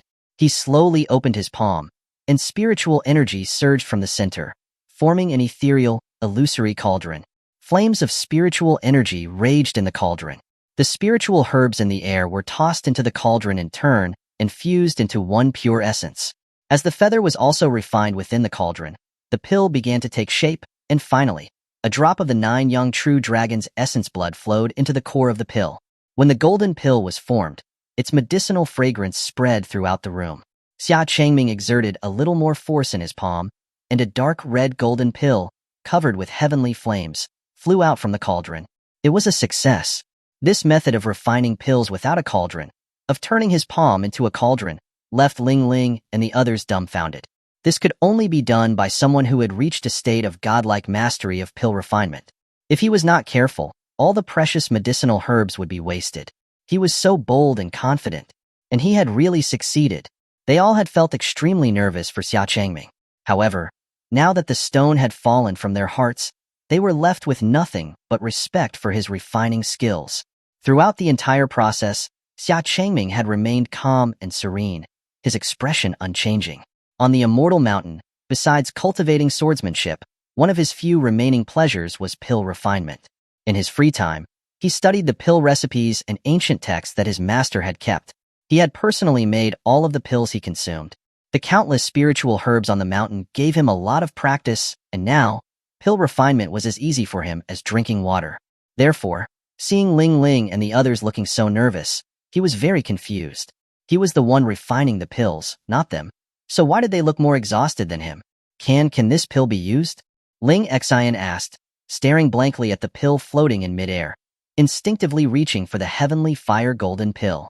"If you want your young master to be burned to a crisp, then go ahead," Xia Changming said jokingly. Ling Xian was so startled that she quickly retracted her hand and obediently backed away. Xia Changming then took a small bamboo tube from his spiritual ring and carefully poured out a drop of heavenly immortal dew. The heavenly fire cleansing marrow pill contained heavenly fire and a powerful surge of yang energy. Taking it recklessly would lead to being burned alive, or even death. Only the heavenly immortal dew, formed naturally from heaven and earth, could neutralize its power. As soon as a drop of the heavenly immortal dew touched the heavenly fire cleansing marrow pill, the scorching heavenly flames on its surface instantly vanished, and the dark red surface turned into a brilliant red and then a radiant gold. The heavenly fire cleansing marrow pill was complete. With a light flick of his finger, the heavenly fire cleansing marrow pill floated directly towards Ling Ling. Ling Ling was still filled with disbelief, as he carefully cupped his hands to receive the falling pill, as if he was afraid of hurting it. "As long as you consume this and heal for a few days, the 9 nether chill in your body will be gone," Xia Changming said calmly. Ling Ling disregarded his weakness and struggled out of bed to cup his hand in a gesture of gratitude towards Xia Changming. "Thank you. I, Ling Ling, will always remember this favor." If the Xia family ever needs anything in the future, the Heaven and Earth Pavilion will definitely do everything in our power to help. That is all I wanted to hear, Xia Changming replied with a smile. He had been waiting for Ling Ling's words. Ling Ling was the only young master of the Heaven and Earth Pavilion, and his words were worth much more than Chan Lianxiong's. Just then, a sound came from the top of the building. Xia Changming sensed a familiar spiritual energy coming from above, as if something had happened to Su Yueli. My wife seems to be getting impatient waiting for me. So, I must be going, Xia Changming said, pointing to the top of the building. Ling Ling and the others also sensed the movement above, and said with a smile, very well. We won't keep you any longer, Patriarch Xia. Director Chun, please escort Patriarch Xia, Ling Ling instructed. Yes, Chun Lianxiong said as he led Xia Changming towards the top of the building. His attitude was respectful and obsequious. This way, Patriarch Xia. The express route to the upper floors is this way. Xia Changming knew what he was plotting. He casually tossed the heavenly venerate pill into Chen Lianxiong's arms. Patriarch Xia, no? I mean, my lord. Chen Lianxiong said, clutching the jade bottle. He held it as tightly as if it was his lover. A smile, as bright as a blooming chrysanthemum, lit his face. Right now, Xia Changming was like a second parent to him. If Xia Changming told him to drop his pants and bend over now, he would not hesitate to do it. Chapter 28. I'm giving you one last chance to scram. After Xia Changming left the room, Ling Xian asked Ling Ling in a worried tone, Young master, will the family head be displeased that you decided to ally with the Xia family without consulting them? Although Ling Xian was happy that Ling Ling would no longer have to suffer the torment of the Nine Nether Chill, she was worried that, without consulting the family, Ling Ling had made a pact with the Xia family. It meant that the Heaven and Earth Pavilion was abandoning its neutral stance that it had upheld for hundreds of years, and it would surely make many in the family unhappy. Ling Ling stared blankly at the heavenly fire-cleansing marrow pill in his palm, seemingly in deep thought. After a while, he spoke, Ling Xian, have you ever seen a heavenly venerate who is 26 years old? Ling Xian was taken aback and shook her head. Young master, you are already the most gifted person I have ever seen. Ling Ling chuckled self-deprecatingly. Compared to Xia Changming, he didn't dare to call himself a gifted person. He asked another question, then, have you seen anyone whose pill-refining talent could compare to his? Ling Xian was silent for a moment, then shook her head again. She had thought of every famous pill-refining master in the clan, but not one of them could compare to Xia Changming. The method of condensing a cauldron in his palm was already at the peak of the pill-refining world. Ling Xian quickly understood Ling Ling's meaning and said, You mean, he is worthy of the Heaven and Earth Pavilion's favor? Ling Ling nodded slightly. At such a young age, Xia Changming has reached this level. Given enough time, he may very well become the next immortal sovereign since the great war between the immortals, demons, and spirits thousands of years ago. He's worthy of our Heaven and Earth Pavilion to do everything to befriend him. Immortal sovereign. Ling Xian whispered when she heard the words immortal. Since the great war between the three races, the immortal sovereign experts had almost all perished.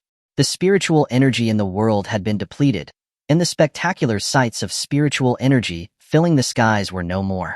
This also led to a sharp decline in the number of experts reaching the immortal sovereign realm. Even reaching the heavenly venerate realm was rare, and most of them were those old monsters who had been secluded for decades, if not centuries. To achieve the heavenly venerate realm at such a young age in the current state of the world, his talent was comparable to the prodigies from the times when powerful experts roamed the lands 1,000 years ago. So, the young master has already considered the family's interests at such a deep level, Ling Xian said admiringly. Ling Ling smiled faintly and pointed towards the ceiling. It's not just that. Do you know who his wife is? Ling Xian pondered for a moment, then the masked woman's eyes brightened. She knew this. The Demon Empress. That's right. His wife is the current Demon Empress.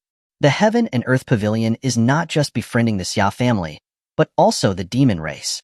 If we befriend the Demon Empress, then one day, the Heaven and Earth Pavilion will have great hope of setting up operations in demon territory as well.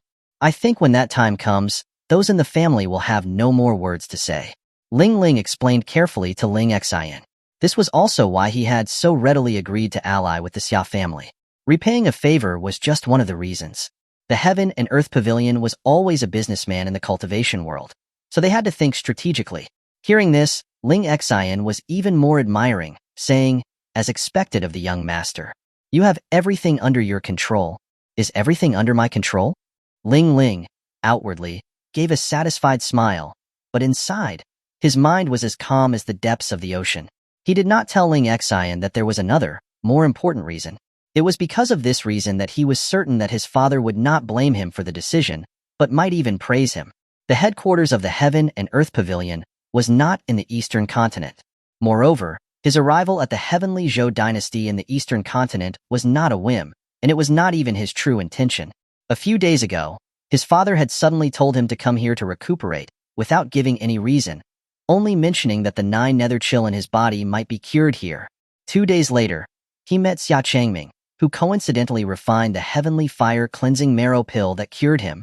Everything was far too coincidental. When he went back, he would definitely have to ask his father about it. Ling Ling thought carefully to himself. Meanwhile, after parting with Xia Changming, Su Yueli, led by a maidservant, went straight to the top floor of the Heaven and Earth Pavilion. Most of the items here were extraordinary spiritual tools, and one could even occasionally see divine artifacts or fragments of damaged divine artifacts. Compared to the floors below, only a small number of people could come here. Those who strolled through the gallery were either the young masters of rich and powerful families, or the most famous sect disciples. Su Yueli, dressed in a light, gauze-like immortal dress, with silver threads swaying with her skirts, possessed a captivating and beautiful figure. Even among the well-dressed young men and women, she shone brightly, attracting everyone's attention. While she found their eyes rather unpleasant, she did not react to it. She walked lightly, her eyes sweeping over the magic tools, but she didn't stop for a moment. Although there were several divine artifacts there, none of them caught her eye. Su Yueli was certain that ordinary divine artifacts would not be able to deal with Xia Changming. She knew that all too well. She felt she was only missing a handy immortal artifact in order to overcome that detestable guy. If she could have an immortal artifact in her hand, she might not lose to him. Unfortunately, she had already almost walked through the entire top floor, and she had not found a single immortal artifact, not even a shard of one. She was greatly disappointed. The Heaven and Earth Pavilion wasn't that great after all. Just as Su Yueli stopped in front of a magical tool, intending to take a closer look, a frivolous voice, one that made her frown, sounded beside her.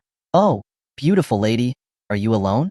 A man in extravagant clothes walked straight up to her, a teasing smile on his face, his eyes filled with undisguised lust, sizing her up and down. Su Yueli immediately frowned, her beautiful face darkening, and she uttered one word, "Scram." However, the man not only ignored her, but his smile became even more intense as he moved even closer, inhaling deeply and greedily savoring her scent. "Oh, you're quite feisty. I like you like that," he exclaimed. "Beautiful lady, you smell amazing. How about you consider coming with me? If you're with me, you can enjoy endless riches and everything else that you desire," Kaikuin said excitedly. His eyes had not left her since the moment Su Yueli had arrived on this floor. He had been impressed that such an alluring woman existed in this world. Compared to this woman, his 18 concubines were simply common, vulgar trash. He decided he had to have her. If he could have this woman, he wouldn't mind dying under her skirts.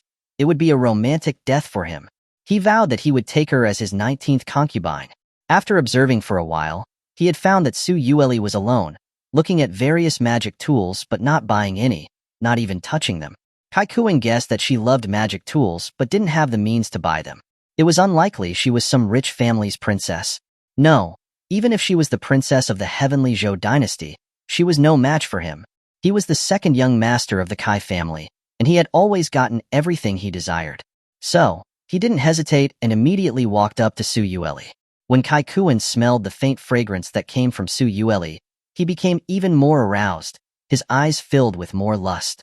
Su Yueli felt extremely disgusted and, her face now a mask of coldness, said, "I'm giving you one last chance to scram." Chapter 29. He is my husband. "Oh dear, such a temper," Kaikuin said with a smirk. "What if this young master refuses? What can you do to me? I'm telling you, little beauty, you should just be obedient and follow me, lest you regret it in the future." Kaikuin spoke to Su Yueli with a tone that was both suggestive and threatening. Finally, unable to suppress the desire in his heart, his lips curled into a greedy smile, and he slowly reached towards her chest. The others in the gallery had been attracted by Su Yueli's cold shout earlier. Upon seeing Kaikuin, they couldn't help but express indignation. while also feeling sympathetic for the beautiful woman. She should have never encountered Kai Kuan. This man was the second young master of the Kai family, one of the four great families of the heavenly Zhou Dynasty. He relied on the power of the Kai family to act arrogantly and domineering, bullying men and women. His notorious lust for women had spread far and wide. Without exception, every woman he had taken interest in had been made into his concubine by any means necessary. He had already taken 18 concubines, including many who he had forcefully taken from others. Countless women had been harmed by him. Any woman with even a little beauty would avoid him as if he was a devil. And now, in broad daylight, he was attempting to make a move on a young woman. Although the onlookers were angry, they did not dare to interfere because of Kai family's power. This only emboldened Kai Kuan's arrogance. Who would dare to touch him within this heavenly Zhou territory? As Kai Kuan's hand was about to reach her, saliva was already dripping from the corner of his mouth. Xuanhuan stared at Kai Kuan with a cold expression. Instead of dodging him, a cold, seductive smile appeared on her face. The next moment, a silver light flashed, and an arm flew off, falling straight to the ground. Blood splattered in the air. Kai Kuan's expression froze, as the arm he had been reaching for Xuanhuan was gone. Huh. Kai Kuan was stunned. He didn't understand what had just happened. Why was his hand suddenly gone? The pain finally jolted him back to reality. Excruciating pain shot from his severed arm straight to his brain. Ah, my hand. My hand. Kai Kuan screamed in agony, clutching his bleeding stump. The pain was piercing and unbearable. You bitch, he yelled. How dare you attack me? Do you know who I am? I won't let you go. When I catch you, you'll regret it.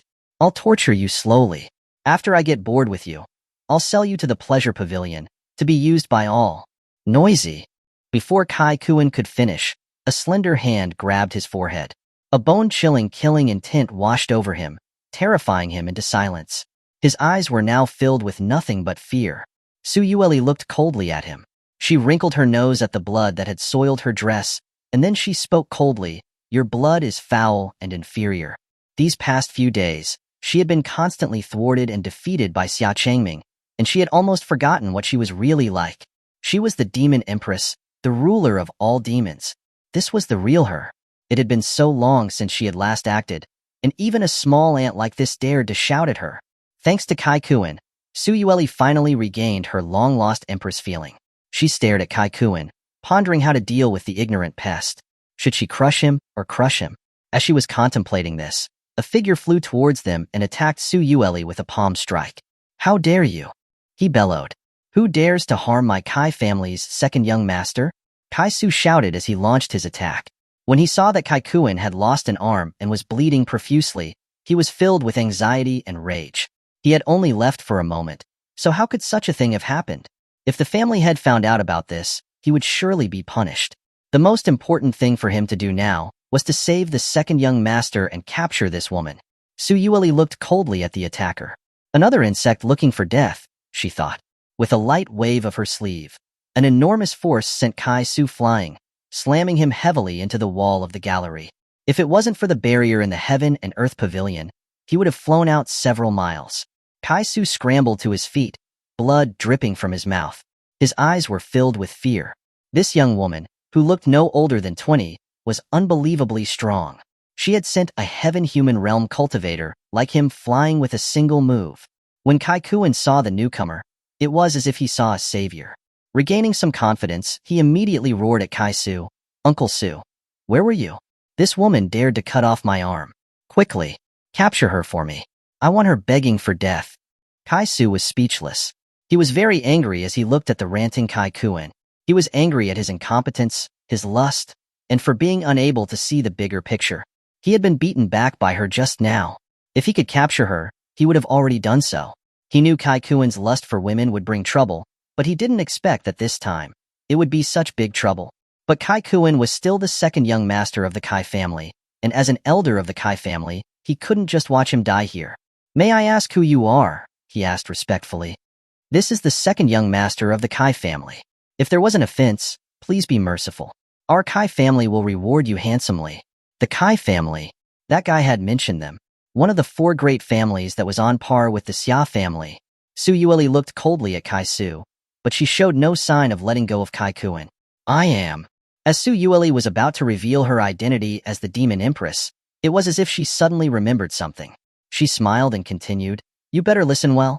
I am a member of the Xia family." "You are a member of the Xia family?" Kai Su said in surprise, looking at the beautiful woman before him. The Xia family and Kai family were always at odds, and they constantly clashed with each other. The Xia family had once led the four great families, but in recent decades, the Kai family's power had increased rapidly, and they now had the upper hand. The Xia family was in decline. Rumors were spreading that the Xia family might lose its position as the head of the four great families. But today, a member of the Xia family had dared to attack the Kai family's second young master. Although she had said that she was a member of the Xia family, Kai Su did not recognize her. If someone had such strength and beauty, he would never have forgotten them. "I haven't seen you in the Xia family before. May I ask for your name?" Kai Su asked. "You are not worthy to know my name," Su Yueli said. Her majestic aura resembled that of a king who looked down on the world. Kai Su carefully studied Su Yueli, and suddenly his eyes widened in shock as he recalled something. He had heard that the young master of the Xia family, Xia Changming, had returned to the Xia family 4 days ago, and with him was the Demon Empress. He had married the Demon Empress in Tianzhou City and brought her back to the Xia family. It was said that the Demon Empress had an unsurpassed beauty, an alluring face, and an extraordinary power. The woman before him matched this description. "May I ask what your relationship is with Xia Changming?" Kai Su couldn't help but ask. Su Yueli was at a loss for words, her expression complicated.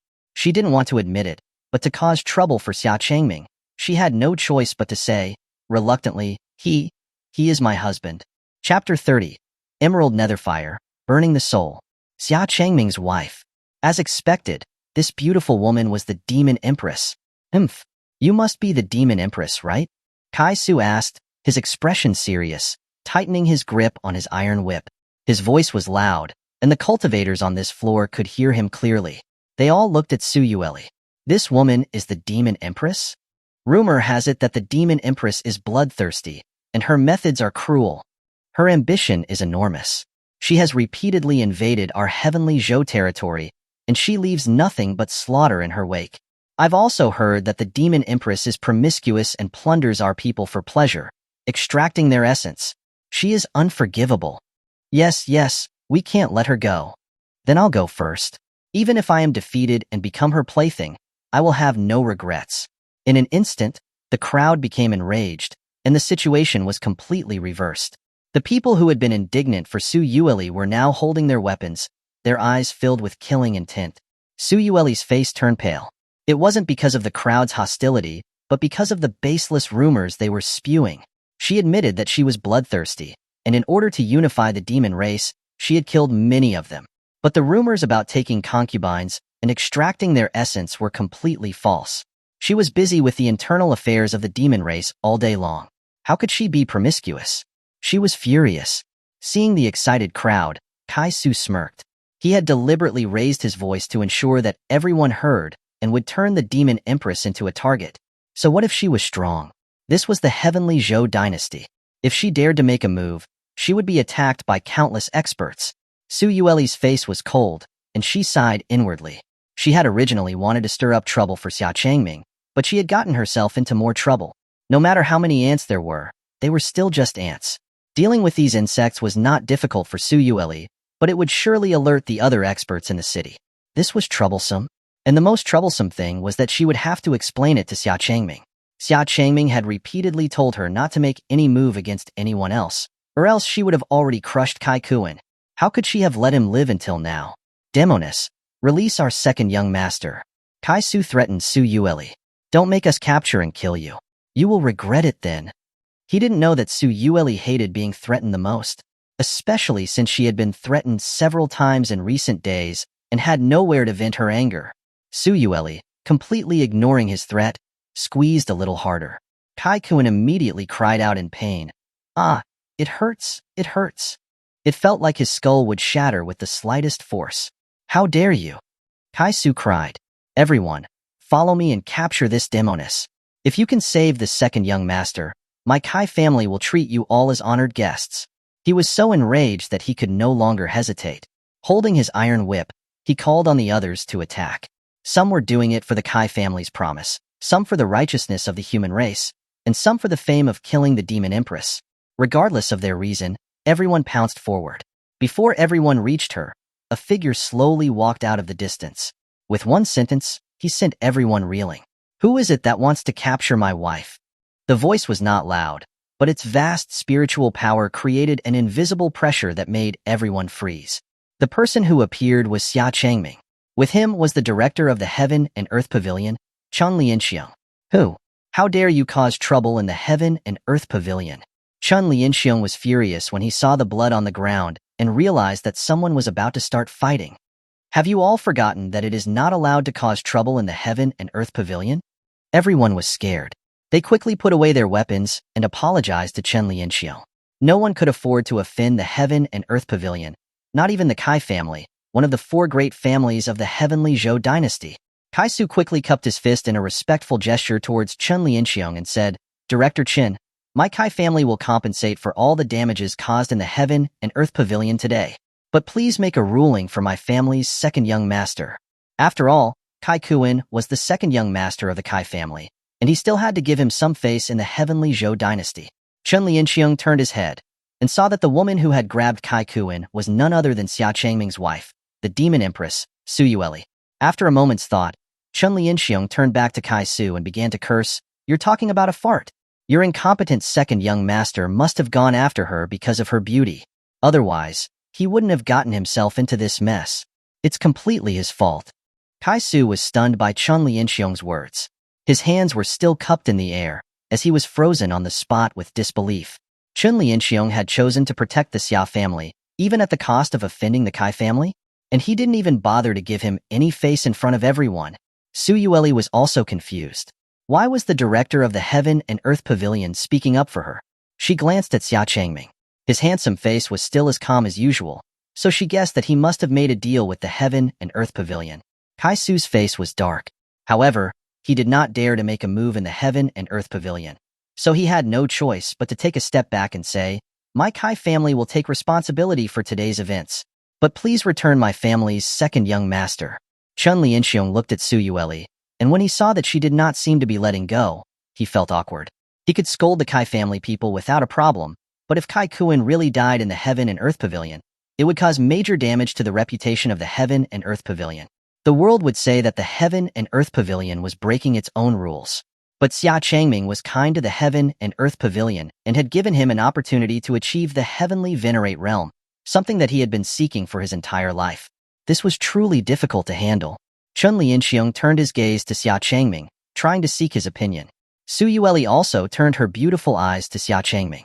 Her eyes seemed to be asking, "Can I kill him?" Xia Changming smiled faintly and said to Xuanhuan, "Today is the day of the festival. It's a rare occasion for joy, so we shouldn't shed any more blood." The Heaven and Earth Pavilion strictly prohibited troublemaking, and even more so, killing. Xia Changming was giving face to the Heaven and Earth Pavilion, but he had only said not to shed blood. Lianxiong and Kai Su immediately breathed a sigh of relief. As long as Kai Kuan was not dead, things were not too bad. Xuanhuan pouted unhappily, her eyes seeming to show resentment, but then she seemed to understand something, and a charming smile appeared on her lips. He had only said not to shed blood. He hadn't said that he would let him go. When Kai Kuan heard that he had been saved, a smug look appeared on his face. His eyes were filled with hatred as he stared at Xuanhuan. Once he got back home, he would gather people to capture this woman and torture her, to let everyone have their way with her. Xuanhuan's expression was cold as ice. She hated this insect. Her finger gently tapped Kai Kuan's forehead. Kai Kuan's hateful gaze turned into surprise and unease. "Burn," Xuanhuan uttered coldly. The next moment, a wisp of emerald-colored fire rose up. "Ah!" Kai Kuan cried out with a bone-chilling scream as he clutched his head. His body was engulfed by an emerald flame. Strangely, his flesh and clothes were unharmed. However, his soul had left his body and was being burned away by the emerald flame. In an instant, Kai Kuan's soul was completely annihilated, his eyes empty and lifeless as he fell face down. The scene was deathly silent. Chapter 31. The Overbearing Couple.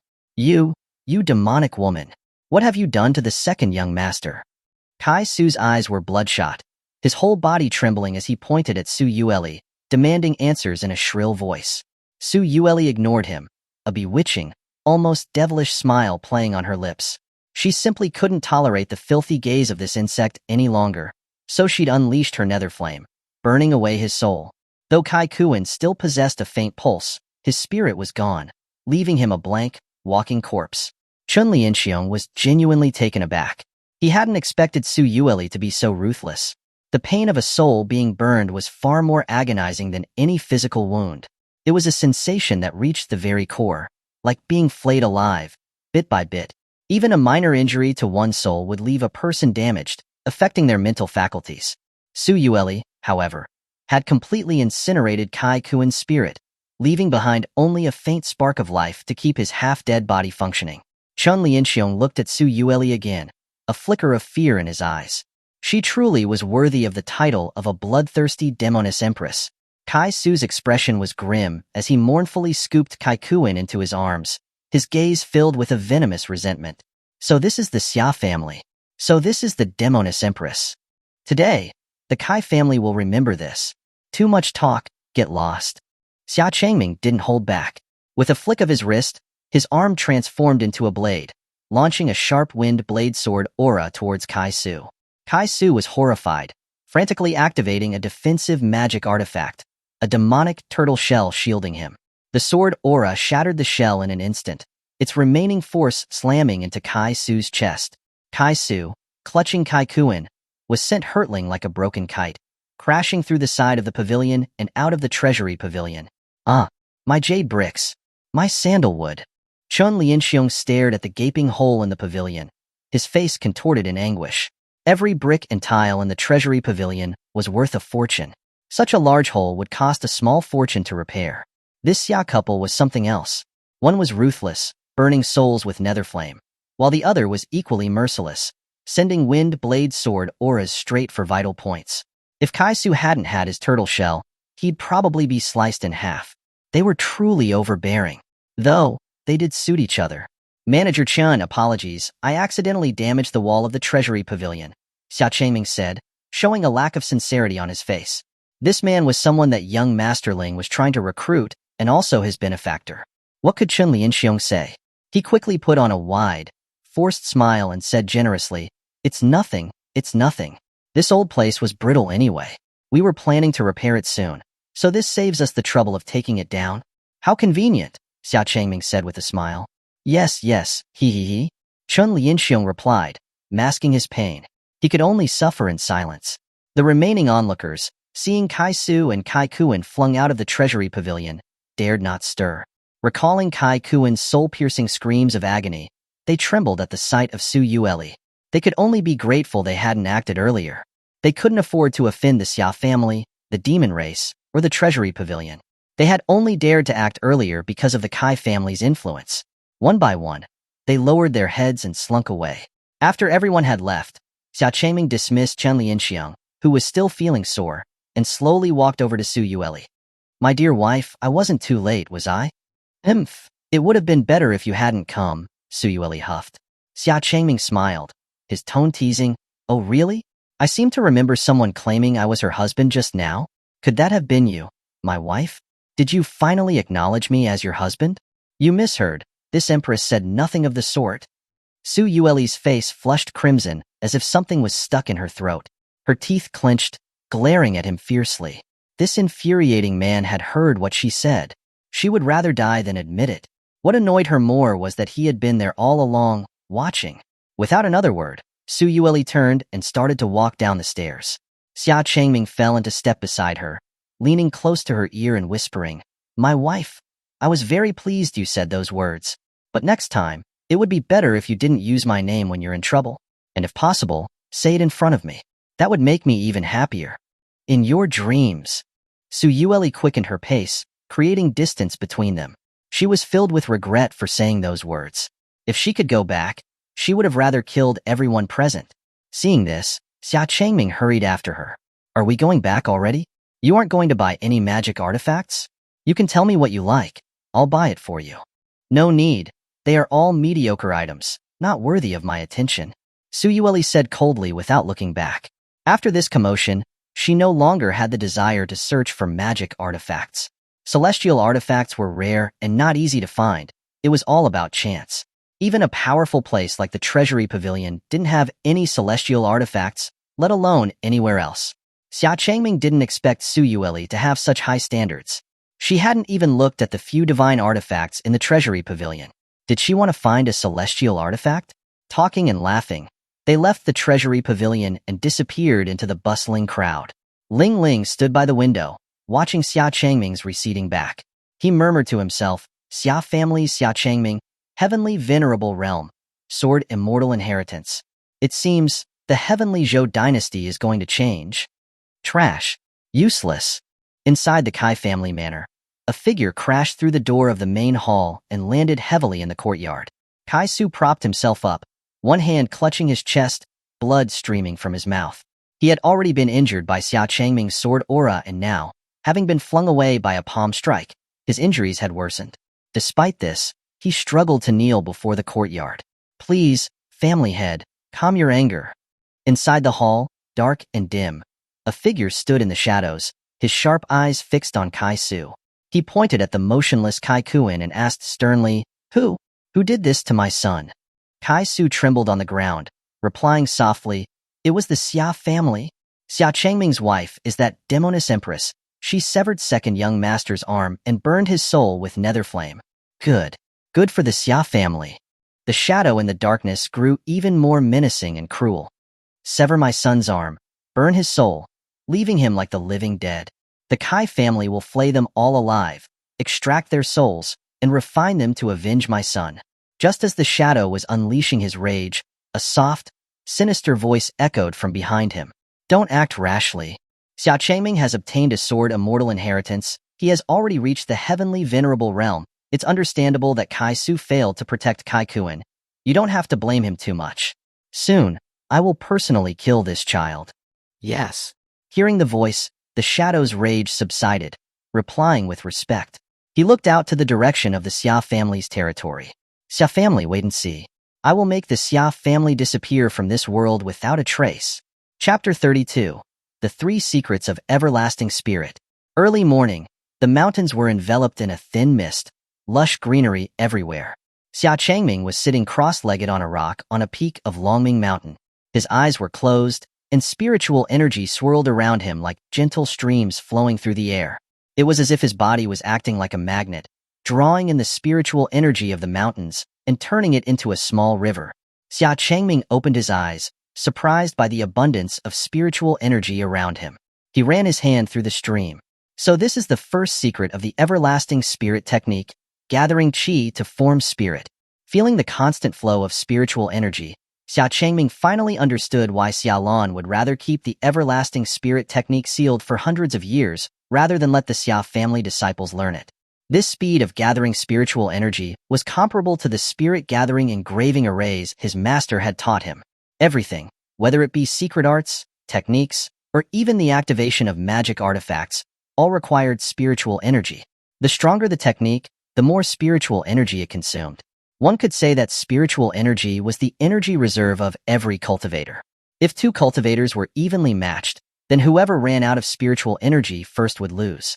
The everlasting spirit technique could gather spiritual energy naturally, drawing it from the environment, allowing an endless supply.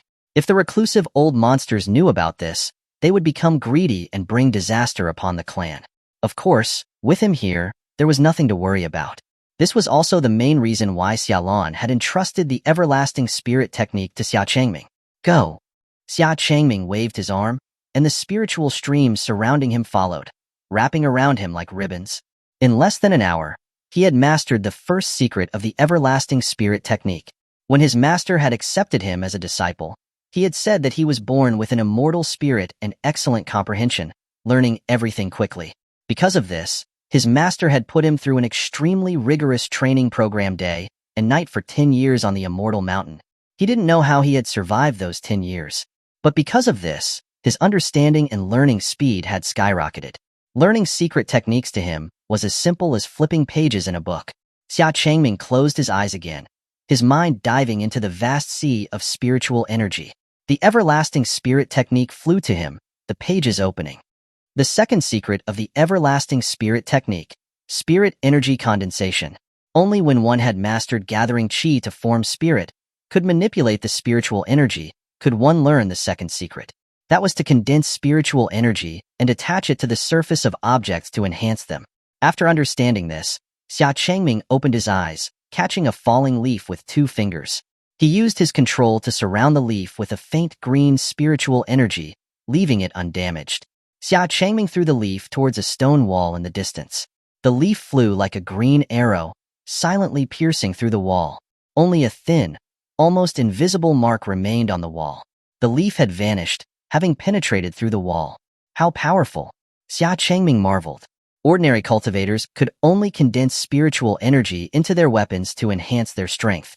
And this method was often a forced infusion, not only consuming a large amount of spiritual energy, but also causing the weapons to break if they could not withstand the infusion.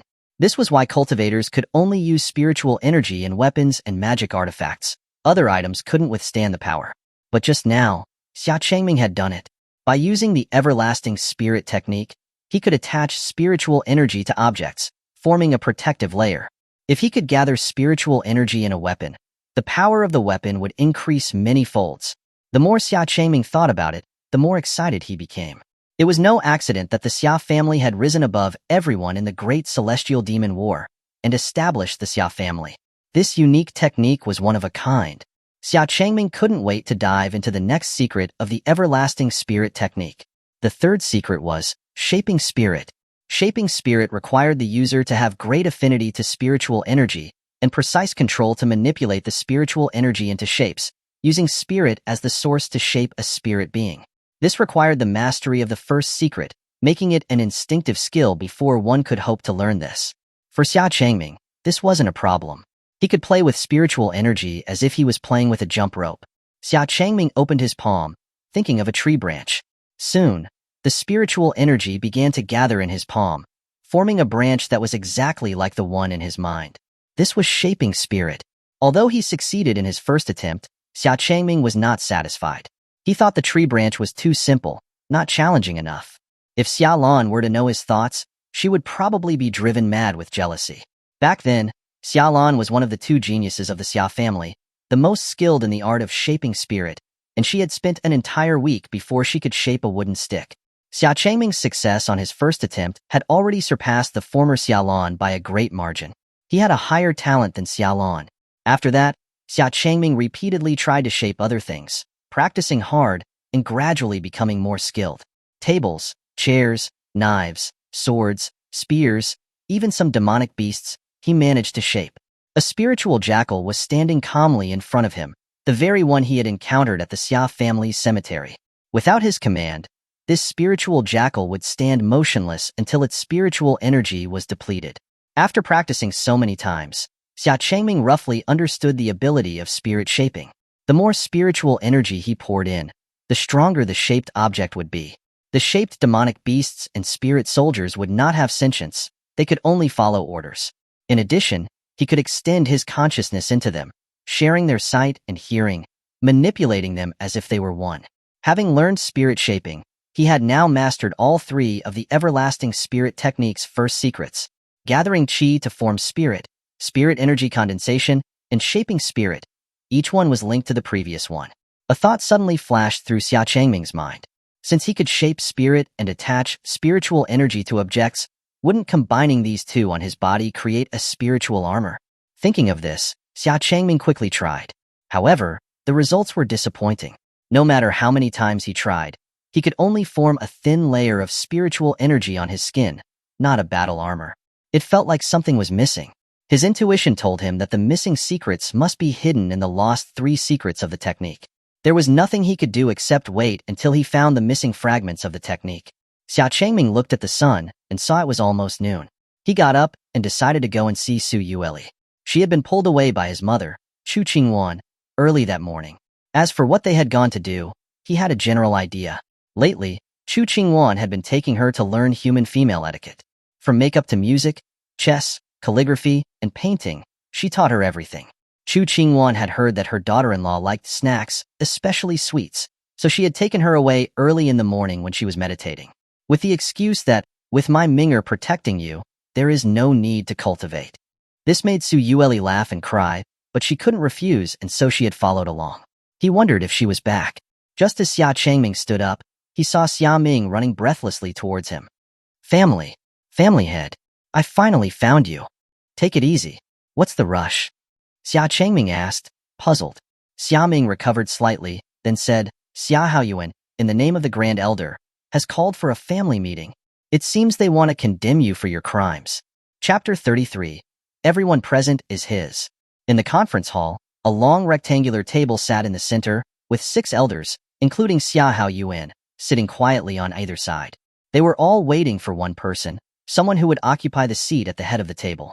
Before long, Xia Changming's figure appeared outside the hall, walking confidently toward his designated seat. After he was seated, as was the custom, the 6 elders were required to rise and pay their respects to the family head. For elders, led by Xia Ruoguang, stood up, bowing respectfully to Xia Changming. Greetings, family head. Only Xia Haoyuan and Xia Jun remained seated, showing no intention of rising. Grand Elder, 6th Elder, having seen the family head, why do you not bow? Xia Changming asked coldly, his eyes narrowing, a subtle, invisible pressure emanating from him.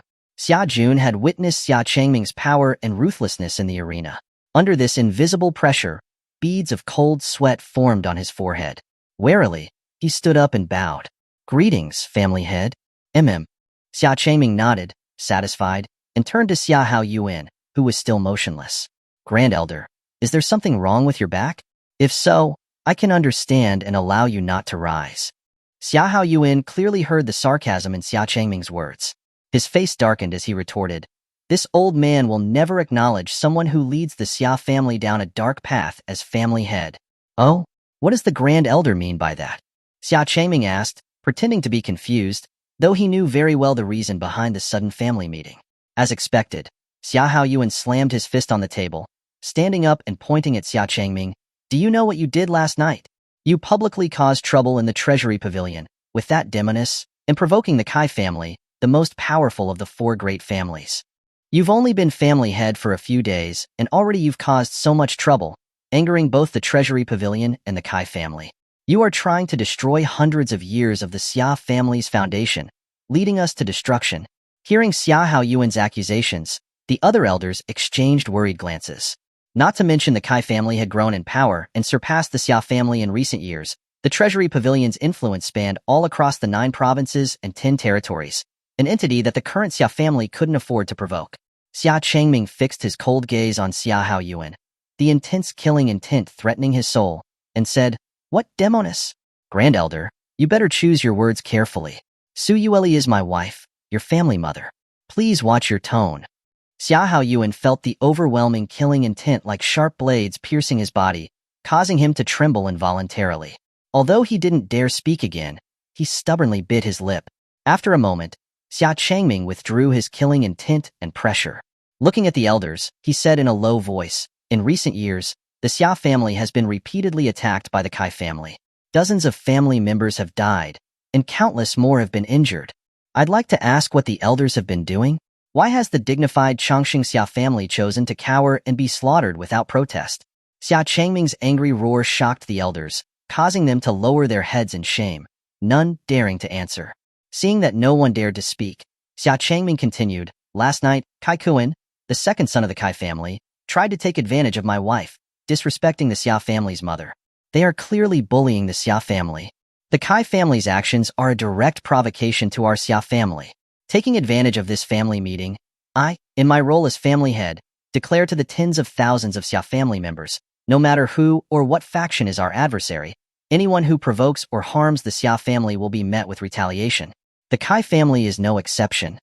If we can't win in a one-on-one fight, gather a crowd and beat them up. If ganging up doesn't work, then ambush them. I will allow everything. The room erupted in shock. Xia Haoyuan immediately rebuked. Absurd. The Kai family is powerful now, with dozens of heaven-human realm disciples, and are about to marry into the Wang family. The combined strength of the 2 families is far beyond the Xia families. This is going to put the Xia family on a path to destruction. Xia Changming listened calmly to Xia Haoyuan, his gaze sweeping over the others. Except for Xia Ruoguang's calm demeanor, the other elders all looked hesitant and wary. He sighed inwardly. The The current Xia family was truly in decline, only seeking stability. If the ancestor, Xia Lan, knew this, she would surely die of anger. Xia Changming turned to Xia Haoyuan and asked casually, then, according to the Grand Elder, how can we ensure the prosperity and strength of the Xia family? Xia Haoyuan seemed to have been waiting for this question and answered without hesitation.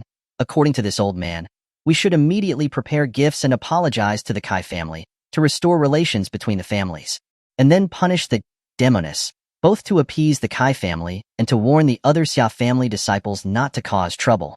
Ha ha ha. Hearing these words, Xia Changming couldn't help but laugh. What's so funny? Xia Haoyuan asked, his face flushed with anger. Sorry, I'm not laughing at the Grand Elder. It's just that the Grand Elder's words are so amusing. Xia Changming smiled, his tone dripping with sarcasm. I hear the Grand Elder speaking so highly of the Kai family. It sounds like you are bolstering their ego while weakening our own Xia family. For a moment there, I almost thought you were a Kai and not a Xia. As soon as Xia Changming finished speaking, Xia Haoyuan's pupil shrank. He pointed at Xia Changming, yelling, outrageous. This old man is the Grand Elder of the Xia family, serving for over 100 years, working tirelessly for the good of the clan. And you, a mere brat, dare to slander my reputation. Seeing Xia Haoyuan explode in anger, disregarding his image to curse, Xia Changming glanced at him meaningfully before waving his hand casually. I never said that the Grand Elder is a Kai. Why are you so agitated? You've slandered my reputation and tried to destroy the Xia family's 100-year legacy. You're not fit to be the Xia family head. In the name of the Grand Elder, together with the other elders, I will temporarily suspend your authority as Xia family head. Here it is. This was probably the main reason for this family meeting. They wanted to use the Kai family incident to accuse him. Xia Changming propped his chin up lazily, saying casually, Go ahead, Grand Elder. Elders, what are you waiting for? Xia Haoyuan looked at the others and asked. Only Xia Jun responded. The rest looked at the steadfast Xia Ruoguang. Elder Ruoguang? Xia Haoyuan said to Xia Ruoguang, his eyes carrying a hint of threat. Xia Ruoguang slowly stood up. Xia Haoyuan grinned triumphantly. A mere brat dared to fight him? In his eyes, he was still 1,000 years too early. Everyone here was his. But what happened next made his triumphant grin freeze on his face. Xia Ruoguang turned to Xia Changming and bowed respectfully. Family head, this old man wishes to accuse Grand Elder Xia Haoyuan.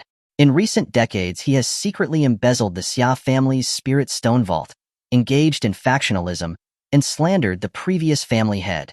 Chapter 34. Grand Elder? You don't deserve the title. Huh. Xia Haoyuan was stunned. He yelled at Xia Ruoguang, what do you mean by this? Slandering me? Xia Ruoguang ignored Xia Haoyuan and took out a prepared ledger from his robes, handing it to Xia Changming. This is the record of the spirit stones that Grand Elder Xia Haoyuan has embezzled over the years. It includes the amount that should have been deposited in the vault. Just compare them to the deposits in the vault, and it will be clear. Xia Changming took the ledger and flipped through a few pages. His face gradually darkened. In just the past few years, Xia Haoyuan had embezzled hundreds of thousands of spirit stones from the vault. No wonder the Xia family was facing a resource shortage and had gradually been overtaken by the Kai family. So that's what my Xia family's Grand Elder has been doing. You have really been working hard for the family. You don't deserve the title of Grand Elder. Xia Haoyuan's face turned red, then white. He clenched his fists tightly. Although he had known that Xia Ruoguang had evidence of his embezzlement, he had always thought that he had a firm hold over Xia Ruoguang's weakness and had never paid it any mind. He had never expected to be exposed in public like this. Seeing the situation unfold, Xia Haoyuan could only deny it. Slander. This old man has never taken a single spirit stone from the Xia family. This ledger could be fake. It cannot be taken as proof. Humph. Slander? We'll find out soon enough. Xia Changming tossed the ledger on the table for the other elders to look at.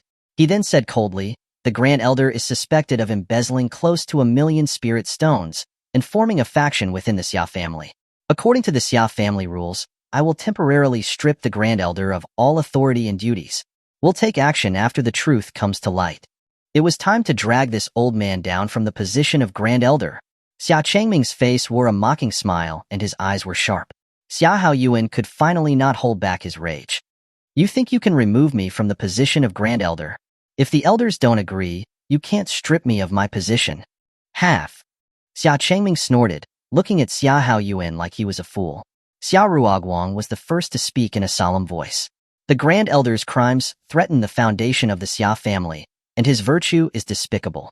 This old man believes he cannot be the Grand Elder any longer. Please remove him from his position. With Xia Ruoguang's statement, the other elders stood up one after the other to demand the removal of Xia Haoyuan.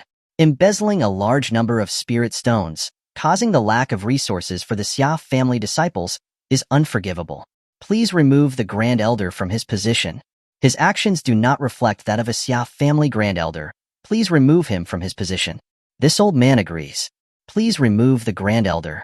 The third, fourth, and fifth elders had also only just learned that Xia Haoyuan had secretly embezzled so many spirit stones while keeping it from them. They had been forced to join Xia Haoyuan, but their hearts had always sided with Xia Ruoguang, not Xia Haoyuan. Seeing that Xia Ruoguang had already accused Xia Haoyuan and understanding the terrible things he had done, they were not going to continue being on his side. And now, with Xia Changming in charge, there was no reason to be afraid of Xia Haoyuan any longer. 4 votes, plus my 5th vote. Grand Elder. No, Xia Haoyuan, from this moment on, you are no longer the Grand Elder of the Xia family. Xia Changming announced to Xia Haoyuan. Whether it was anger or the humiliation of being stripped of his position, Xia Haoyuan's face turned crimson. He looked like he was about to explode but couldn't say anything. In the end, he had no choice but to swallow his pride. Very well. A good scheme. Joining forces to pull me down, is it? I will remember this. Xia Haoyuan glared at Xia Changming and prepared to leave, but Xia Changming stopped him again. Wait, you still have to leave the Grand Elder's seal. Humph. Xia Haoyuan yanked off the token from his waist and slammed it on the table before flying out of the hall. Xia Jun, the 6th elder, also left with him. Xia Jun was a strong supporter of Xia Haoyuan, and now that Xia Haoyuan was being forced out, he had no reason to stay any longer. Family head, now that Xia Haoyuan is no longer the Grand Elder, who will take his place? Xia Ruoguang asked. The position of Grand Elder was not just an empty title. They were responsible for managing all affairs of the clan and ensuring the family's growth. When the family head wasn't present, they could act as a substitute. It was a very important position. If Xia Changming planned to remove Xia Haoyuan, he must have already thought of a replacement. The position of the Grand Elder will be temporarily taken by my father, Xia Changming. When I am not around, everything will be his responsibility. Xia Changming said without a second thought. His father had been idle since stepping down from the family head position. It would be good to give him something to do. As the former family head, he also knew more about the family's affairs than he did. There was no one more suitable. The elders didn't disagree with Xia Changming's decision. With that matter settled, and before the meeting could be dismissed, Xia Changming asked, "Is there anything else?" Xia Ruoguang took out an unopened letter from his robes and handed it to Xia Changming. The Xia family asked me to give you this letter. It seems they would like to meet you. The Xia family? Xia Changming was puzzled. The Xia family was one of the 4 great families, the weakest of them. They had neither grudges nor ties to the Xia family. Why would they suddenly invite him? Xia Changming couldn't think of a reason why the Xia family would want to invite him. It might be related to the Kai family and the Wang family's marriage. He decided to put the letter away for now. He could go check it out when he was free. He had heard that the Xia family songstress was known as the most beautiful woman in the heavenly Zhou Dynasty. Not that it mattered, of course, he was just curious. He wondered how she compared to his wife. After Xia Changming had put away the letter, Xia Ruoguang continued, "There is one more matter. In recent days, a large number of demonic beasts have appeared on a mountain southwest of the heavenly capital. Furthermore, the spiritual energy there is extremely dense. A few months ago, that mountain had little spiritual energy and few demonic beasts. What's happening is strange and unusual. The heavenly Zhou Emperor has already sent people to investigate, but the reasons are still unknown." "Oh, is that so?" Xia Changming replied. It was indeed strange for a mountain with little spiritual energy to suddenly become overflowing with it, while demonic beasts suddenly started appearing. It was very similar to a situation that his master had talked about. He wasn't sure yet. If it was what his master had said, then this might be an opportunity for an immortal encounter. If the family head has nothing else, we shall take our leave. Seeing Xia Changming deep in thought, Xia Ruoguang prepared to leave with the others. "Wait." Xia Changming quickly called out to Xia Ruoguang, motioning him to come closer. He whispered into his ear, "Please ask the family's secret guards to investigate Xia Hao." A look of shock appeared on Xia Ruoguang's face. Investigating someone using the family's secret guards meant that he was suspected of betraying the family. If evidence was found, he would be killed. Although he knew that Xuanhuan was embezzling spirit stones and coveting the family head position, he had never thought that he would betray the family. After all, Xuanhuan had served as an elder with him, and had served 3 family heads. He had never thought this far. But after Xia Changming brought it up, Xuanhuan responded with great solemnity, "Yes, this old man will do it right away." Chapter 35. The Unique Charm of Drunken Immortal Pavilion. Drunken Immortal Pavilion. One of the most famous landmarks in the heavenly Zhou Dynasty. Its popularity and renown rivaled even the Treasury Pavilion. In the heavenly capital, it was safe to say that no one was unaware of the name of the Drunken Immortal Pavilion. If you seek to drown your sorrows, there's only the Drunken Immortal Pavilion. This saying was a testament to the pavilion's esteemed reputation. Xia Changming was dressed in light, clothes-fitting attire, revealing his tall and slender figure. His hair was tied back in a ponytail, crowned by a jade hairpin. His features were handsome and bright, like a young nobleman venturing out into the world for the first time. The awkward truth was, this handsome young man was currently standing in front of the Drunken Immortal Pavilion's entrance, hesitating to go in. Passers-by, both men and women, cast curious and amused glances his way. "Look, that young man is so handsome. He's just my type." Shoo, appearances can be deceiving. Didn't you see that he's standing in front of the Drunken Immortal Pavilion? I never imagined such a handsome youth would be so obsessed with the Drunken Immortal Pavilion. I know, right? It's said that even an immortal who enters the Drunken Immortal Pavilion can become drunk and disoriented. Hearing the murmurs around him, Xia Changming couldn't help but feel embarrassed.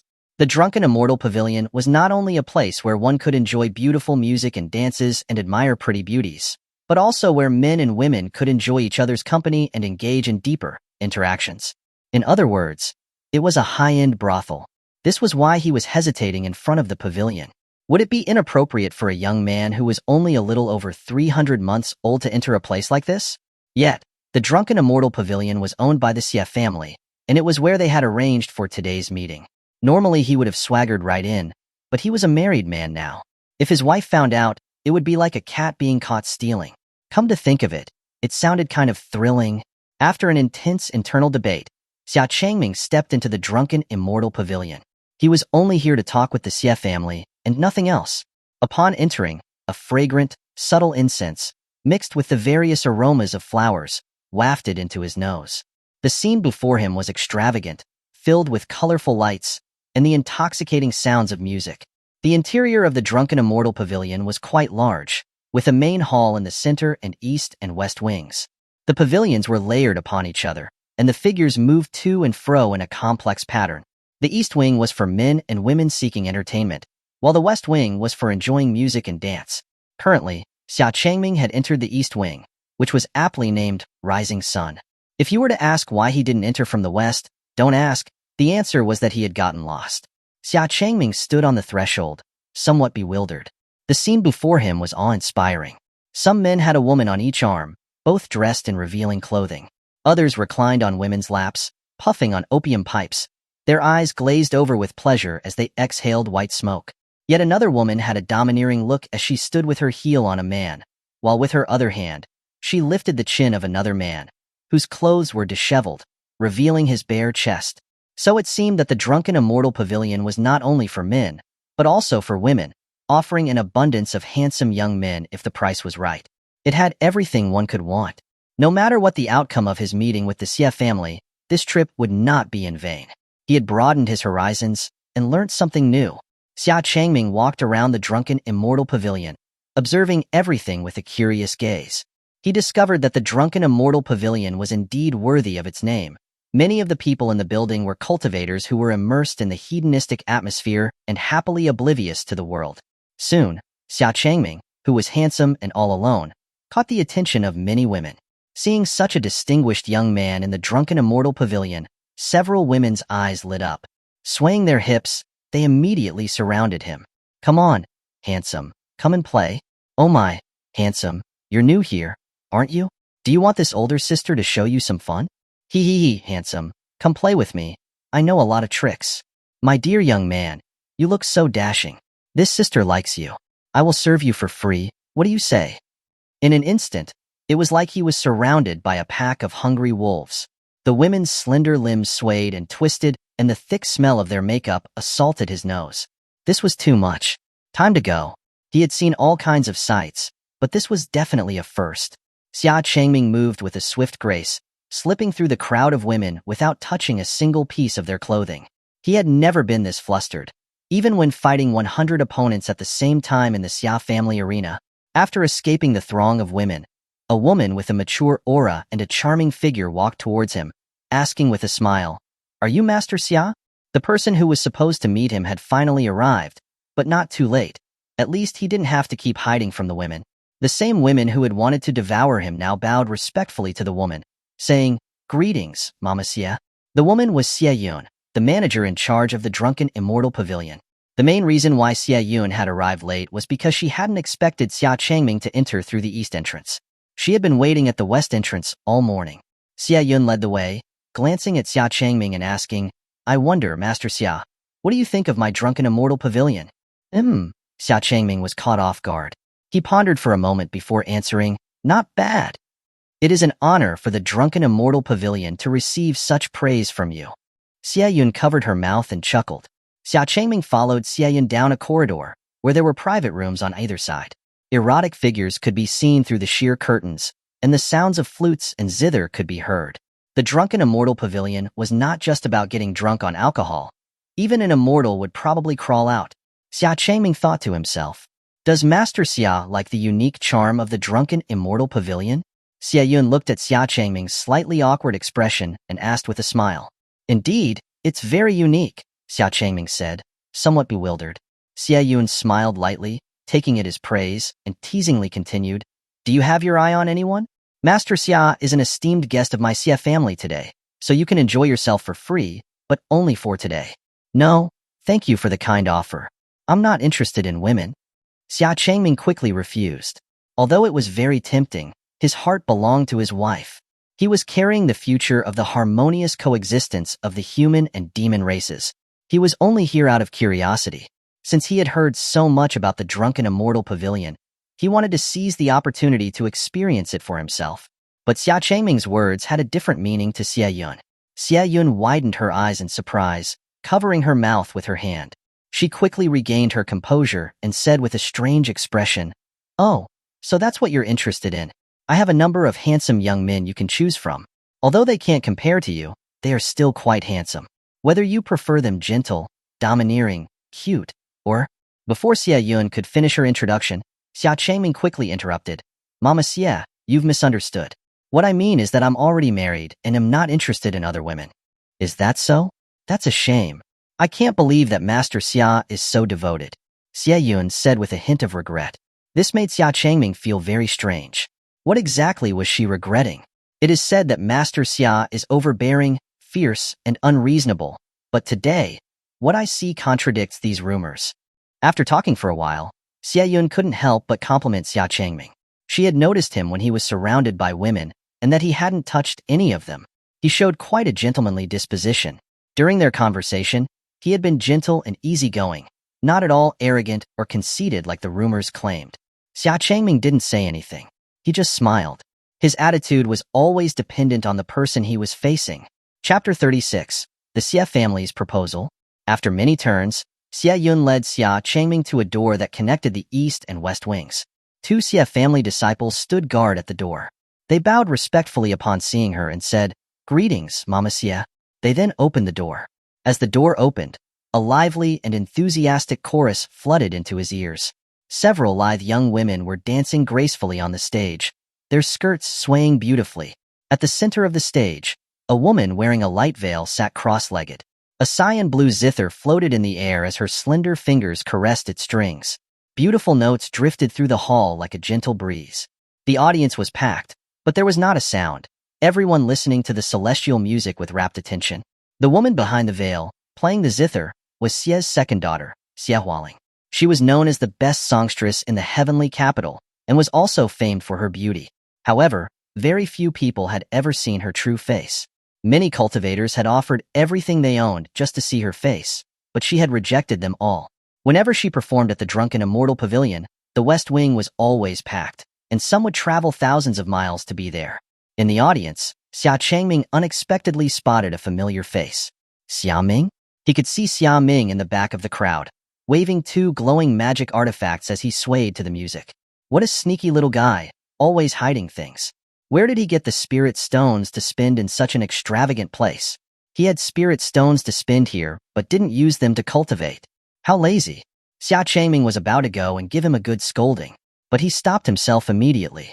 Wait, he was also in the Drunken Immortal Pavilion. That wouldn't be very convincing. Never mind.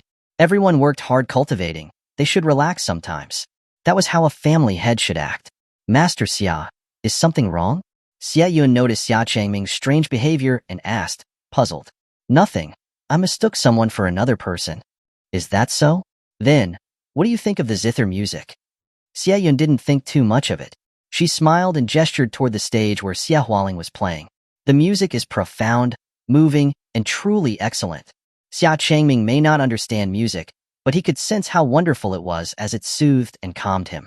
In comparison to the debaucherous atmosphere outside, this was a place for purification of the mind. Everyone in this West Wing were powerful people, or had a lot of money. They were all here to see the face of Xia Hualing, or listen to her zither music.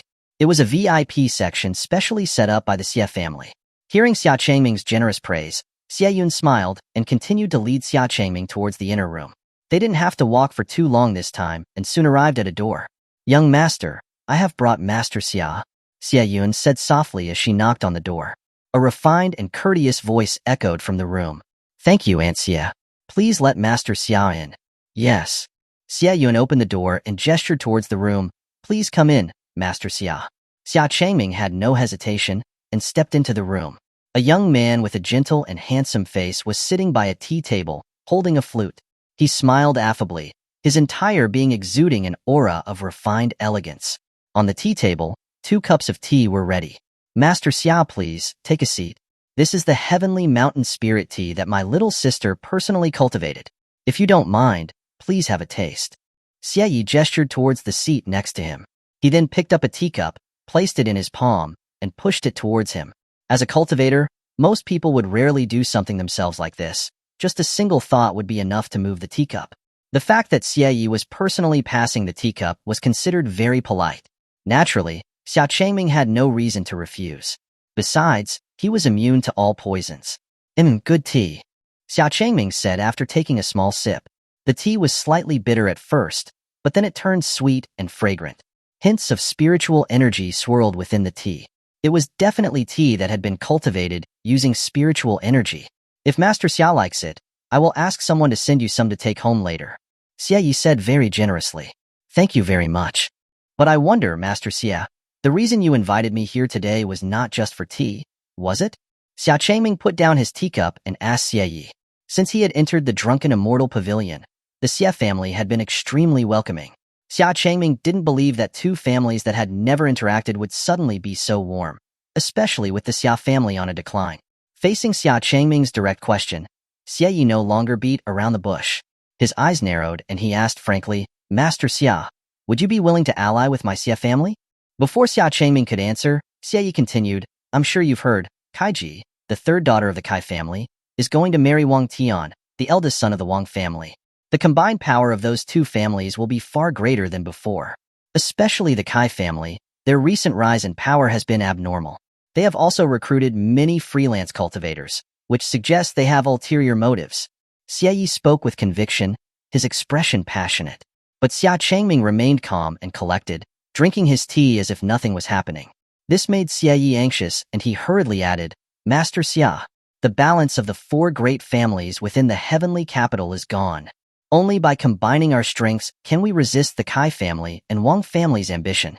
Xia Changming didn't rush to agree. He slowly put down his teacup and asked, I have a question, Master Xia, and I hope you can answer it. Please go ahead. Master Xia said just now that the Kai family is very powerful, and that a union between the Kai and Wang families would be unprecedented. Why didn't you join them as well? I heard that Wang Teng, the 2nd son of the Wang family, is vigorously pursuing your little sister. If the Xia family agrees to the marriage, then not only would the Kai and Wang families be married, but the Xia and Wang families would be as well. It would make it easier to hitch a ride on the Kai family's coattails, wouldn't it? Xia Changming's words were sharp and his gaze was piercing. He didn't dislike the Xia family and actually quite liked them. He had no objections to an alliance with them. After all, having a friend meant one less enemy.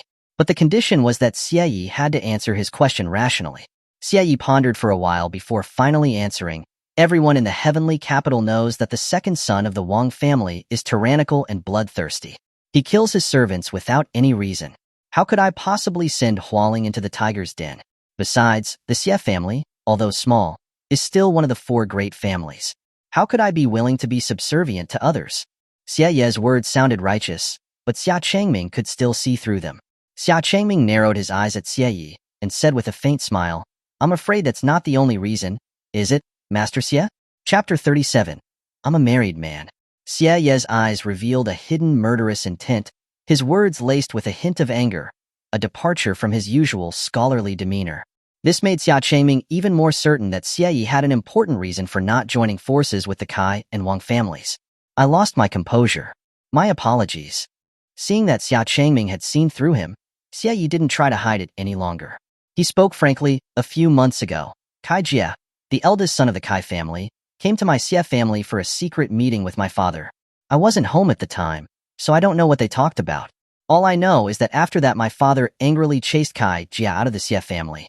Later, when my father was returning to the heavenly capital, he was ambushed and murdered by assassins. Dozens of guards with him were also killed, and their souls extracted." As he spoke, Xia Yi could no longer conceal his fury. He crushed the teacup he was holding in his fist. "The Xia family head is dead?" Xia Changming asked, surprised. Since his return, he had been collecting information on the various families in the heavenly capital. As far as he knew, the Xia family head had suddenly fallen ill and was bedridden, so he had rarely made public appearances. He hadn't expected that he had already been murdered. Now that things had come to this, Xia Yi didn't hide anything any longer. He nodded in acknowledgement. "In order not to cause worry and panic among the family, we decided to conceal my father's death, telling everyone he was ill. Only the elders in the family know about this. I have inherited the position of the Xia family's head. So that was it." Xia Changming finally understood. No wonder the name on the letter was not his father's, but Xia Ye's.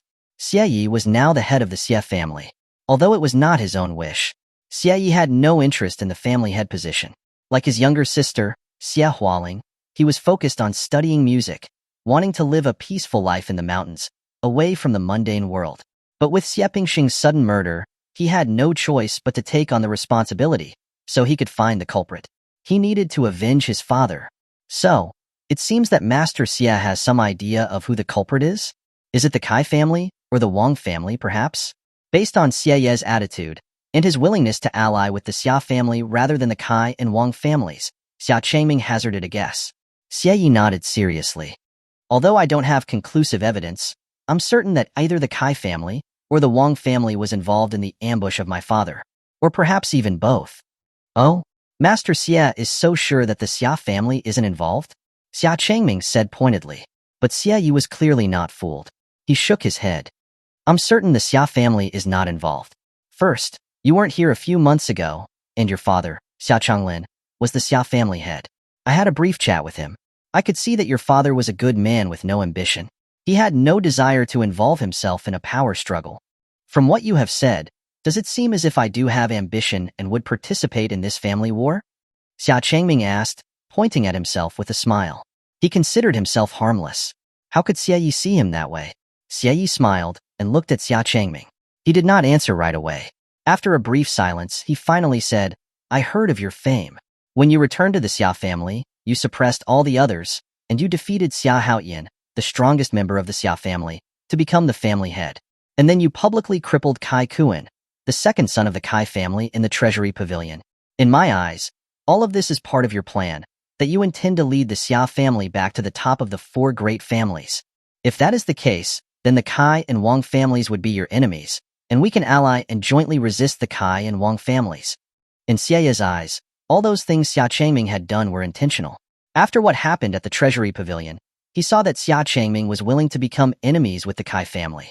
As the saying goes, the enemy of my enemy is my friend. That was why Xia Yi had taken the initiative to invite Xia Changming and propose an alliance. In his heart, Xia Yi had even guessed that Xia Changming had gone to the treasury pavilion for an alliance. After all, someone had seen Xia Changming demanding to see the person in charge of the treasury pavilion. But given the treasury pavilion's principle of not getting involved in any conflict, it was likely that he had been rejected. Xia Changming did intend to bring the Xia family back to its peak, but what happened at the treasury pavilion was really just an accident. He had just happened to run into Kai Kuan, who just happened to be foolish enough to bother his wife. This gave him an opportunity to teach the Kai family a lesson. The blood feud between the Xia family and the Kai family in recent years was something he would avenge. Although he could do it even without the Xia family, having an ally would mean fewer troubles. Since Master Xia knows my intentions, an alliance is not impossible. But what are the conditions for this alliance? Xia Changming asked. The Xia family will do everything in their power to help the Xia family. The conditions are that in addition to helping the Xia family find the culprit, the Xia family must also promise to stay on good terms with the Xia family for 100 years and never invade the Xia family's territory. Xia Changming nodded upon hearing this. That wasn't a problem for him. He was dealing with the Kai family simply because of their feud. He had no reason to attack the Xia family as they had not provoked him. But then Xia Yi made a request that shocked him. In addition, Master Xia must marry my younger sister as a bond between the two families. That won't do, Master Xia. I'm a married man. Xia Changming immediately refused, with a righteous tone. He had already married Xuanhuan for the sake of peace between humans and demons, and now there was talk of another family alliance. He hadn't even handled one alliance, and now another was being thrown at him. Besides, he was very fond of his stubborn and arrogant little wife. He had no intention of marrying another woman. Xia Changming could guess Xia Ye's thoughts with this request. Alliances through marriage were not uncommon among aristocratic families. Once Xuanhuan married him, the Xia family and Xia family's alliance would be more secure. No matter how strong the Xia family became, the Xia family wouldn't have to worry about the Xia family attacking them. On the contrary, the stronger the Xia family became, the more the Xia family could benefit under the alliance, ensuring their prosperity. In short, Xia Yi was aiming for Xia Changming, who was already in the heavenly venerable realm. To Xia Yi, Xia Changming was a talented young genius with immeasurable potential. In time, the Kai family would no longer be a threat. Now was the time for the Xia family to take the initiative to get close to the Xia family, even if it meant giving up everything. Hearing Xia Changming's refusal, Xia Yi was not discouraged. Instead, he smiled confidently. Master Xia, don't be so quick to reject the idea. Why don't you meet my younger sister first before you decide? She should be here soon. As soon as Xia Yi finished speaking, a beautiful figure carrying a zither pushed open the door. It was Xuanhuan, who had finished her performance. Little sister, this is Master Xia, the current head of the Xia family. Xia Yi introduced her. Xuanhuan's calm eyes showed a hint of surprise as she looked at Xia Changming, before she bowed slightly and said, "Greetings, Master Xia." Xia Changming simply nodded in response. Seeing Xuanhuan up close, he could feel her elegant and refined aura, like an immortal maiden who had descended from the mountains to play music, untouched by the impurities of the world. She was one to be admired, but not to be defiled. No wonder she was known as the best songstress in the heavenly capital. Chapter 38. My wife is the most tender. Seeing Xia Changming looking at Xuanhuan, Xia Yi was overjoyed. He knew that no one could resist his younger sister's beauty. Little sister, Master Xia is not an outsider. Take off your veil, Xia Yi said to Xuanhuan. After a brief hesitation, Xuanhuan slowly removed her veil. A delicate and flawless young lady with smooth, fair skin came into view. Her features were exquisite and her beauty was infused with a hint of innocence. Well, Master Xia, my little sister has quite a reputation in the heavenly capital. Everyone considers her to be the most beautiful singer, the most beautiful woman in the heavenly Zhou Dynasty. Xia Yi praised her, without holding back. He was very confident in his younger sister's beauty, otherwise he wouldn't have asked Xia Changming to make a decision after seeing her. In the entire heavenly capital, no more than 10 people had seen Xuanhuan's true face. All those who had seen her called her a peerless beauty, like a celestial fairy descended to earth. He believed that Xia Changming would not be an exception. Xia Changming scrutinized Xuanhuan, comparing her to his wife in his mind. Her face was acceptable, but too cold, not as charming and cute as Xuanhuan. As for her figure, there was no comparison. She was too young. As for her aura, she did not have Xuanhuan's aloofness, her imperial aura, nor her adorable pout. The only thing worth praising was her aloof purity. In conclusion, she was no match for his wife. Compared to ordinary women, Xia Hualing was definitely worthy of her title as the most beautiful singer, but compared to Su Yueli, whose beauty was unrivaled in the world, she fell short. Compared to Su Yueli, Xia Hualing was only considered pretty and charming. But among the few women Xia Changming had met, she would be in the top 3. Xia Hualing noticed Xia Changming's undisguised gaze and shyly lowered her head. She had always lived in seclusion in the mountains and rarely interacted with men. She had been the object of lustful gazes during her performances, but she didn't feel that same sense of disgust when she looked at Xia Changming. His gaze seemed to be more like he was appraising her. She couldn't explain the strange feeling. She had already heard about the arrangements today from Xie Yi. The young man in front of her could very well be the man she was going to marry in the future. For the sake of the family's future and to avenge her deceased father, she couldn't be careless today. This was Xie Ye's repeated reminder to her. He had even asked her to give a special performance so that she could leave a deep impression on Xia Changming. This made a tinge of sadness appear in her eyes. Like Xie Yi, she preferred to be secluded in the mountains, playing music. She didn't like being involved in the struggles of the aristocratic families. She also didn't want to marry someone she had never met. But she had no other choice. With her father, Xia Changming, dead, it would be difficult for her and Xie Yi to avenge him alone. Besides, her elder brother was like a father to her, and she knew that it was the time for her to dedicate herself to the family. How could she reject and abandon the family at their time of need? Xia Changming took all of Xia Hualing's actions in. It seemed that she didn't want this either. Then things would be much easier. Xia Changming looked away. He shook his head and said, pretending to be uninterested, Master Xia, don't blame me for being so blunt. Your sister is okay, at best. Compared to my wife, she's just ordinary. As soon as he said that, Xie Yi, Xie Yun, and Xia Hualing were stunned. After all, Xia Hualing was known as the most beautiful singer. Many people would spend a fortune just to see her once. Yet in Xia Changming's eyes, she was just okay. And he had even added the word, at best. Master Xia, do you have eye problems? Xie Yi couldn't help but ask. He didn't mean to be offensive, but he found it hard to believe that his sister would get such a low rating from Xia Changming. Such a beautiful and elegant young lady was just okay? If he didn't have an eye problem, Xie Yi would not believe it. Xia Changming rolled his eyes, as if to say, do I look like I have an eye problem? Xie Yi immediately apologized. Sorry, that was rude of me. On second thought, a heavenly venerable realm expert shouldn't have eye problems. But that didn't make any sense. Could that Demon Empress really be that beautiful? Xie Yi was confused. Hearing this, Xia Hualing felt a little disappointed and upset. Although she wasn't vain, and she had never agreed to being called the most beautiful singer, she didn't think she deserved to be compared to dirt, especially since he had said it in front of her. It was incredibly rude. She thought this young man looked quite good at first, but it seemed like she was mistaken. The goodwill she had towards Xia Changming instantly vanished. She frowned at him, but noticed that he kept glancing at her. She finally understood. Was he helping her? Those words were just said to get her out of the marriage. The things he said were actually all lies?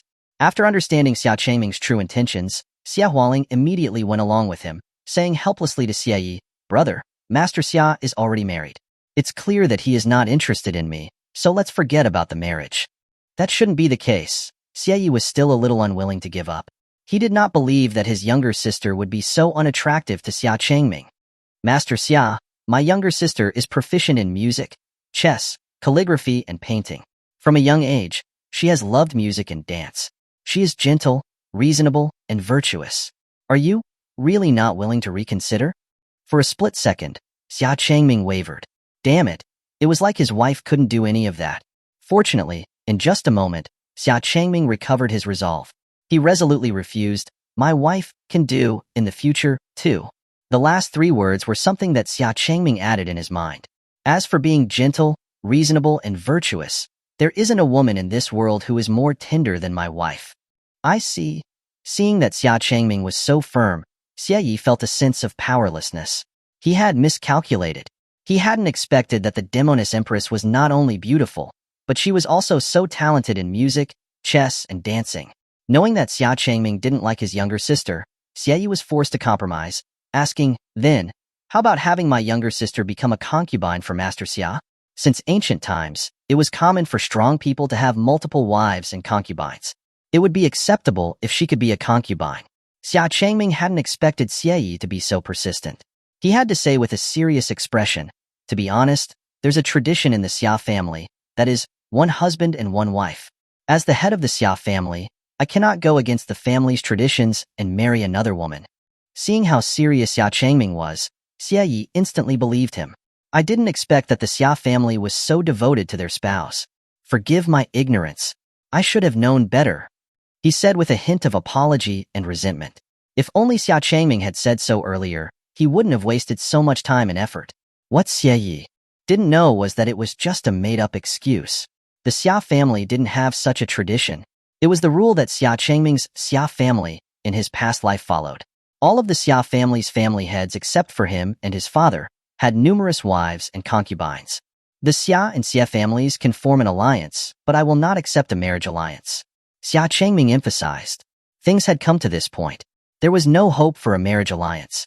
Xia Yi had no choice but to agree. Okay, I hope the Xia and Xia families will form an unbreakable bond. As soon as he finished speaking, the alliance was formed. Xia Yi was about to raise his cup in celebration, but then a series of loud fighting noises came from outside. Chapter 39. The Xia family shows its teeth today.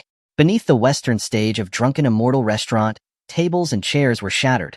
The stage was in ruins, and the ground was a complete mess. Two groups of people, wearing the distinct attire of different aristocratic families, stood facing each other in a tense standoff. On one side, clad in black and white fitted clothing, were Xia Ming and several other Xia family disciples who had accompanied him. Opposite them, in yellow robes, stood none other than members of the Wang family, one of the four great clans. A man at the head of the Wang group, his arrogance palpable, sneered at Xia Ming and his companions. Well, if it isn't the rats of the Xia family. What are you doing scuttling out of your ancestral lands? Wouldn't want me to accidentally step on you and squash you flat, ha ha ha. His words drew unrestrained laughter from those around him. Xia Ming's face darkened, his fists clenching. He roared, Xuanhuan, how dare you insult the Xia family like this? Insult your family? I'm just stating facts. Xuanhuan retorted, his voice dripping with sarcasm. What are you going to do about it? Hit me? Go ahead, try it. Make sure you put some power behind it, eh? Xuanhuan thrust his face towards Xia Ming, even tapping his cheek with a finger, taunting him to strike. He was confident that Xia Ming would never dare raise a hand against him. The Xia family had always been cowardly in the past, never daring to provoke the Wangs. But this time, he was overly confident. In an instant, a fist came like a gust of wind, slamming into his face, sending him flying dozens of meters, skidding across the ground. Xia Ming, his fist clenched, wore a bright, sunlit smile. Everyone heard him, right? He asked me to do that. He had been waiting a long time for this moment.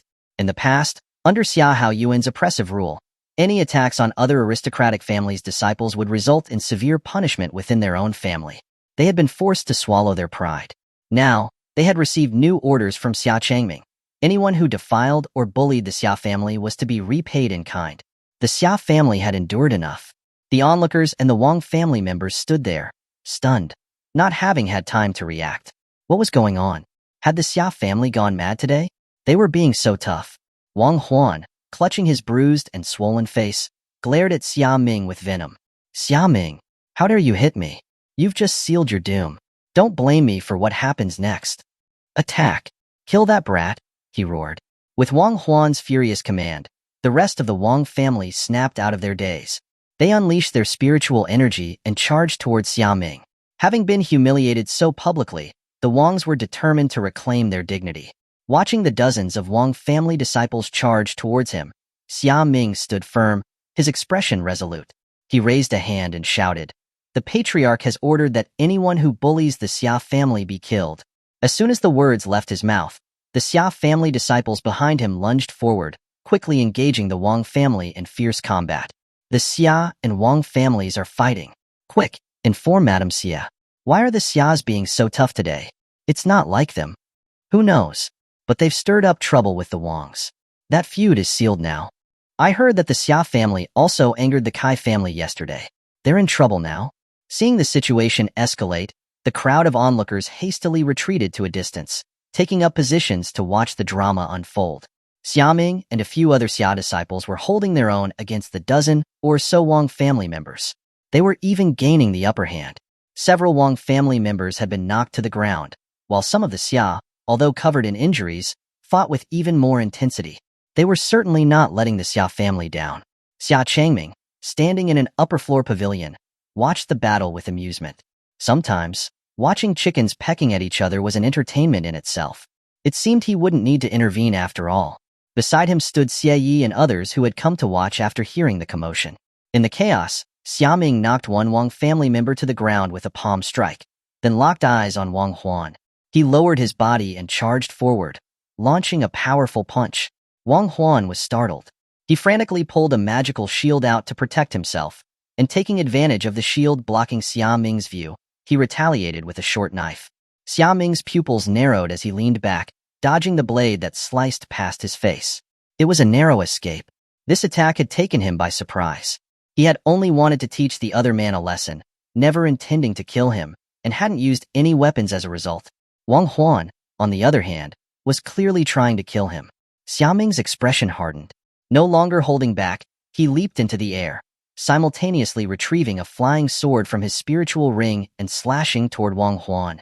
Under Xia Ming's swift and sharp sword strikes, Xuanhuan could only barely manage to parry with his shield. After all, Xuanhuan was only at the mid-stage of the Grandmaster realm, while Xia Ming had been diligently cultivating and had already reached the peak of that stage. Xuanhuan, unaware of this, still believed that they were of the same level, leaving him caught entirely off guard. The Xia family disciples are indeed full of talent, Xie Yi praised, watching Xia Ming fight. Brother Xia, are you not going to stop this? Xia Changming asked, smiling. If they keep fighting, your drunken immortal restaurant will be unable to do business. Xie Yi casually shook his head. It's all right. The Wang family always bullies us, thinking the Xia family has no one. It's good to have the Wangs taught a lesson by your hand, Brother Xia. Besides, he glanced at the growing number of people squeezing in to watch the fight. It seems that this brawl is even more popular than music, Xie Yi said, amused and helpless at the same time. Even the people from the East Wing had come over.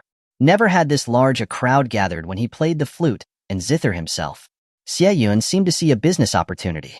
Her eyes lit up. Perhaps next time, Drunken Immortal should add a combat arena for spectators, ideally featuring battles between male and female cultivators. That should be thrilling and exciting. As Xie Yun was lost in thought, the fight was drawing to a close. With a loud clatter, Xuanhuan's shield fell to the ground, and he himself sat miserably on the floor with a long sword pressed to his throat. You can't kill me, he stammered, his eyes filled with terror. If you kill me, the Wang family will never let you off. You'll doom your family too. Xuanhuan's forehead was covered in cold sweat as he desperately threatened him. Xia Ming hesitated, a flicker of doubt in his eyes. He slowly lowered his sword. I'll let you off this time. If you ever dare insult the Xia family again, I'll take your head. Now go. Having said that, Xia Ming sheathed his sword and turned to check on the others. Xia Changming shook his head from above. Still too naive. As Xia Ming turned his back, a cruel glint appeared in Xuanhuan's eyes. He pulled out a pointed magical artifact and abruptly lunged at Xia Ming from behind. Xia Ming seemed to sense the danger. As he turned, he saw the sharp point inches from his chest. It was too late to dodge. He was in danger. At that critical moment, a figure appeared next to Xia Ming with lightning speed. With just a single finger, he blocked the spinning, advancing point. Patriarch! Xia Ming cried, surprised and relieved. The other Xia disciples, who were on the ground, dragged themselves up and knelt on one knee as they saw Xia Changming. Greetings, Patriarch. Chapter 40. I'm not a pervert like you. Xia Changming turned to look at Xia Ming, slowly raising his hand toward his head. Xia Ming, thinking that Xia Changming was going to praise him for his brave fighting, quickly stood at attention to accept his reward. Unfortunately for him, instead of praise, he received a flick on the forehead. Xia Ming rubbed his head, looking at Xia Changming in confusion. Xia Changming spoke calmly. Do you know how many mistakes you made in the fight just now? Xia Ming shook his head, looking bewildered. First, you should not hold back against those who are trying to kill you, Xia Changming said with a stern tone. Especially when the opponent is as strong as you are. You should have gone all out. Second, you must not show mercy to your enemies. He continued. Your hesitation could very well have been the death of you. Did it occur to you that after being spared, he would have spared you later? Xia Changming's words were like a thunderclap, waking Xia Ming from his daze. He looked at Xuanhuan, who had returned the good turn with treachery, putting him in mortal danger, and realized how naive he had been. He had chosen to spare the man out of fear of his threats, putting not just his own life, but others' lives in danger too. "I understand, Patriarch," he said shamefully. "It was my mistake." Xia Changming nodded with satisfaction, then turned his cold gaze toward Xuanhuan. "Third, never turn your back on an enemy, unless they are already dead." Hearing that last line, Xuanhuan trembled, cold sweat soaking his back. He wanted to flee, but his feet were stuck to the floor, as if bound by something. You can't kill." Xuanhuan tried to use the Wang family's name as intimidation one more time, but before he could finish his sentence, Xia Changming flicked the pointed artifact. It instantly reversed and pierced Xuanhuan's chest. Xuanhuan's eyes widened in terror and disbelief. He looked at the gaping hole in his chest, before collapsing lifelessly to the ground. Xie Yi watched Xia Changming, his hands behind his back, radiating an aura of pride and fearlessness. He couldn't help feeling regret once again that he couldn't make the marriage proposal work. The Xia Changming he saw now was nothing like the calm and gentle man he had spoken to just moments ago. He was like a sharp sword hanging above them, with the might and decisiveness to slay all in his path. He had killed Xuanhuan without even blinking, showing absolutely no regard for the Wang family. How domineering. Clap, clap, clap. Following the death of Xuanhuan, the silent arena was suddenly filled with loud clapping. Everyone involuntarily looked towards the sound. A man wearing a golden robe, with a harsh-looking face, appeared in their view, his arms crossed. He was followed by a skinny, old man with a goatee. Seeing the man, everyone's faces turned to ones of caution. "It's Wang Teng. How did he get here? He probably came to pursue Xuanhuan again. That killing machine. He will just kill anyone if they displease him. How many women has he played to death? Who would dare to marry him?" "Shuo, be quiet. Do you want to die?" Wang Ting ignored the comments around him. He glanced at Xuanhuan's corpse and instead of getting angry, he applauded again, praising Xia Changming. "Good. Well done. You're the new patriarch of the Xia family?" "Yes, I am." Xia Changming responded coldly. Wang Ting narrowed his eyes. His gaze became sharper, his expression growing more fanatical. At this time, two Wang family disciples, good friends of Xuanhuan, hurried over to Wang Ting's feet, weeping and begging. "Second Master, you must avenge Xuanhuan and us. The Xia family is truly too much. They're showing no respect to us and the Wang family. You must take charge." Wang Teng's forehead veins throbbed as his body was filled with a violent, murderous aura. Except, it wasn't aimed at Xia Changming, but at the two Wang disciples at his feet. Without saying anything, Wang Ting transformed his hand into a blade and mercilessly decapitated them on the spot. The arena was instantly silent. Two headless corpses lay at Wang Teng's feet, which he walked over as if they were garbage. "So annoying." Wang Ting said, "Don't you see that I'm having fun? Idiots. You're embarrassing the Wang family." He glanced at Xia Changming again when he spoke the last line, leaving no doubt as to the true meaning behind his words. Was that a provocation? Xia Changming chuckled. Seeing Xia Changming laugh, Wang Teng couldn't help but laugh too. His fighting spirit was burning, and his bloodlust was rising. It had been a long time since he had felt such excitement. "I can sense it," Wang Ting said. "You're one of us. A person who thirsts for blood and slaughter." At this moment, Wang Teng acknowledged Xia Changming as a like-minded being. He was completely infatuated with the way Xia Changming had killed Xuanhuan, as easily and coldly as he would dispose of trash. To be recognized by a murderous psychopath for no reason left Xia Changming feeling nothing but displeasure. He frowned and said, "I am not a pervert like you." Seeing that Xia Changming refused to admit it, Wang Ting grew furious. "Not like me," he said in an icy tone. "Himph. We'll see if that's the truth once we try it out." He then let his murderous intent rage forth, causing the temperature to drop and the air to feel as though it had solidified. Xia Changming was surprised. It was the first time he had felt a murderous intent so bone-chilling, and which almost seemed to form into a tangible object. Just as Wang Teng was about to strike, the old man with the goatee quickly stopped him. "Second Master, have you forgotten what you promised the patriarch before you left?" "Wang Manager, it's none of your business," Wang Ting threatened, raising his eyebrows in anger. "Believe me, I will kill you too." Unfazed by Wang Ting's threats, Wang Yun said calmly, "This old servant believes you. This old servant's life is not precious and would not matter. However, if you violate the patriarch's words, you will be locked up again upon your return. I implore you to consider this, second master. Stop trying to restrain me with that old man. Wang Ting roared, but still unwillingly, pulled back his murderous intent. What a spoil sport. He grumbled. I will kill you the next time we meet. I'll be waiting, Xia Changming replied coldly, locking eyes with Wang Ting. Though he could have dealt with Wang Ting on the spot, there was no need to. After all, the Wang family hadn't yet done anything to truly harm the Xia family. It had only been minor altercations.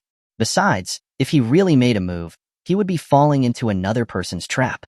Of course, if Wang Ting was actively seeking death, then that would be a different story. It had been a long time since anyone had dared to lock eyes with him. Wang Ting was even more captivated by Xia Changming now. He would need to be patient, like saving a rare delicacy for the best time to enjoy it. After calming his violent fighting spirit, Wang Ting set his eyes on his true target for this trip. Xuanhuan, what's your decision? Will you marry me, or shall the Xia family disappear from the heavens? Wang Ting said arrogantly, paying no mind that he was on Xia family grounds. Xia Yi and Xia Yun frowned deeply. The Xia family disciples were incensed, and some even unsheathed their weapons, ready to attack. Wang Ting, you are going too far. Do you think the Xia family has no one left? Young master, let us take Min down and teach him a lesson. Yes, we must defend the honor of the Xia family, even if we die. A Xia family guard said to Xia Yi. Xia Yi raised a hand to stop him and slowly shook his head. The Xia family was the weakest among the clans. Before discovering their father's real killer, they couldn't afford to go to war with the Wang family. They certainly couldn't afford any more unnecessary deaths. Xia Hualing took a step forward, looking at Wang Ting and then towards Xia Changming, as if contemplating something. After a moment, Xia Hualing declared to everyone, I, Xia Hualing, already have a lover,